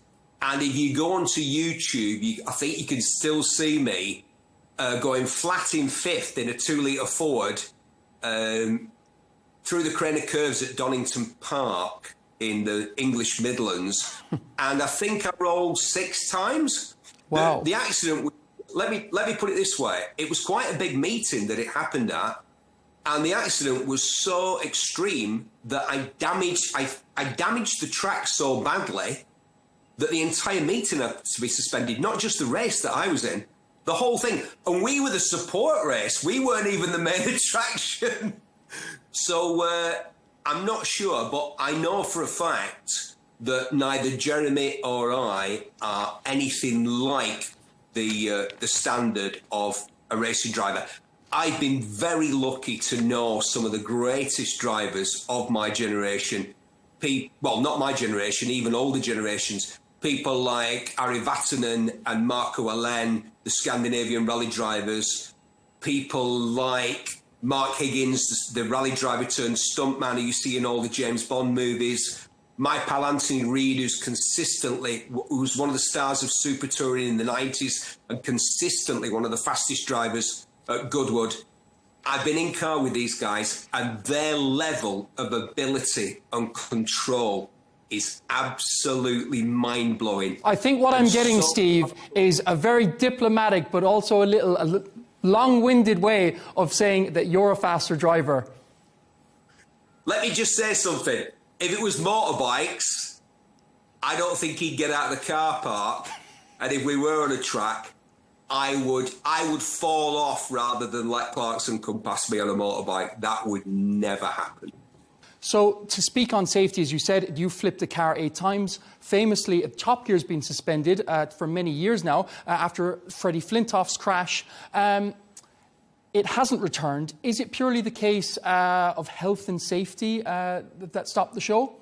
Don't think so. I think that's the easy answer. And I think it's more complicated than that. It pains me to say this, but it's hard to ignore the inevitable. A lot of people would like to ignore the inevitable, but I'm supposed to be a journalist, and so I kind of have to speak as I find it. And what I find is that enthusiasm for cars and for motorcycles it's waning, it's disappearing. Do you know what it's similar? Do you know what it's very similar to? I'll tell you. It's very similar to rock music. Now, there's a great debate at the moment about the end of rock music. Black Sabbath just played their final ever farewell gig. Although, having said that, I did go to the farewell tour 5 years ago. So who knows, there may be another farewell tour. But Ozzy had to sit in a chair that he was strapped into. So I very much think that that's the end for them. Paul McCartney seems to be on a farewell tour. Glastonbury, they're not having Glastonbury next year, but when it comes back, which band would be big enough to play Glastonbury? What, U2, Coldplay, maybe? Those guys are getting, into their 50s and 60s now? And it seems to be, to me, the same with cars and with motorbikes. That passion is fading.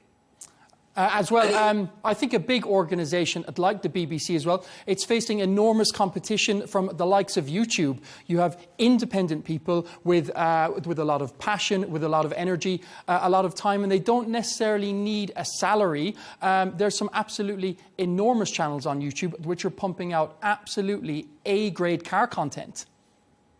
Yeah, not much of it is from the UK, though. Most of the stuff that I watch is made in North America. I have to say, people like, Hoovy's Garage, Vinwicki, Jay Leno's Garage, stuff like that. And then there's the more sort of esoteric guys, Whistling Diesel and all that. I do like the crazy hillbilly stuff. It's a million miles away from my experience of motoring. these trucks that have their own zip code that are that have got like 2,000 brake horsepower and spew, enormous amounts of thick black smoke. I find that stuff quite entertaining, but I do wonder. I've tried myself with YouTube, and I think I've realised that the sort of content that I got used to producing on what we call linear television, I didn't just work for Top Gear. I made motoring shows for 4 or 5 different linear television companies here in the UK, Channel 4, Channel 5, Sky, the BBC, ITV. And it was all kind of TV programme-ish. But the YouTube content, there's a guy on there, Vice Grip Garage, Derek. I don't know if you're familiar with the guy, but it's just some guy who's got a very appealing character. He travels right across North America. He buys these old cars sight unseen. He tries to fix them up, and then he tries to drive home, often like 1,000 miles or 1,500 miles. And I will happily sit there and watch this guy on his adventure, even though he's not just fixing the cars, he's filming it, he's recording the sound, and then when he gets home, he's editing it all down and sticking it on YouTube.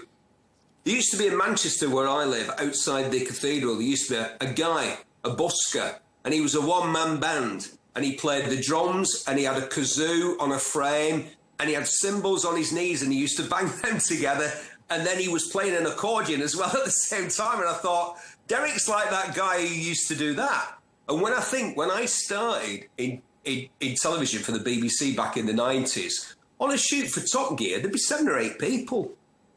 And now it's like one guy with a mobile phone, and he's doing the whole thing. He's editing it on his phone.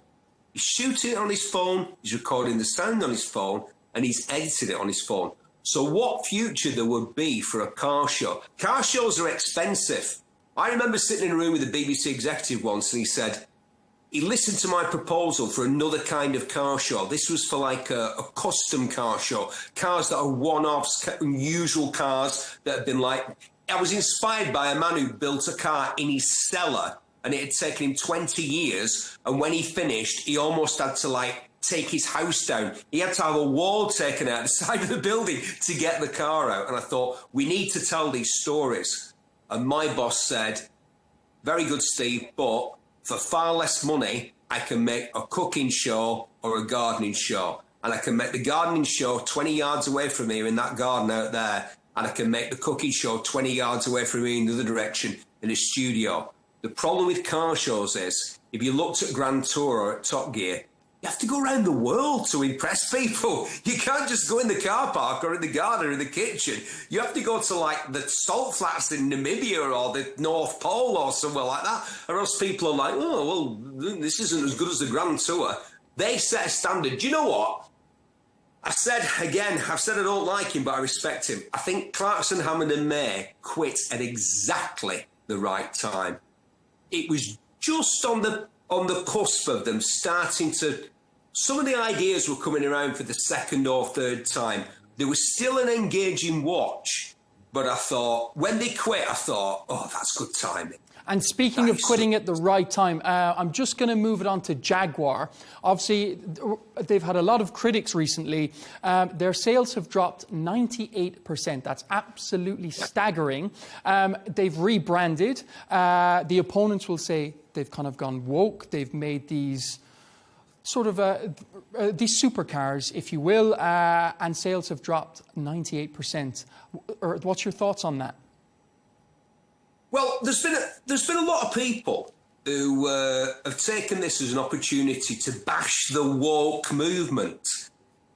I don't think there is a woke movement. Nobody's made me aware of it. When I saw that, I thought, this is the last throw of the dice. Jaguar has been in trouble for 50 years. It's staggered from one benefactor to another to try and prop up an ailing business. I mean, think about the glory days of Jaguar.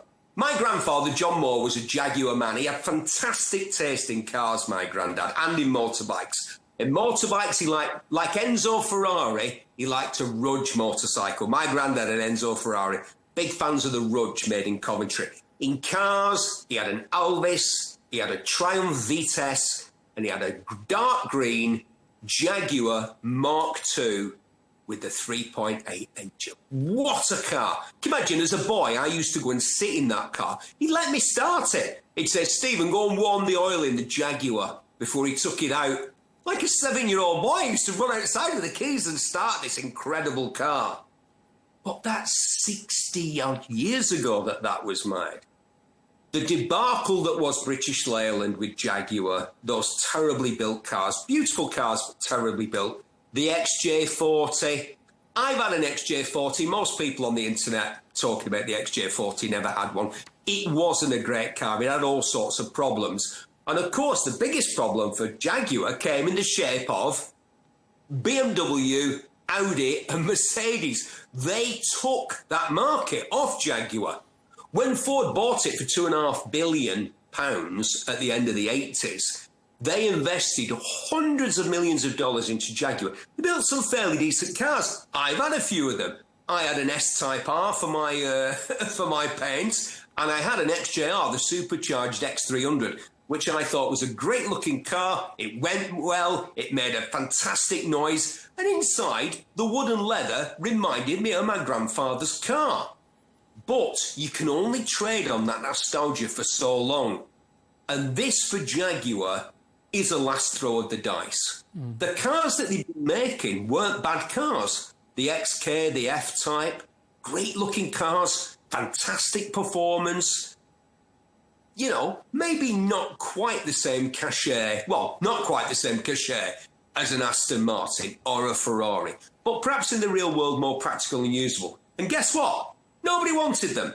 So what are they supposed to do? Are they just supposed to carry on building cars that hark back to the 1960s and the 1950s that nobody wants? No. A radical, bold, imaginative reinvention. And if some people can't see that those commercials were deliberately designed to alienate them, then they must be easy to fool. I wouldn't mind playing poker with those people who started ranting and raving and frothing at the mouth and saying how woke it was. They've done that deliberately to get rid of you lot. They're going to reinvent themselves. They're going to build a car that costs 10 times as the X-Type they were flogging a few years ago, and they're going to try and sell them to Chinese billionaires. And I wish them all the luck in the world, because to me, Jaguar is one of the greatest brands in the history of the motor industry. I hope they survive, but it won't be like it was, because the world's changed.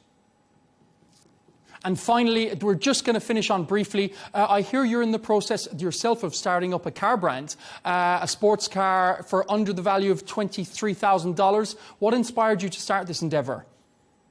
I thought you'd never ask. Thank you for asking. Two things inspired me. One is the Lotus Elite. We've talked about my love of Lotus. I think that Colin Chapman is the preeminent genius of the British car industry, and there were certainly quite a few of them, you know, whether it's Isigonis or Sir William Lyons or Peter Stevens, who's actually a friend of mine, the man who designed the McLaren F1. I think the Lotus Elite of 1959, the first car that had a monocoque. It wasn't a body-on chassis, the first production car to be built on a monocoque. And I was inspired by that, and I thought, why have sports cars become so incredibly complex and so insanely powerful? What if we went back to the principles of the Lotus Elite, a car that was super lightweight and which had skinny tyres and had about 75 brake horsepower? Now, most people would think, 75 brake horsepower, you can't have a sports car. Yes, you can, because as Colin Chapman knew, and his mantra was, add lightness. We intend to build a super light car with about 75 brake horsepower. It won't need power steering. It won't need ABS. It won't need traction control. Remove weight, add lightness. And the other thing that inspired me were the pedal cars that were built. A friend of mine wrote a book, Lee Marshall wrote a book about the pedal cars that were built at a factory in South Wales that were replicas of the Austin. And people might remember our now King Charles and his brother Prince Andrew in those little pedal cars, because they used to sell them in Harrods, the department store. Those little pedal cars were made by disabled miners, guys that had worked in the mines in South Wales but had been injured.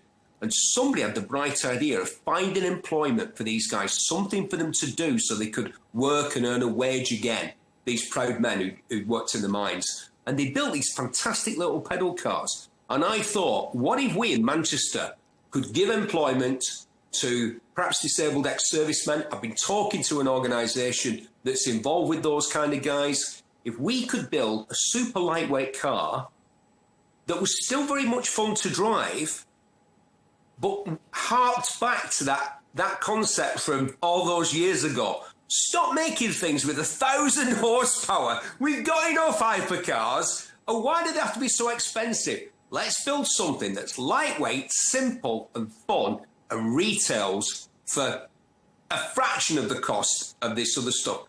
You don't need to go crazy fast to have fun. If a car is simple and it's very direct and you feel connected to the road, 50 miles an hour can feel like 150 miles an hour. And that's a great place to end it there.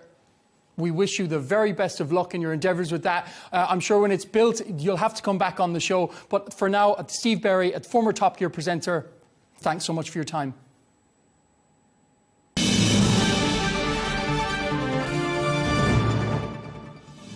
That's all we have time for today on Global News Today. Thanks for watching, and be sure to join us tomorrow for more exclusive interviews. Until then, goodbye.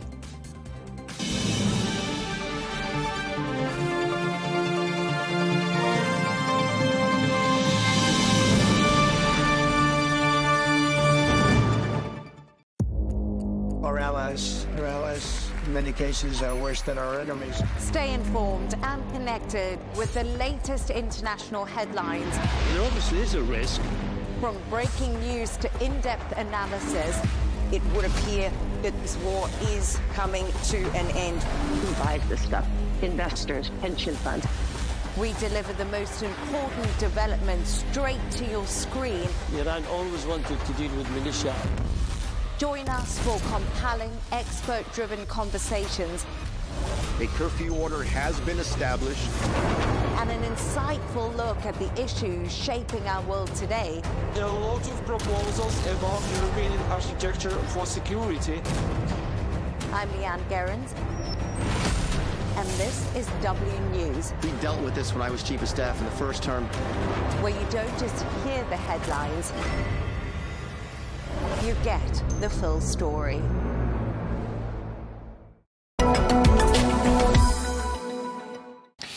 Well, we're joined now by Adam Jackson, who is the COO and the co-founder of KEAD Entertainment, or KEAD Entertainment, I don't know which one it is, which developed the Riyadh edition of Monopoly. Thank you very much indeed for joining us.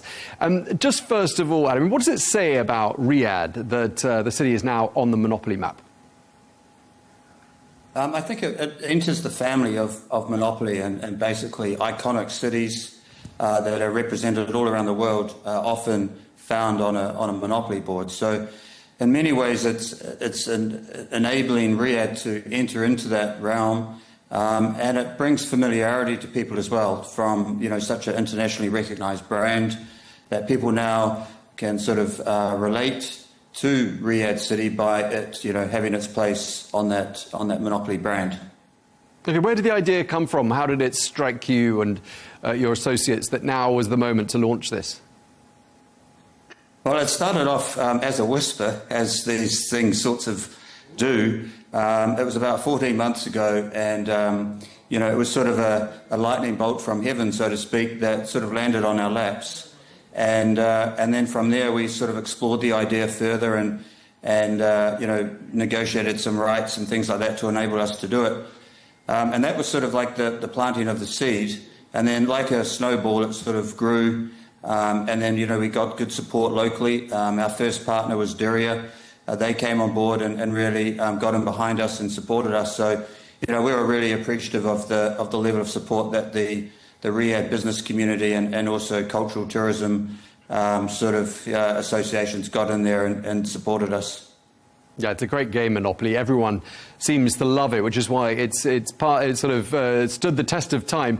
What sort of reaction have you been getting there in Saudi Arabia when you tell people about this project? Yeah, a lot of excitement, a lot of buzz, a lot of chatter. As you know, the population of Saudi Arabia, below the age of 30 is 63%. So there's a lot of youth engagement there. They're excited about it. They sort of see it as another doorway that the country has entered into or through under the 2030 vision. So they sort of see this as just another milestone that's been reached and achieved of where they once were and where they're progressing to. So, we've been delighted with the level of and the response and the enthusiasm, the passion, and, dealing with, we've had 14 different stakeholders involved with the game. And each of those have, 14 different teams. And so a lot of those people in those teams, it amazes me the immense passion and focus and basically ambition that these teams have for the city. And that's conveyed, it was always conveyed, when we were putting the final touches and the planning processes in place for Riyadh Monopoly. So it's quite remarkable. It's truly... it's a testament to the people of Saudi Arabia. Yeah, while you've been talking, we've been looking at some stills of people playing the game. I mean, it reminds me quite a lot of the version. I grew up on the London version, but, there are lots of versions of Monopoly, and I think the original one was New York. But has it got roughly the same sort of look and feel, or have you got some different touches that you've introduced to this version? Yeah, that's a really good point. We've introduced, quite a few different features. So, for example, Monopoly City Editions now will be in the square format, so it's moved away from the rectangular format. Our own personal touches were focused on the tokens. So we made them gold as opposed to silver, and we only kept one of the traditional tokens, which was the gentleman's hat. Outside of that, we actually designed and had new tokens made, 5. So we have the PIF Tower, which is in CAFT, of course. We had the camel representing the heritage of Saudi Arabia through Diriyah. We had the coffee cup. We had the STC racing car. And we also had the Saudi Airlines aeroplane. So that was one of the key areas. And then there's other, sort of some more particular design features around the brand around the box of Riyadh and the name there, which is sort of a bit different. So, my wife, Fiona Jackson, she plays a key part inside the Kiad group. She's got a strong eye for detail and for design. So she did a great job there in bringing those sort of aspects to life to differentiate it from what has been before. Yeah, I was just wondering while you were talking there, I mean, the version that I grew up with had Mayfair and Park Lane as being the most expensive, the sort of purple ones that you didn't want to land on if you didn't own them. I think in the New York edition, it's Boardwalk and Park Place, the really expensive properties. Which are the equivalents in Riyadh? Yeah, that's a very good point. They were CAFT, both were CAFT. So the traditional Mayfair and Park Lane were the CAF Plaza and Skywalk Plaza. So Skywalk, so it's the CAF Skywalk. Very beautiful, and because the journey of the board game is sort of an old merging into the new, and the final 2 squares on the board being the new CAF, iconic skyline. So there was a play there with the story and the narrative that we were aiming to convey and communicate, as well as that sort of strong economic, financial sort of powerhouse that CAF plays within the kingdom as well. So it was quite fitting that they were on those last 2 squares. Okay, so you got the most expensive properties. Everyone knows, Monopoly's also got some less expensive properties. Probably, I don't know if it's a sensitive topic to ask which are the least expensive properties, but let me just ask you how you came up with the criteria for how you ranked the value of the different properties. Yeah, we didn't actually. What we aimed to do, as opposed to the traditional way of, like you just mentioned, like, for example, the first square is British International School, Riyadh, and that's the brown square, and that's because education is the first step in one's development in life. So that's how we sort of we played on the story of development, both sort of as a person and also within the city and the development of Riyadh. So then after that, the other brown square is the souk, and that's a very old traditional souk there within Riyadh. And then you make your way around the board as you sort of go. So it wasn't so much a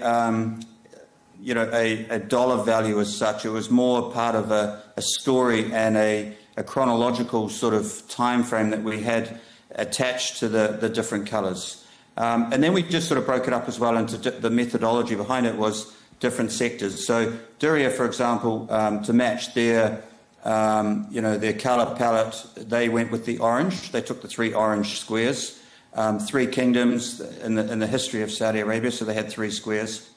So it's sort of yellow was focused with tourism, so that's where the Riz Carlton was. It fitted well with their offering. And then, the dark green squares, you've sort of got Saudi Airlines. We had our official partner there, Saudi Youth Society, STC. So, it wasn't so much a monetary sort of focus. It was more where they fit within the narrative and the methodology that we had sort of applied. Sure, and actually today the Old Kent Road, which was the cheapest one on the London Monopoly board, is actually now quite an expensive part of London. Just lastly, Monopoly is, according to the Guinness World of Records, the best-selling board game in history. I'm not sure if that's true or not, but that's what I read. What do you think is its enduring appeal, Adam? Yeah, it's a good point. It's amazing. It amazes me that Monopoly has an engine of its own. We found that all the way through the project. There were dips and peaks and troughs of momentum and rhythm through the project. And sometimes when you'd hit a trough at the lower point of it, it would somehow just pick itself back up. There's just a worldwide knowledge of Monopoly.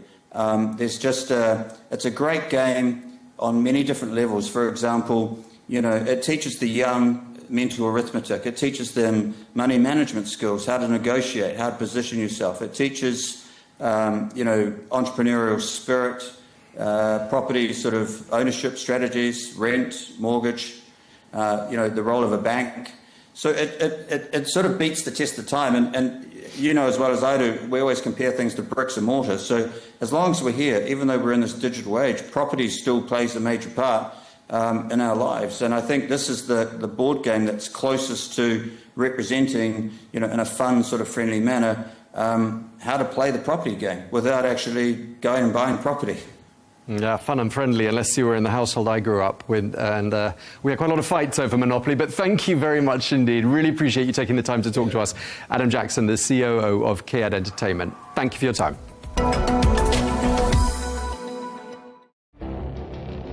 It feels like decades are passing by in a matter of weeks.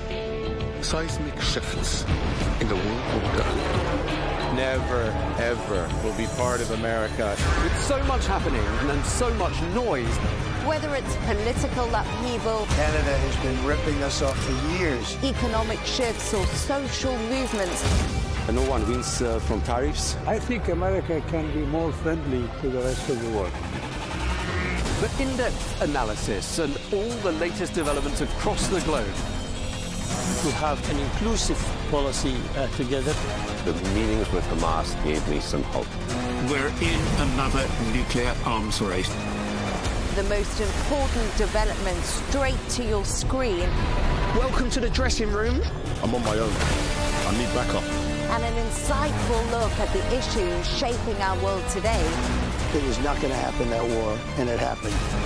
Join us on Arabiya News, where the world talks. Is Trump's patience with Putin running out? The US president has upped his support for Ukraine. He's announced a weapons package for Kyiv and, for the first time, threatened sanctions on Moscow. But perhaps the most significant shift is less strategic and more semantic. Is it enough, though, to force Russia to make a deal? Stay with us for the debate on Counterpoints with me, Melinda Nucifora.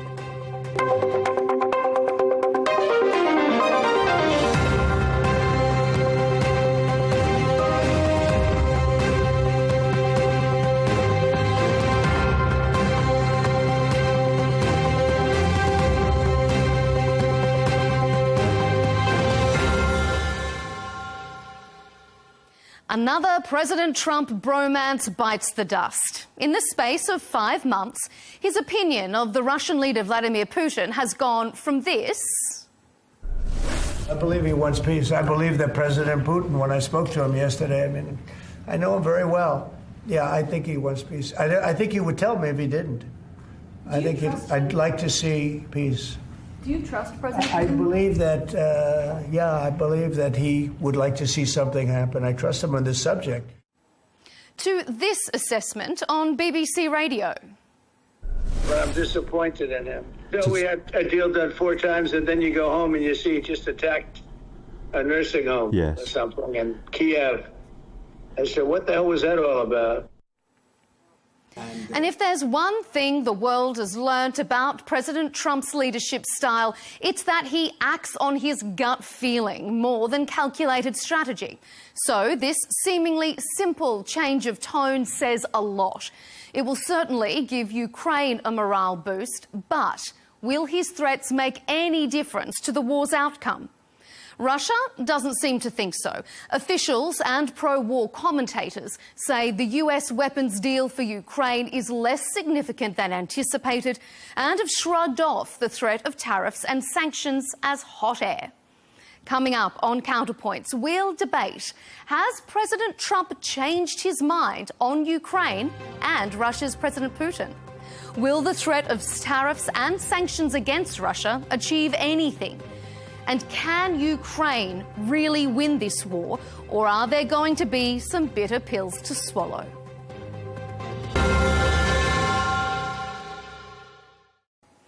And joining us to discuss the latest developments regarding the conflict in Ukraine is Dmitry Polyansky, the current Russian Deputy United Nations Ambassador.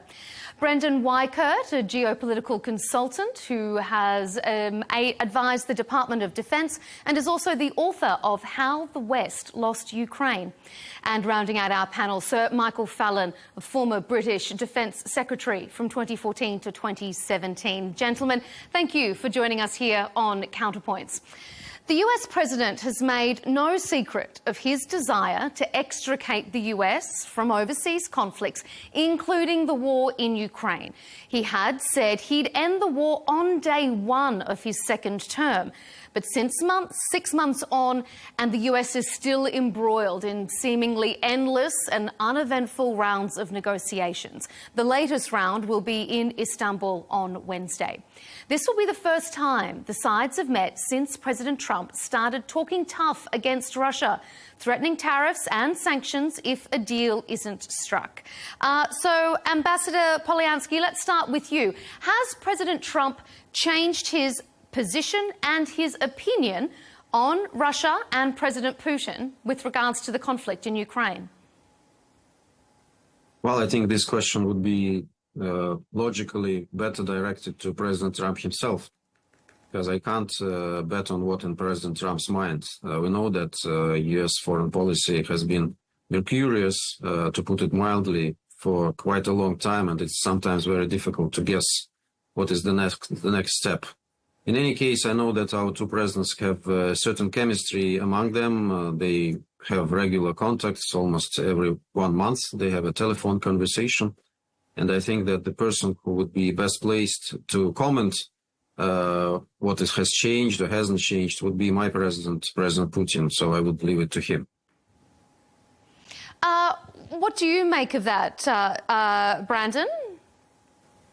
Well, I think that the president Trump is very mercurial, and I think that he, as somebody who has dealt with the Mar-a-Lago crew for the last 8 years, he is very unpredictable. That is both a benefit and a negative. I believe here, though, the president has made a strategic calculation that in order for negotiations to be had, he needs to gain leverage. And I think he thinks, and I think this is a mistake with all due respect to President Trump, I think he thinks that by flooding in what little weapons we have remaining in our arsenals here to the Ukrainians, that will somehow allow him to gain leverage. But I'm looking at 160,000 Russian troops being readied for an offensive this summer. They're massing along Donetsk, Kharkov, and Zaporizhia. To me, this is not boding well for the Ukrainians. My hope had been that we would already be well into negotiated settlement by now, but the President Trump has decided to, not make good on his campaign promise. This could very well come back to bite him and NATO, because Russia is poised to win this thing, in my opinion. Okay, talking NATO then, Michael, what do you make of both of those comments? Well, clearly, Ukraine is in a very difficult position at the moment. Civilians are being shelled nightly. What the Russians are doing there is outrageous. It's contrary to all international law. It's contrary to the laws of war itself. And what we ought to be thinking about as friends and allies of Ukraine is how we can help. Now, clearly, President Trump is running out of patience. He wanted this war to end. We all want it to end. He wanted to end relatively quickly. We would all like that. We've all been encouraging the negotiations, but so far, of course, Russia has not been seriously negotiating. It's been repeating demands it's been making since the beginning of the invasion over 3 years ago. So unless we get some serious response from Russia, it's very hard to see what else we can do other than simply help Ukraine restock its military, defend its civilians as best it can, and repeat its claim to the territory that it owns and the territory that it was guaranteed by the United States, by the United Kingdom, and indeed by Russia under the Budapest treaties. Deputy Ambassador Polyansky, what do you make of that? Is Russia not seriously negotiating here? Is that perhaps why we're seeing the US president changing his tone towards the Russian president? On the contrary, Russia has been seriously negotiating from day one. By the way, the last comment, I think it's quite a common one for a person who starts history from February 2022, as if nothing previously has happened in Ukraine and elsewhere. So this is a very shallow view, and there are less and less such views in the United Nations, thankfully. But nevertheless, we still face some of these commentaries. And from day one, I think even long before the beginning of our special military operation, Russia was ready to solve Ukrainian issue, Ukrainian crisis through negotiations. We proposed very serious security arrangements to the West at the end of 2021, which were rejected. From day one, we said that we would prefer a diplomatic solution to this, and diplomatic solution would entail addressing the root causes of this conflict, and that is the thing that we, from day one, again, told President Trump, that in order to solve this issue, in order to have sustainable, long-lasting peace, we need to address root causes of this conflict. And we are still on this position. Nothing has changed there. So Russia has been very consistent, whereas the others, those who were creating Ukrainian crisis, those who were responsible for the project anti-Russia, which was implemented in Ukraine, has been implemented since at least 2014. Of course, these people are not interested in any kind of settlement. You know that Ukraine was very close to have a peaceful deal and settlement in Russia in 2022, in April, when Russian troops were not far from Kiev, and as a gesture of goodwill, we withdrew our troops then from Kiev. But then certain Mr. Johnson came there and kind of undermined all the efforts that were leading to peace. I think that's very consistent for British diplomacy to undermine every peace efforts, and that's what they are doing right now in connection to the talks that are continuing in Istanbul. Deputy Ambassador, some rewriting of history going on here. It was Russia, of course, that invaded Crimea back in 2014 when I was Defense Secretary. It was Russia who began the incursions into the Donbass. These things happened. If you call a referendum of people when more than 90% wished to join Russia, if you call it invasion, then of course, and who was there who implemented this coup in Kiev in February 2014? Do you absolutely deny it? Do you think that it never happened? And do you think that there was no involvement from the West? Maybe you are at this position. It's not clear from what you're saying. I think you're rewriting history again and again and again. Look, the position is if we want to end this war, then two sides have to be serious about negotiating an end to its war. And that means Russia, too, has to come to the table with some more positive proposals and not simply say that its troops must stay illegally in a country that they've invaded. Brandon, I know you were about to jump in there. What's your take? Bring us in. And also, I want to ask you to comment as well. We heard the Deputy Ambassador there saying that Russia is consistent with its negotiating policy. Whether you think President Trump has been consistent with regards to this progress as well. Well, I'll just start out at the back end there. The one thing I do know from talking to my contacts in Russia over many years, they've said the same thing to me during the Biden administration that they say during the Trump administration, which is, you know, the prerequisite is NATO's got to at least temporarily stop flowing weapons into Ukraine. Every time the Trump administration has gotten near to this decision to temporarily halt weapons, not stop them entirely, but temporarily halt them as a prerequisite for getting a negotiation going, something happens where the Ukrainians try to take out Putin's helicopter like they did in May, or they launch a surprise attack on Russian long-range nuclear bombers deep inside Russia. So, of course, you know, peace at that point is no longer on the table. We're back to square one, where Trump is being forced to basically flood weapons into Ukraine's coffers. We don't have the weapons that we used to have. A week and a half ago, the Pentagon reported that we had gone below war reserves with our arsenals between dealing with the Ukraine war plus the Israel-Iran conflict. I'm not going to get into the emotional side. I'm an American. I don't have a dog in this race in reality. My position is a purely logistical one. It doesn't make sense for us to be pressing this war when our stockpiles on critical weapons are so low. And let's face it, without the United States, NATO is nothing. They can't do this on their own. They shouldn't be trying to do this on their own. And I'll just put a final point here on this and say, not only should we be getting a negotiated settlement on Ukraine with Russia, but Putin should sit down with the Russians. Trump should sit down with the Russians and the Chinese and work out an entirely new deal, a tripolar deal that recognizes that the old world is gone and we are now in a tripolar system of the U.S., Russia, and China. And that should be the starting point for whatever new system is being birthed here. I find that extraordinary. I mean, you want a new world in which countries are allowed to invade their neighbours and to use. It's just history. I don't get emotional about these things. This is what it is. This is how it is. Unfortunately, Look, I understand. I quite understand why the Americans are fed up with this fight. I quite understand that. I've heard that from Biden. I've heard that from many Americans for some time now. I quite understand that argument that America has to look after itself and can't keep reducing its stockpile. Let's agree on that. But it is not the case that Ukraine should not be allowed to defend itself. Any country under international law is allowed to defend itself and to ask its friends for material help. That is perfectly legal and acceptable. Let me just clarify one thing. And it is on that basis. Themselves, that's fine.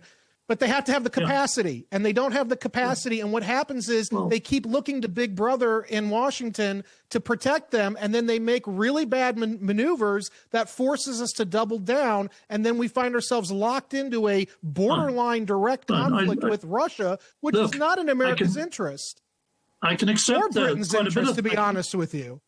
I can accept quite a bit of that. But, you know, you're characterizing it as NATO. Individual countries now in Europe, Britain, you know, been taking the lead, have got to step up now and give Ukraine the weapons it needs to defend itself.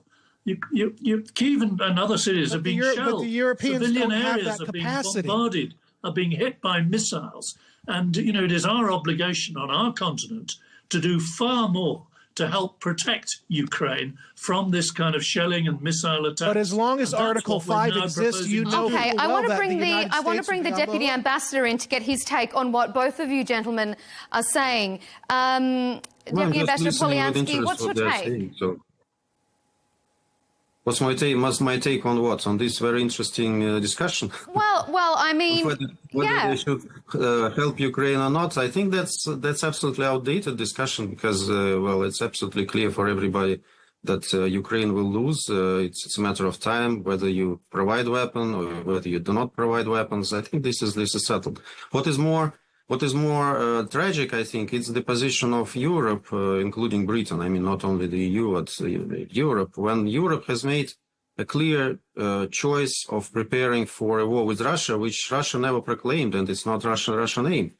We're very worried by the statements that we hear right now. I think that we have made enough of gestures of goodwill during the recent years, which were not appreciated. And now the choice is absolutely towards militarization of Europe, towards kind of presenting Russia as an enemy, which Russia isn't. We have been very consistent in explaining why this whole thing started, what is the origin of Ukrainian crisis, why we should tackle the origins of Ukrainian crisis to solve it and to prevent Europe from another war. But if Europe doesn't want it, if Europe prefers warmongering and kind of disregarding obvious things, when it's Europeans' choice. They can shoot themselves in both feet. This is absolutely their choice. But for us, this is very consistent what we are doing. We're defending our country. We're defending our compatriots. You said that there was an opinion said that Ukraine has the right to defend itself, but Ukraine doesn't have the right to oppress its own citizens. Ukraine didn't have the right to wage a war against Russian-speaking population in the East, which was happening since 2014. And the West tried to turn blind eye to this situation. Now they pretend, like one of our guests, that nothing has happened before February 2022, and that Russia allegedly launched an aggression against Ukraine. People were saying unprovoked. Now they kind of missing the word unprovoked, because this is ridiculous, of course, to see like this. So very much you are in this kind of of illusions. If you are trying to twist history and to present it in the very simplified way, go ahead. We are doing what we can do on the battlefield, and that's what we will be doing. Unless there is a sustainable diplomatic solution, unless people would listen to us and would be ready to come to a negotiating table in good faith. It'll be interesting because we are going to see on Wednesday, there will be a lot of assessment, I suppose, on whether Russia is there in good faith. And, perhaps we'll pick up this conversation next week as well and see where we're at. But let's move on to our second segment because I know, Deputy Ambassador, we're going to lose you shortly. I want to make sure we're covering all of our bases. President Trump has given Russia 50 days to reach a ceasefire deal, or else he's threatening to impose tough sanctions on the country and secondary sanctions on its energy customers. That would include China and India. But it certainly hasn't scared Moscow back to the negotiating table just yet. In the weeks since he made the announcement, Moscow has continued its nightly bombing campaign and is refusing to back down from its hardline ceasefire demands. So, Brandon, let me go to you first. Will the threat of tariffs and sanctions from the US against Russia force them to make a deal? We're going back to the table on Wednesday. Are we going to get a different outcome? My colleagues at the Pentagon are quite convinced that this is the way forward. I am, again, on the outlier. I think this is a waste of time. We're going to sanction India, a country we're trying to play nice with to help us contain China. This, to me, just this is not good grand strategy. We should be dropping this canard of tariffs all the time and going after these countries like Russia. We need to get a deal. Part of getting a deal is recognizing the Russians have made real gains on the ground in Ukraine. They will not be rolled back no matter how much weapons we give them. We need a deal. No more extending this thing. Trump's trying to get leverage. I get it, but this is not how he's going to get leverage. It's just going to ensure that Russia is hardened and they go in harder. What do you think about it, Michael? I mean, we've had multiple rounds of negotiations. We haven't gotten anywhere. The EU has done sanctions. We haven't gotten anywhere. The UK is talking about, revoking trade talks. We haven't gotten anywhere. Now, the US is talking sanctions and tariffs. Is it going to get us anywhere? Well, I hope it will eventually. The problem with the Europeans, and Britain included, is we've never been tough enough on the sanctions. We should have imposed tough sanctions when Russia invaded Crimea, right at the start. Back in 2014. We didn't. We even excluded oil and gas entirely. We've got the Europeans, I think, working on an 18th package. You know, that tells you something about the previous 17 packages of sanctions. They weren't adequate enough. If we're serious about forcing Russia to the table, then we should be serious about sanctions. We should stop purchasing oil and gas in Western Europe. We should be using frozen Russian assets to, in turn, to help Ukraine recover. And we should be encouraging the United States to use the Graham legislation, the sanctions bill that is there and waiting, to make sure that no more money flows into Russia to finance this evil military operation that is still every night killing more and more people in Ukraine. OK, Dimitri, now you've heard both of those sides. What's Russia looking? Is Russia worried about these proposed threats from the US? Do I look worried about these threats? I don't think we should be, because we have got used to sanctions. There were indeed harshest sanctions, whatever. I don't know what do you call them. We have accustomed to live under sanctions. Moreover, we have benefited a lot from the situation when there is no European companies in the market and American companies in the market. Now we have launched domestic productions of a lot of issues. We are self-sustainable. The percentage of oil and gas in our revenues has diminished very significantly. I think these are obvious facts. So if you want to go ahead with the sanctions, do it, no problem. We've got used to it. But this is not a serious conversation. We thought that there was, from the start, there was a conversation of adults in the room. Of course, Europeans and British are no longer adults in the room. They have proven their childish behavior and their complexes, but we thought that Americans at least were adults in the room. So we'll see how it is going right now. And I can reiterate again one thing, that in order to solve this issue, and we want very much to have sustainable, long-lasting, peaceful settlement for the Ukrainian crisis, you need to address the root causes of this crisis. Otherwise, this can spill over. Otherwise, this can really poison situation in the world, because we need to get rid of these circumstances, of the moves that preceded our special military operation, that created Ukrainian crisis, that created this kind of hornet's nest on our borders, which is called Ukraine, but in de facto it's anti-Russia, de facto it's a Western military, private military company, which is being armed by Western arms and aimed at Russia. By the way, one little comment before I leave. Someone here mentioned about Russia's nightly deadly attacks against population. I think this is the biggest lie that is being promoted elsewhere. And you know that we're attacking only military infrastructure, only infrastructure linked to the military potential of the Kiev regime. And that's what we're doing right now. Even if you look at the last wave take a look at the photos of the attack. Oh, yes, the photos would be proving you absolutely wrong, with all due respect. So if it were apartment blocks, children's nurseries. Look at Gaza, then you will see what will mean deliberate targeted attacks against children, nurseries and whatever. And look at Kiev, look at other Ukrainian cities, you will understand that we're not targeting civilians. And saying the contrary would be lying deliberately about this. So this is very important about this. We're not fighting Ukrainians, we're fighting Kiev regimes, and we're fighting its sponsors. This is very important, and we will continue. Okay, before you leave us, let's give Sir Fallon the right of reply there. Well, this is nonsense. You're killing Ukrainians every night. You've been doing that more intensively this year than in previous years. And it's clear now from the way you've set out your position that Russia actually isn't serious about negotiating. You're simply repeating the same demands that you've been making since 2014 or 2022. So you don't want this to work. You want people to go on being killed in Ukraine, and you hope, of course, that the West will weaken. Well, I have to tell you, in London, in Paris, in Berlin, the Europeans are not prepared to let this go. They have no hostility towards Russia. NATO is a defensive alliance, but Russia has already invaded Georgia, has now invaded Ukraine twice. And we have to be very clear that if our friends in Europe call on us for help, then yes, we will continue to supply them with the weapons they need to defend themselves and to stop this appalling loss of life.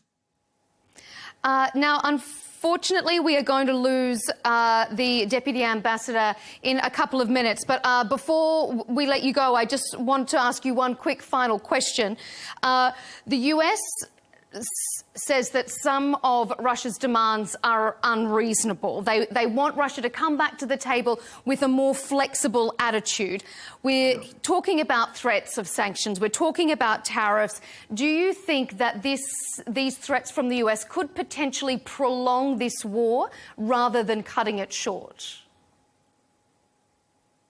Well, I think that there is a lot of pressure on President Trump. President Trump was very sincere from the beginning to put an end to this conflict. And I think that he has all the chances to do it. But of course, if he listens to the globalists, if he listens to people who don't want this war to stop, but on the contrary want them to continue, there will be these ups and downs in his rhetoric. So we'll see how serious U.S. administration is at this point. In any case, we count on ourselves. We are peaceful people. We want peace, and we reiterate this once again. But when we have Russophobia in European capitals, specifically in the ones that were enumerated right now, we don't have other choice but to defend ourselves, and we will do it, no matter what measures are being taken. Or Brandon, a quick reaction from you before we say goodbye to the ambassador. Those who take these measures. This is absolutely clear. Brandon, do you want to weigh in on any of that before we lose the ambassador's time here? I would just say that the United States is needlessly, in my opinion, prolonging this thing. I'm not going to get into the emotional side of this war. It's very emotional. But ultimately, the United States is running low on critical arms, and we are going to need to back away from one of these conflicts. And I'm very concerned that Europe is trying to ensnare the United States with an Article 5 declaration, which would be very devastating for our country as well as the president's domestic agenda. Okay. Brendan Weichert and Sir Michael Fallon, stay with us. We will say goodbye to Russia's Deputy Ambassador to the United Nations, Dmitry Polyansky. We know we have to leave it there with you, sir. Thank you so much for joining us here on Counterpoints. Okay, thank you very much to the Russian Deputy Ambassador to the United Nations, Dmitry Polyansky. We appreciate your time here on Counterpoints. Staying with us, we have our two remaining panellists. We are joined by Brandon Weichert, a geopolitical consultant who has advised the Department of Defence and is also the author of the book How the West Lost Ukraine, and Sir Michael Fallon, the former British Defence Secretary from 2014 to 2017. Gentlemen, thanks for staying with us on our panel. Let's round out our conversation by looking at where this could go in the very near future. President Trump began his term with an America First isolationist agenda that deprioritized Ukraine and put into question NATO's commitments. Yet mounting pressure from European countries, from the UK to rearm Kyiv, led by Germany and the United Kingdom, has triggered somewhat of a U-turn from the US president and renewed his focus on military backing for Ukraine, albeit via NATO. So, first of all, Sir Michael, let me start with you. Are the Europeans attempting to keep the US on board to continue the fight because they know they can't do it without the US? I don't think it's quite as straightforward as that. I think the Europeans are quite rightly listening to Trump. I was Defence Secretary during Trump's first year of his first term. And, you know, I can imagine when he came back into office, he saw that the Europeans had still not raised the spending to the right levels, and they hadn't. And he's, you know, already now you see a fresh commitment in Europe to increase their defence spending, to look after their own continent, and to reduce some of their dependencies on some of the American enablers that we don't do very well in Europe: heavy lift, air-to-air refueling, missile defence, and so on. So you're seeing Europe now responding to President Trump and saying, yes, it's our responsibility here on our continent. We quite accept that America has to look to Indo-Pacific, has to look to restore its own military. We quite understand that. But we want America and Trump to understand that these conflicts actually are interconnected, that Russia and China and North Korea and Iran, these are all now engaged against our Western values. And you see North Korean troops now involved in Ukraine. You've seen Chinese weaponry being used in Ukraine. You see Hamas leaders being received in Moscow.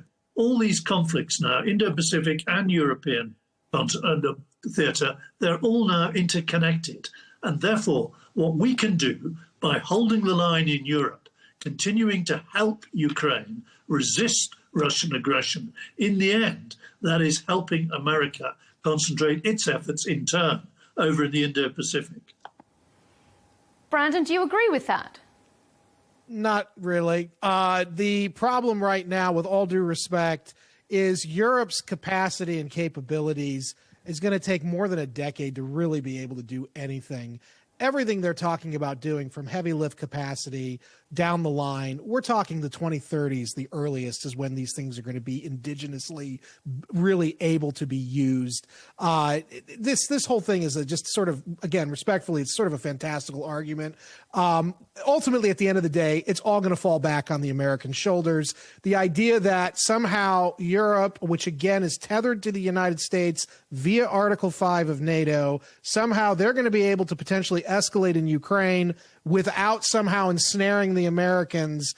I think even if that's the intention, it's going to be impossible to avoid that outcome. I also want to just kind of quibble one thing. In your initial question, you said that the United States, Trump had run as an isolationist candidate. To be clear, Trump is not an isolationist candidate, and I would argue the United States has actually never been isolationist, not truly, which is fine by me, but we're not isolationist. What Trump has talked about is prioritizing. What his America First people have talked about is prioritizing. We cannot prioritize either the Indo-Pacific, which is a far greater concern for us than Europe will ever be, again, respectfully, and we have to prioritize also our own Western hemispheric defense. We have allowed the Western hemisphere to be penetrated by every single rival that this country, the United States, has, and we've done almost nothing to stop that from happening. And so, in my opinion, what we should be doing is completely ending the Ukraine war and removing ourselves entirely from the European equation. I recognize that there is connectivity between Iran and Russia and China and North Korea. But I would argue that our continued insistence on doubling down and expanding the war in places like Ukraine is actually forcing these countries closer together. And I would remind everybody who keeps saying that, well, China and Russia, you have to fight China in Ukraine through Russia. Well, the problem is, we saw in Iran, neither the Russians nor the Chinese ultimately did much of anything to stop the Trump administration from bombing the Iranian regime. So at some level, these countries are not as closely knit together naturally as is being presented here. In fact, our constant dinging them with military and other forms of aggression is actually forcing them to come together. I want to divorce those powers together, and the one way you can do that is by stepping back a bit and letting diplomacy take shape. Well, that's giving Ukraine away, essentially. It's giving Eastern Ukraine away. It's giving the side that the Russians have always basically held, which is the Russian-speaking portion, which is where I think the Russians were willing to go. But now, of course, sir, we've continued to fight, and now the Russians are looking at annexing now Odessa, whereas I know for a fact in January when they were talking about negotiated settlements, they were willing to negotiate on Odessa as well, which is a key linchpin for the West. But now that opportunity is probably gone, and I do not believe the Ukrainians will be able to stop the Russians from taking Odessa at this point. Sorry. So, Michael, go ahead. Well, no, I don't think that's right. The position at the moment is that if you allow Russia to win this war in Ukraine, then none of the former territories of the Soviet Union are safe. They've already invaded Georgia. They're perfectly capable of invading more of Georgia, protecting the Russian-speaking population there. They're perfectly capable of invading one of the Baltic states. There are plenty of Russian speakers there who they will claim are being abused by the government of Estonia or Latvia or Lithuania. They're perfectly capable, if they're allowed to win in Ukraine, of going again. And that is why, in the end, we have to halt this kind of aggression. Appeasing dictators like it very difficult to believe that we've learned that twice in Europe. I find it very difficult to believe that the Russians would even try to take Poland, for instance. I find that very maybe not Poland, but the point is, twice we've had to call on American help to stop a dictator in Europe, and we've learnt, and so have the Americans, a very grim lesson. The later you leave it, the more difficult and costly and expensive in lives it turns out to be. And we've got to make it clear to Russia, you either live by international law or we will sanction you and we will keep resisting what you're doing. So, Michael, let me ask you this. I'm curious. Do you think Ukraine really can win this war? It can win it with help, with sustained help from the international community. Now, I totally understand that, we were late in providing that help. I wish we provided the weapons they wanted back in 2014. I fought for that. I lost the argument. Nobody else wanted to do it. Obama didn't want to do it. Merkel didn't want to do it. And we, in the end, didn't want to do it. So we set up training programs instead of giving them the very weapons they needed, the anti-tank weapons, to stop what was happening down in the Donbass. We should have helped them earlier with weapons, and we can still help them with weapons. We can still help them shoot down some of these incoming missiles, and we can still help them recharge their military and give them the equipment they need. Now, that's going to need a lot more effort from the Germans, from the French, from the Brits, from other countries in Europe, but it's our responsibility, and I'm perfectly content with America to tell us, that we've been slow on it. We need to get going on it. But if we just let this run, and Russia takes what? Half of Ukraine, 2/3 of Ukraine, Georgia will be next. And slowly but surely there'll be pressure on the 3 Baltic states after that. NATO is a defensive alliance and, has a responsibility to defend its own borders. But neither Ukraine nor Georgia are NATO members, nor should they be. Exactly. So so this whole conversation is sort of moot. We should not be pouring all these resources into Ukraine. And with all due respect to the Georgians, we shouldn't be worrying about what happens to Georgia. It's not our problem. What we should be doing, both the United States as well as the Europeans, is focusing like a laser on reconstituting our defense industrial bases. We have not done that. Mark Rutte said 2 months ago in a panel discussion, he said that the Russians are producing every 3 months that which it takes an entire year for the whole NATO defense industrial base to produce. That has not changed. And if anything, and the ambassador was correct before he left, he mentioned the fact that, look, we've sanctioned Russia. We've gone after their defense industrial capacity, and they're getting stronger and they're getting better. So why do we want to keep pressing this particular fight? The Russians are. I don't want to interrupt you, but I've already conceded that argument. I fully understand that argument. I've heard it from Bridge Colby when he's been through London. I had lunch with him. I understand that you want to reinforce the American military, rebuild the American defense industrial establishment, and better protect yourselves, particularly in the Indo-Pacific. I accept all of that. But if you're therefore saying that any other democracy can be invaded and America will not respond in the way that it has responded down the years to that call for freedom, if you're saying America's not going to respond ever again to a democracy that's invaded, then we really are looking at a new type of world order where might is right. And I couldn't accept that. That's an interesting point, Brandon. That's the reality. I think that is the reality, though, of where we are. And I would just say, in my belief, and I include my own country in this, no country has an inherent right to exist. It's only the ability to defend that right to exist that matters. And right now, the Ukrainians are nearing depletion, and as are we. And like I said at the beginning of the conversation, it is a known fact that we have depleted our war reserves. We are below war reserve status. So, Brandon, let me ask you this then.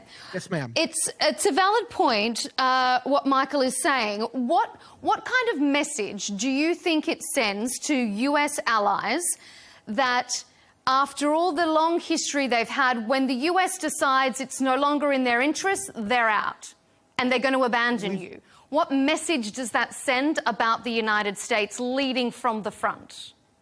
To Taiwan.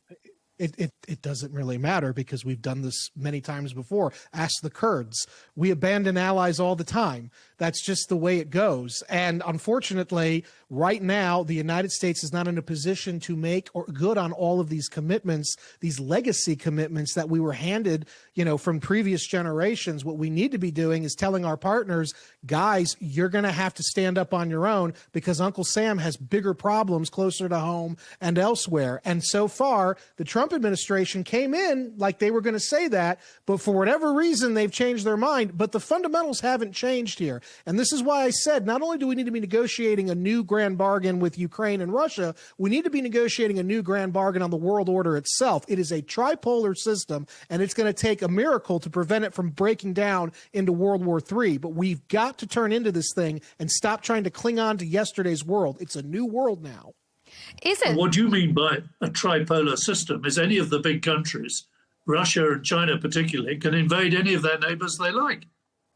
That's what you mean by a tripolar system. I'm not saying morally I'm okay with this. What I'm saying is this is the reality we're presented with. And I believe we can create a new understanding that might curb some of those aggressive appetites. The ambassador was not incorrect, and I know you didn't agree with him, but again, we have to acknowledge this. This war did not happen in a vacuum, okay? It goes back to many, many years in which NATO was provoking at different times the Russians over Ukraine. We were needling them because we thought, hey, the Russians were too weak to really do anything. And now the Russians are saying we're not so weak anymore, and we're going to stand up for what we perceive to be our interests in our near abroad. I think that is the way the world is going to work. We're almost out of time, so Michael, your response? Let me ask you a quick question on that. You say if your tripolar arrangement might curb aggression. How does it curb China's aggression towards Taiwan if you're giving Russia essentially a free pass in Ukraine? We're not giving them. Explain that to me. We haven't given them a free pass. We have resisted. In my summation, the Russians are not trying to take all of Ukraine. They're trying to take the part that they've basically held on to this entire time. Now, I think if we can create a new understanding that is predicated on reality, not this fantastical notion of what once was, we can probably create a new method of understanding with the Chinese as well, where we can reinforce the second island chain and we can do that. But we can't even talk about doing that because we've blown through so many stockpiles of weapons in Ukraine and in the Middle East. So this whole conversation is sort of ridiculous because the Chinese are looking at us right now in the current order and saying, we can maybe take Taiwan now because the Americans have depleted themselves fighting the Russians and fighting in the Middle East for 20 years.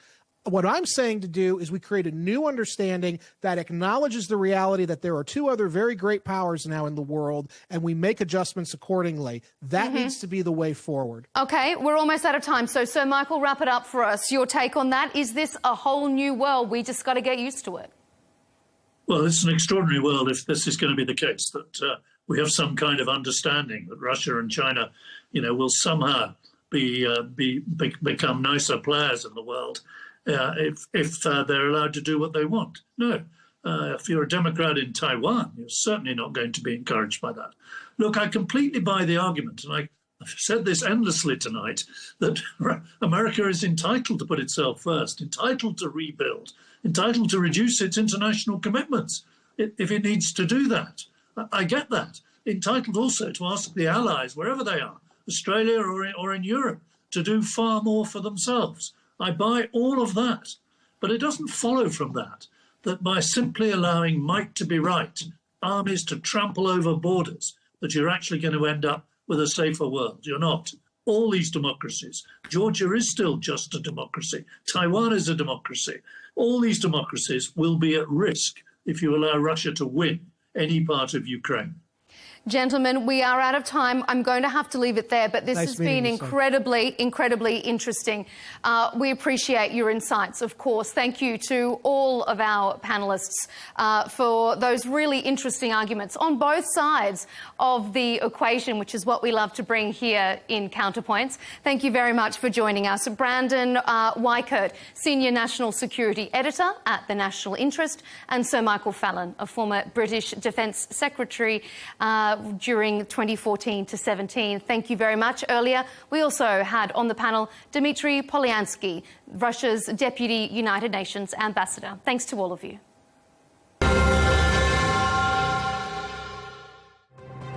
And thank you to everyone at home for joining us on Counterpoints. To watch all the latest debates and interviews, subscribe to Al Arabiya on YouTube and follow us on social media and TikTok. Thanks for your company.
Sorry, Tom, I'm late. I'm nearly there.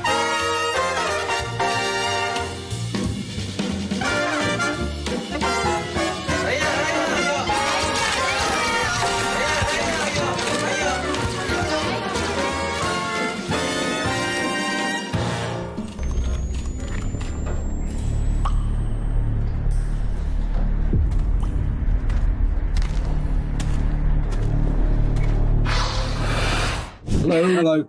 Hello, gentlemen. How are you? Hope all is well. Yeah, good. Congratulations on the film. How much juice did you feel the story had from the very first one? Well, more story you wanted to tell after the first one. the petrol, if that's the juice, was the audience's enthusiasm for the first film was undiminished. You know, most films you make, they kind of fade away. They take their place in the pantheon of whatever it is. But this one just seemed to be still alive, and it had been replicated, or it had inspired so many other different TV shows and other movies and things like that. But there is a connective line, a lineage through directly from the first film, which you haven't, and it's in the figure of Cillian Murphy eventually, who you'll meet in the second film, and then eventually hugely in the third film. So yeah, there's lots of juice, lots of reasons to go back to it, which led us to get very excited about doing it, and now to let people see it in the cinemas. Men go mad with watching him. There's no discharge in the war.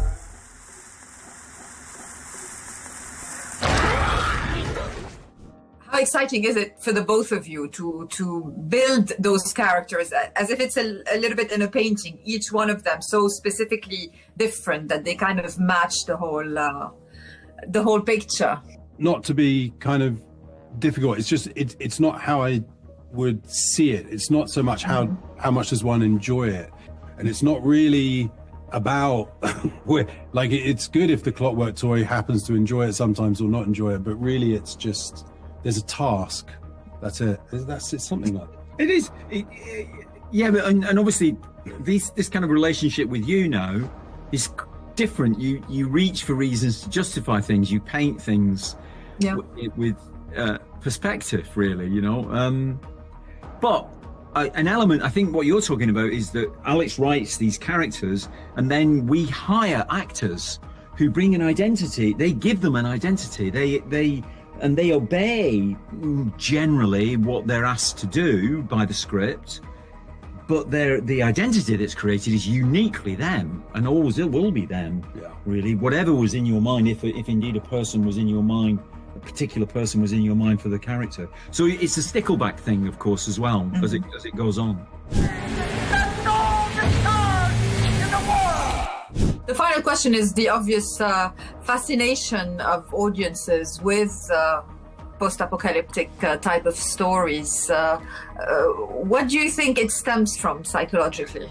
What I find is that people always project themselves into the story quite intensely. And if it's a rom-com, I don't think they do. I don't think they think, yes, I'll be like Jennifer Lawrence. You know, I don't think that's what happens exactly. I'm going to be taken to this Italian island and charmed by this person or whatever it is. I think with a zombie apocalypse or any kind of apocalypse story, nuclear, whatever it happens to be, aliens, they think, what would I do in that circumstance? Who would I go and find? Who would I get in a car or a bike? Or they sort of project into the stories in a different way. And I think it's because those thoughts are just in them anyway. They're turning them over in their minds, something like that. Well, thank you, gentlemen. They're wrapping me up already, but congrats on the film. Cheers. Oh, thank you. Judgment. My children! There's no discharge.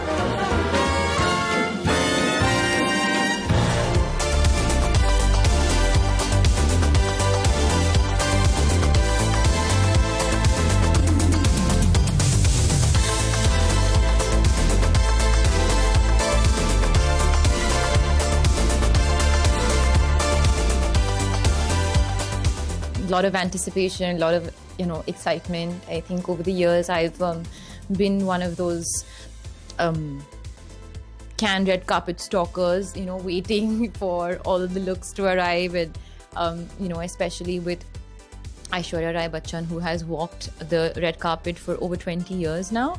She's really truly paved the way for all of us to be here at this sort of global stage. So to actually be here, it is pretty cool.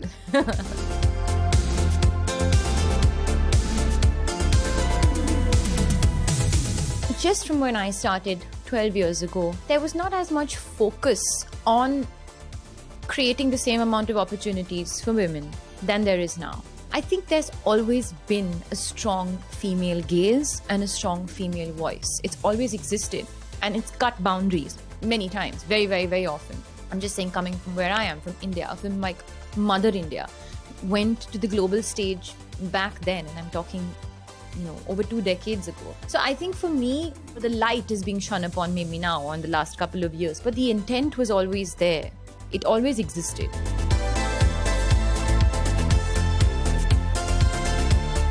It was my first co-production to go into a cinema, which is a different ballgame altogether. The first time I produced a movie that I also starred in, came directly onto streaming, onto Netflix, and it did really well. I was very grateful for that opportunity. It's a partnership that we all thoroughly enjoyed. This one was completely different because you have the pressure of box office numbers, you have the pressure of bringing people to the cinema. And while I do have some learnings from that experience, I think for me, my drive somehow has always been about the process. The process of bringing people together and working on a collective vision and being a part of that vision from the very beginning, which is not just as an actor. I think that's something that I enjoy the most. But the learning of what the public and what the audience wants to see, along with the vision and the story that you want to put out, is something that I'll take a couple of years to understand. India पर attack कर innocent civilians को क्यों मार ध्यान से देखो तो हर शहर में एक जंगल है. This is my first action film. It's my first film with Yash Raj Productions. It's my first spy universe film, and they have, really mastered that space over the last couple of years. Shiv is a, wonderful guy. This is his first feature film as well. He's done a show before this, which again did exceptionally well. Really had a blast. working on this film because it's been extremely challenging. Physically, after giving birth, having a baby, getting into an action film is not the simplest thing to do for your body. But I'm really glad I did it because I think it challenged me physically in ways that I have not experienced before. I've also got to share screen space with Sharvari, who is my co-actor in the film. I won't speak too much about it, but she's also wonderful, and I think we've struck a very special bond. And since we're here talking about Worth, and we're talking about L'Oréal Paris that is known for promoting the feeling of sisterhood, it's something that I keep very close to my heart, because I think in gossip circles, you always like to pit women against each other. I think that's something done very casually. Whereas actually, if you actually put us together in a room and there is a mutual love and admiration and respect for each other's being, personality and craft, it's actually really powerful, and I think that's what scares people sometimes, because if you come together, the power is sort of infinite. So this film is really about that power. I'm really curious to see how people take to it.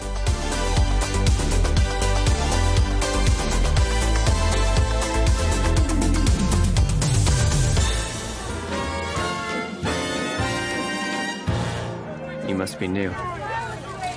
That is Bruce Wayne. Pleasure to talk to you guys. Nice to see you again. First of all, we see those iconic characters in very different moral, physical ways. How much was it an enjoyment to tackle them in a fresh start? It was. I loved it. I mean, I came on board and they had already been, a ship that it was already running. They had already done a whole movie, and so I was catching up a little bit. But it was a lot of fun. I mean. And it was fun to kind of come into a movie where everybody did already, the ship had already, was running full steam, and so everyone was in, good running order, and I loved it. I had a great time, and the cast was great, and these guys were all just fun to work with, and it made it very easy for me to do what could have been a very difficult thing. Oh, you did it very well. So. Thank you. Most of the world doesn't share your opinion, Mr. Wayne. Maybe it's Gotham City and me. We just have a bad history with freaks dressed like clowns. He's quite morally conflicted in this one. Mm-hmm. He is. With this one, what makes it interesting, what made it a fresh approach on Superman particularly, was that we're seeing the evolution of Superman, we're seeing the development, we're seeing him in a nascent state, and it's not the finished product. And within that story come mistakes and hopefully lessons. Oh, you don't realize... Oh, you don't understand? Do you get excited about turning up on those sets because they can be so enormous? I know a lot of them is making your imagination work as well. How much do you enjoy the experience itself of those sets? It was nice because it wasn't all green screen. When it's all just green screen and all special effects, it's like, it's very frustrating because nothing seemed real. But Zach did a lot of in-camera stuff and built a lot of sets, so you actually could see the inside of the Kryptonian mothership, or all these real builds, and the real Batcave, and that really makes it land like, wow, this is a big movie. I never got to visit the Batcave, unfortunately. I'll have to next time try and revisit that opportunity when I can. Again, same answer as Ben. It's having that world exist was a lot of fun. With the CGI stuff and the green rooms, that they can become exhausting after a time. And because especially there's no depth perception in that green, and so you can start to go a little loopy. But it is also nice to exist within your own imagination during the shooting of those scenes. Absolutely, this is where it all started after all in comic books.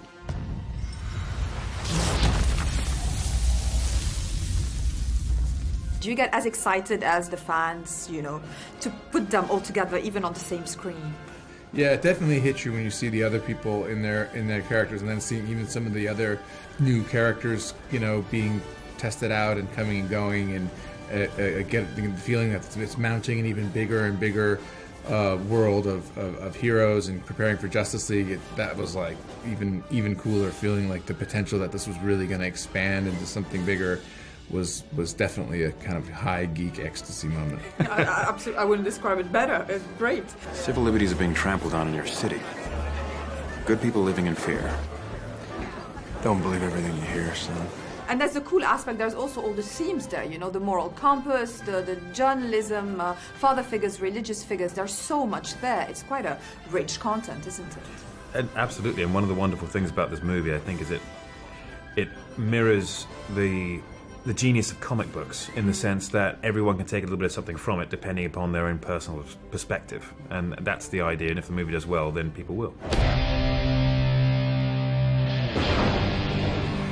It does resonate very well. I think so, yeah, because I think it's you know, it's a story that emerges from our time and our reality, and so it feels very current. It doesn't want to take you away to some imaginary land. It brings these heroes to our world and says, well, what would it be like if there really was a Superman here today, now among us?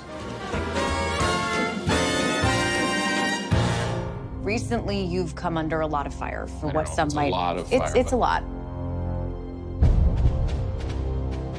Today, the Secretary of Defense said he was going to look into your actions. My actions? I stopped a war. It is always a pleasure to talk to you. What an exciting adventure this one has been, because how easy or difficult is it to jog your creativity for a story that's been known for audiences for such a long time? Well, I was daunted by it at the beginning. So people know I was offered Superman like in 2018, and I said no. But the idea stuck in my head. How would I attack Superman if I was to make that story? It was this problem in my head that I was trying to figure out. And I think eventually, you know, I started to see what I could do with it. And so when they came back to me and asked me to do it again, I said yes. In effect, you illegally entered a country. This is how you're gonna be? I'm not the one being interviewed, Superman. Did you consult with the president? I love that it was quite emotional, this one. It's not Man of Steel in any way, because he is very fragile. How much did you enjoy that aspect? Well, I think it's fun to get to know a character in a real way. And I don't think he's especially fragile, but I think we are getting him at a time in his life that is very, very difficult, both on an emotional and personal level, in his relationship with Lois and his relationship to himself, and what's going on with him and the rest of the world, and finally facing an adversary in Lex Luthor, who is his equal and maybe more than his equal. And so we're meeting Clark, Superman, at a very important time. But I love getting to know these characters in a way that we get to see what their personalities are, what his flaws are, what his strengths are, and really getting to know him in a way that maybe we haven't been able to do in other movies. You seemingly acting as a representative of the United States. I wasn't representing anybody except for me and doing good. I suppose the challenge was when you cast, not only to find David, but to find the matching actors where they would all work together. Totally. Yes, it was not only finding one person, it was finding the energy of all of them. And in fact, David was one of the easier people to find, as was Rachel. The hardest people to cast were Mr. Terrific, who was Eddie Gathegi, and Eve Teschmacher, who's Sarah Sampaio. Those roles we looked at, you know, so many people for, because I couldn't find somebody that was speaking in the voice that I heard in my head. Whereas other people, like Skyler, was at the top of my list for Jimmy, so he was pretty quick.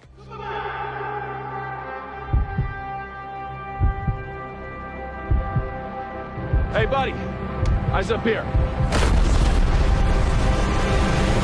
How much does the technology help the storytelling in any of these stories? Well, the technology helps in terms of you couldn't tell this story in the 80s because you couldn't do it in a moral way, at least ethical way, because you couldn't get a dog to fly. And if you did, I don't think it would be very kind to the dog. So being able to create crypto based on a real dog, based on my dog, based on all of the videos of my dog, but he's made by computers. That's something that you just couldn't do when I was younger. So being able to do that, and then having so many people come in here and say, hey, you know, how much of the dog was an actor? And I'm like, none of the dog was an actor. It was all computer.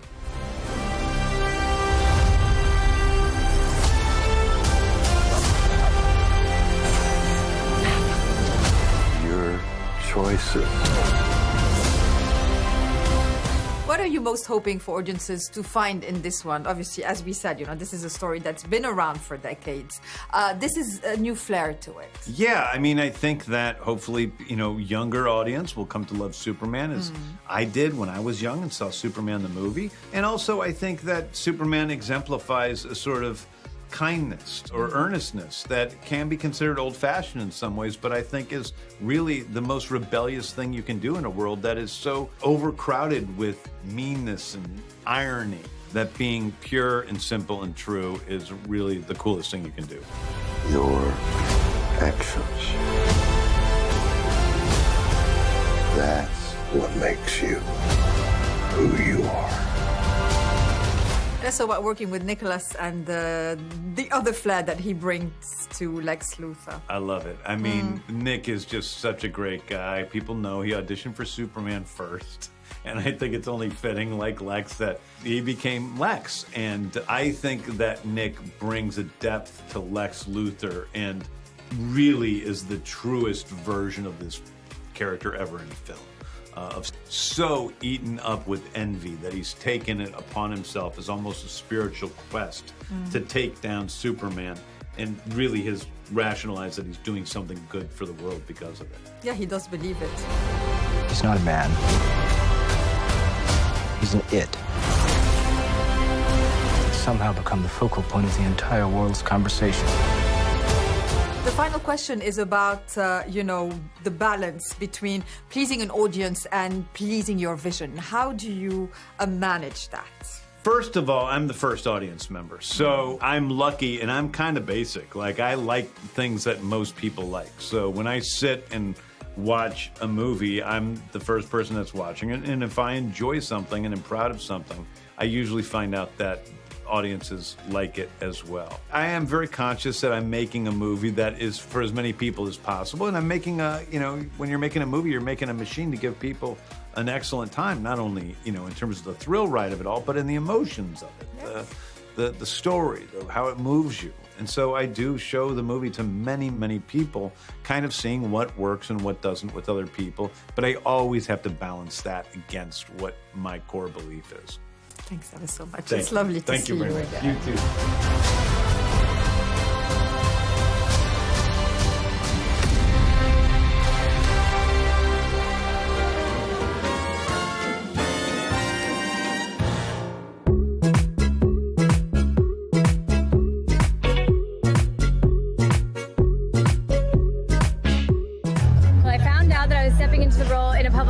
So I was praying that somebody didn't flush one behind me.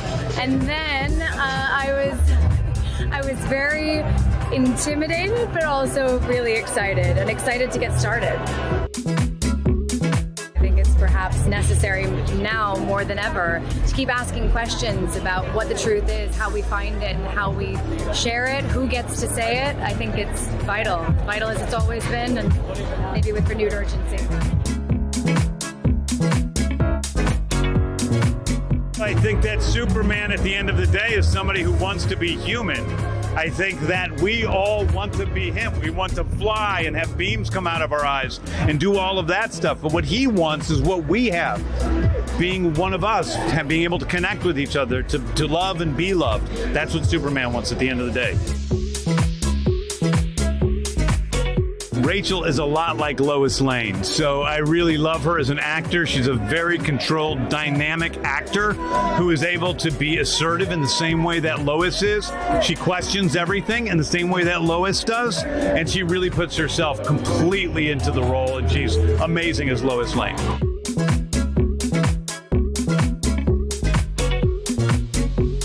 He has a certain indefatigable nature, an ability to just keep putting on his boots and going to work. It's not easy to take a day off when you're Superman because you know how much a difference you could be making. And I love a day off when I can get one.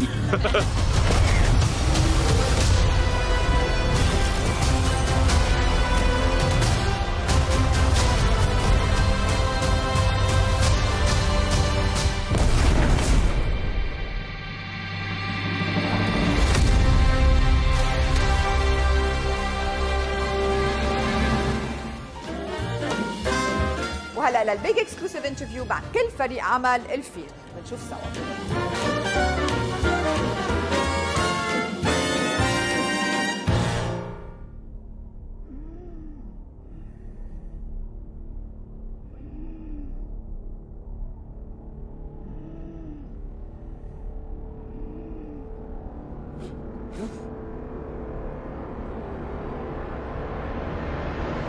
First of all, it must be so much fun to be touring for this. I saw all of you guys' Instagram posts and stuff like that. How much are you making it entertaining for you? It was kind of scary to begin with because I don't think any of us really knew what we were doing with those videos or anything. But luckily, we have a fantastic marketing team and a lovely social team who has, who are tapped into the trends and whatnot. Who's taught us a lot about TikTok. Yeah. So and then once we gave over to them, it was a lot of fun to make all these crazy, ridiculous videos. And you know how to vanish from your seat. Yeah, that's exactly. Thank you very much. It's mostly just been nice to get the band back together again. Yeah. I'm on my way to London. London? She's on her way to London. London! We've had a great time. Yeah, and then there's Nick. And then there's Nick, who's blonde now, apparently. Yes, have you seen him? Yes, it's working. Yes. It's working. It works even for Lex Luthor.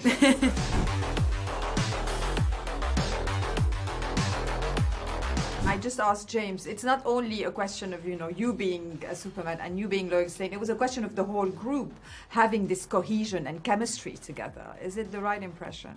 Yeah, James does ensembles very well, and although this isn't an ensemble film in the same way that Guardians of the Galaxy is, he knows how to populate a world with characters who feel full and vibrant and where you sort of do feel like I'd go watch a whole movie, with just Guy Gardner or just Hawkgirl or Jimmy Olsen's spin-off series, and that it's bittersweet because on the one hand, it's amazing to have so many great actors come and give such love to these parts, and on the other hand, you feel like you don't get enough of all of them because the movie does have its central focus and its central relationships, but then you feel like you want more of all of it. Being a child, I loved the purity of Superman. It was a time when I was starting to understand what movies were. How did you feel the Lois and Clark chemistry needed to be? We talked about this a lot. Because we're dropping into the middle of their relationship and we're not meeting them when they meet each other or when she discovers that he's Superman, as we've seen in the past, we felt like we needed to give them history and wanted to make sure that you felt the intricacies of their relationship, the intimacy of their relationship as soon as you come into the movie with them. And so we spent some time together, we spent some time with James figuring out what that would look like at this point, 3 months into their relationship, where they're wondering if this was a fun fling or a forever thing.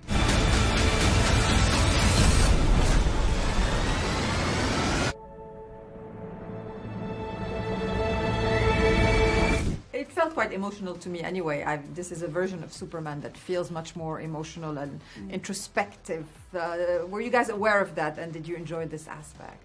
Yeah, well, it's always great as an actor being presented with a character, especially a character with such a rich, storied history, to see that your writer and director wants to explore all the interesting things about them. And James has said he was led by the question of what if it were real?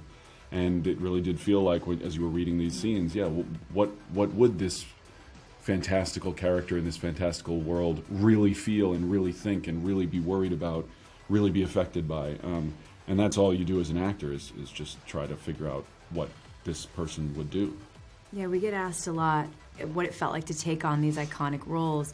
And of course, we knew, that we were stepping into big shoes, but at the same time, because it felt so real, in a way it felt like the work was exactly the same. We just had to find our way into these characters, and James laid such a fantastic roadmap for us and was a real guiding force for us throughout the process.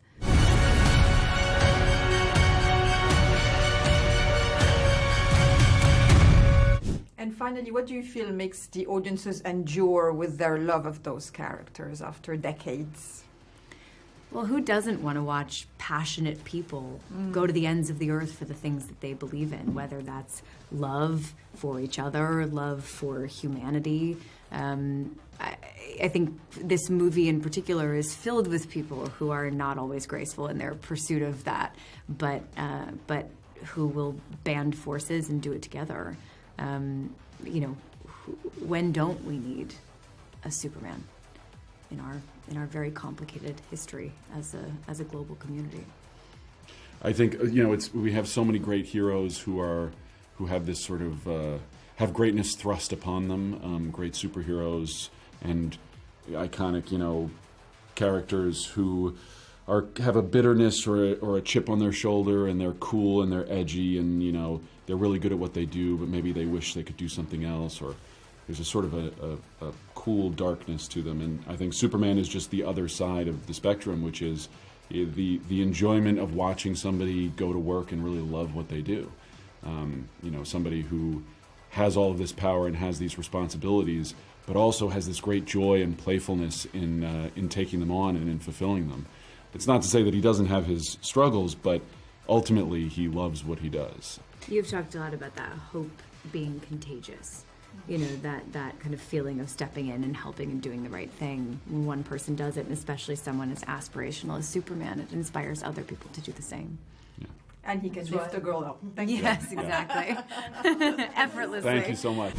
Superman is a character who's good. Who is filled with hope. He saves people because it's the right thing to do. We could use a little bit more of that.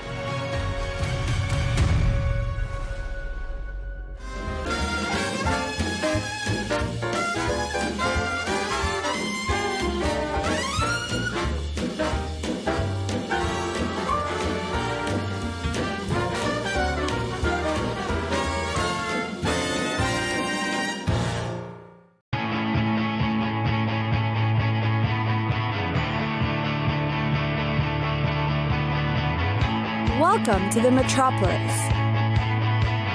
the big city. This is where tech, trends, and culture meet. Meet the people. See the sights. Walk the city streets. And experience the lifestyle.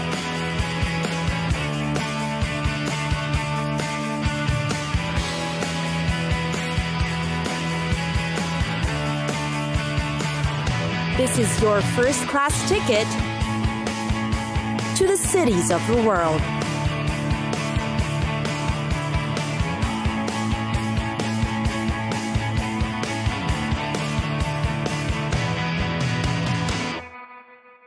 Milan. While Milan isn't much the first choice when visiting Italy, it is still worth the tour. A city of business and banking, shopping and fashion, you'll definitely fall in love with Milan. The commercial center of Italy, after all, is known for its stylish catwalk and famous shops. Plus, it's got a list of hidden wonders for you to discover. First, experience a breathtaking view of the city from the Duomo route. The famous Duomo, after all, is the center of all tourist activity in Milan. Take the elevator up and walk around the cathedral's roof to see the magnificent city from above. While the city is usually smoggy, obscuring your view, it's still worth the experience. Of course, the interiors of Duomo is already impressive to begin with. Next is a visit to the Santa Maria delle Grazie Church. This is where you will find the famous Last Supper that many households have replicas of. You certainly shouldn't miss this chance to see a Da Vinci masterpiece up close. Getting tickets to view it may be difficult, but with good planning, it is still possible.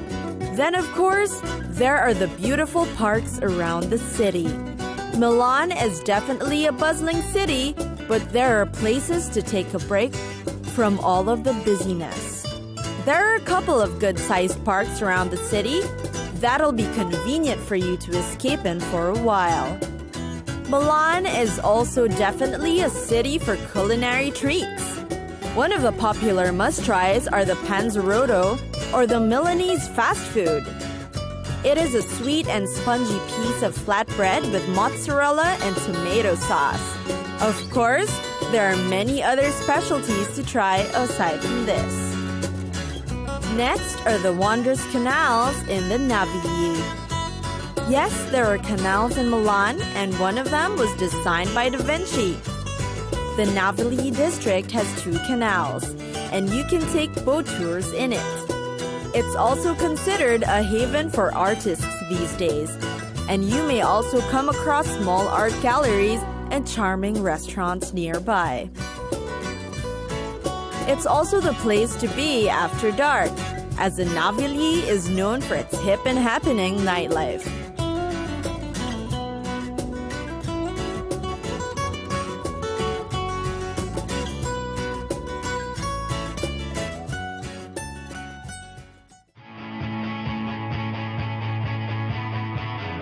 It's time for us to go.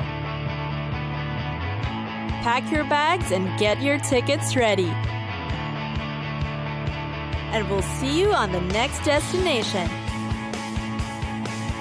Catch us again next time on Cities of the World.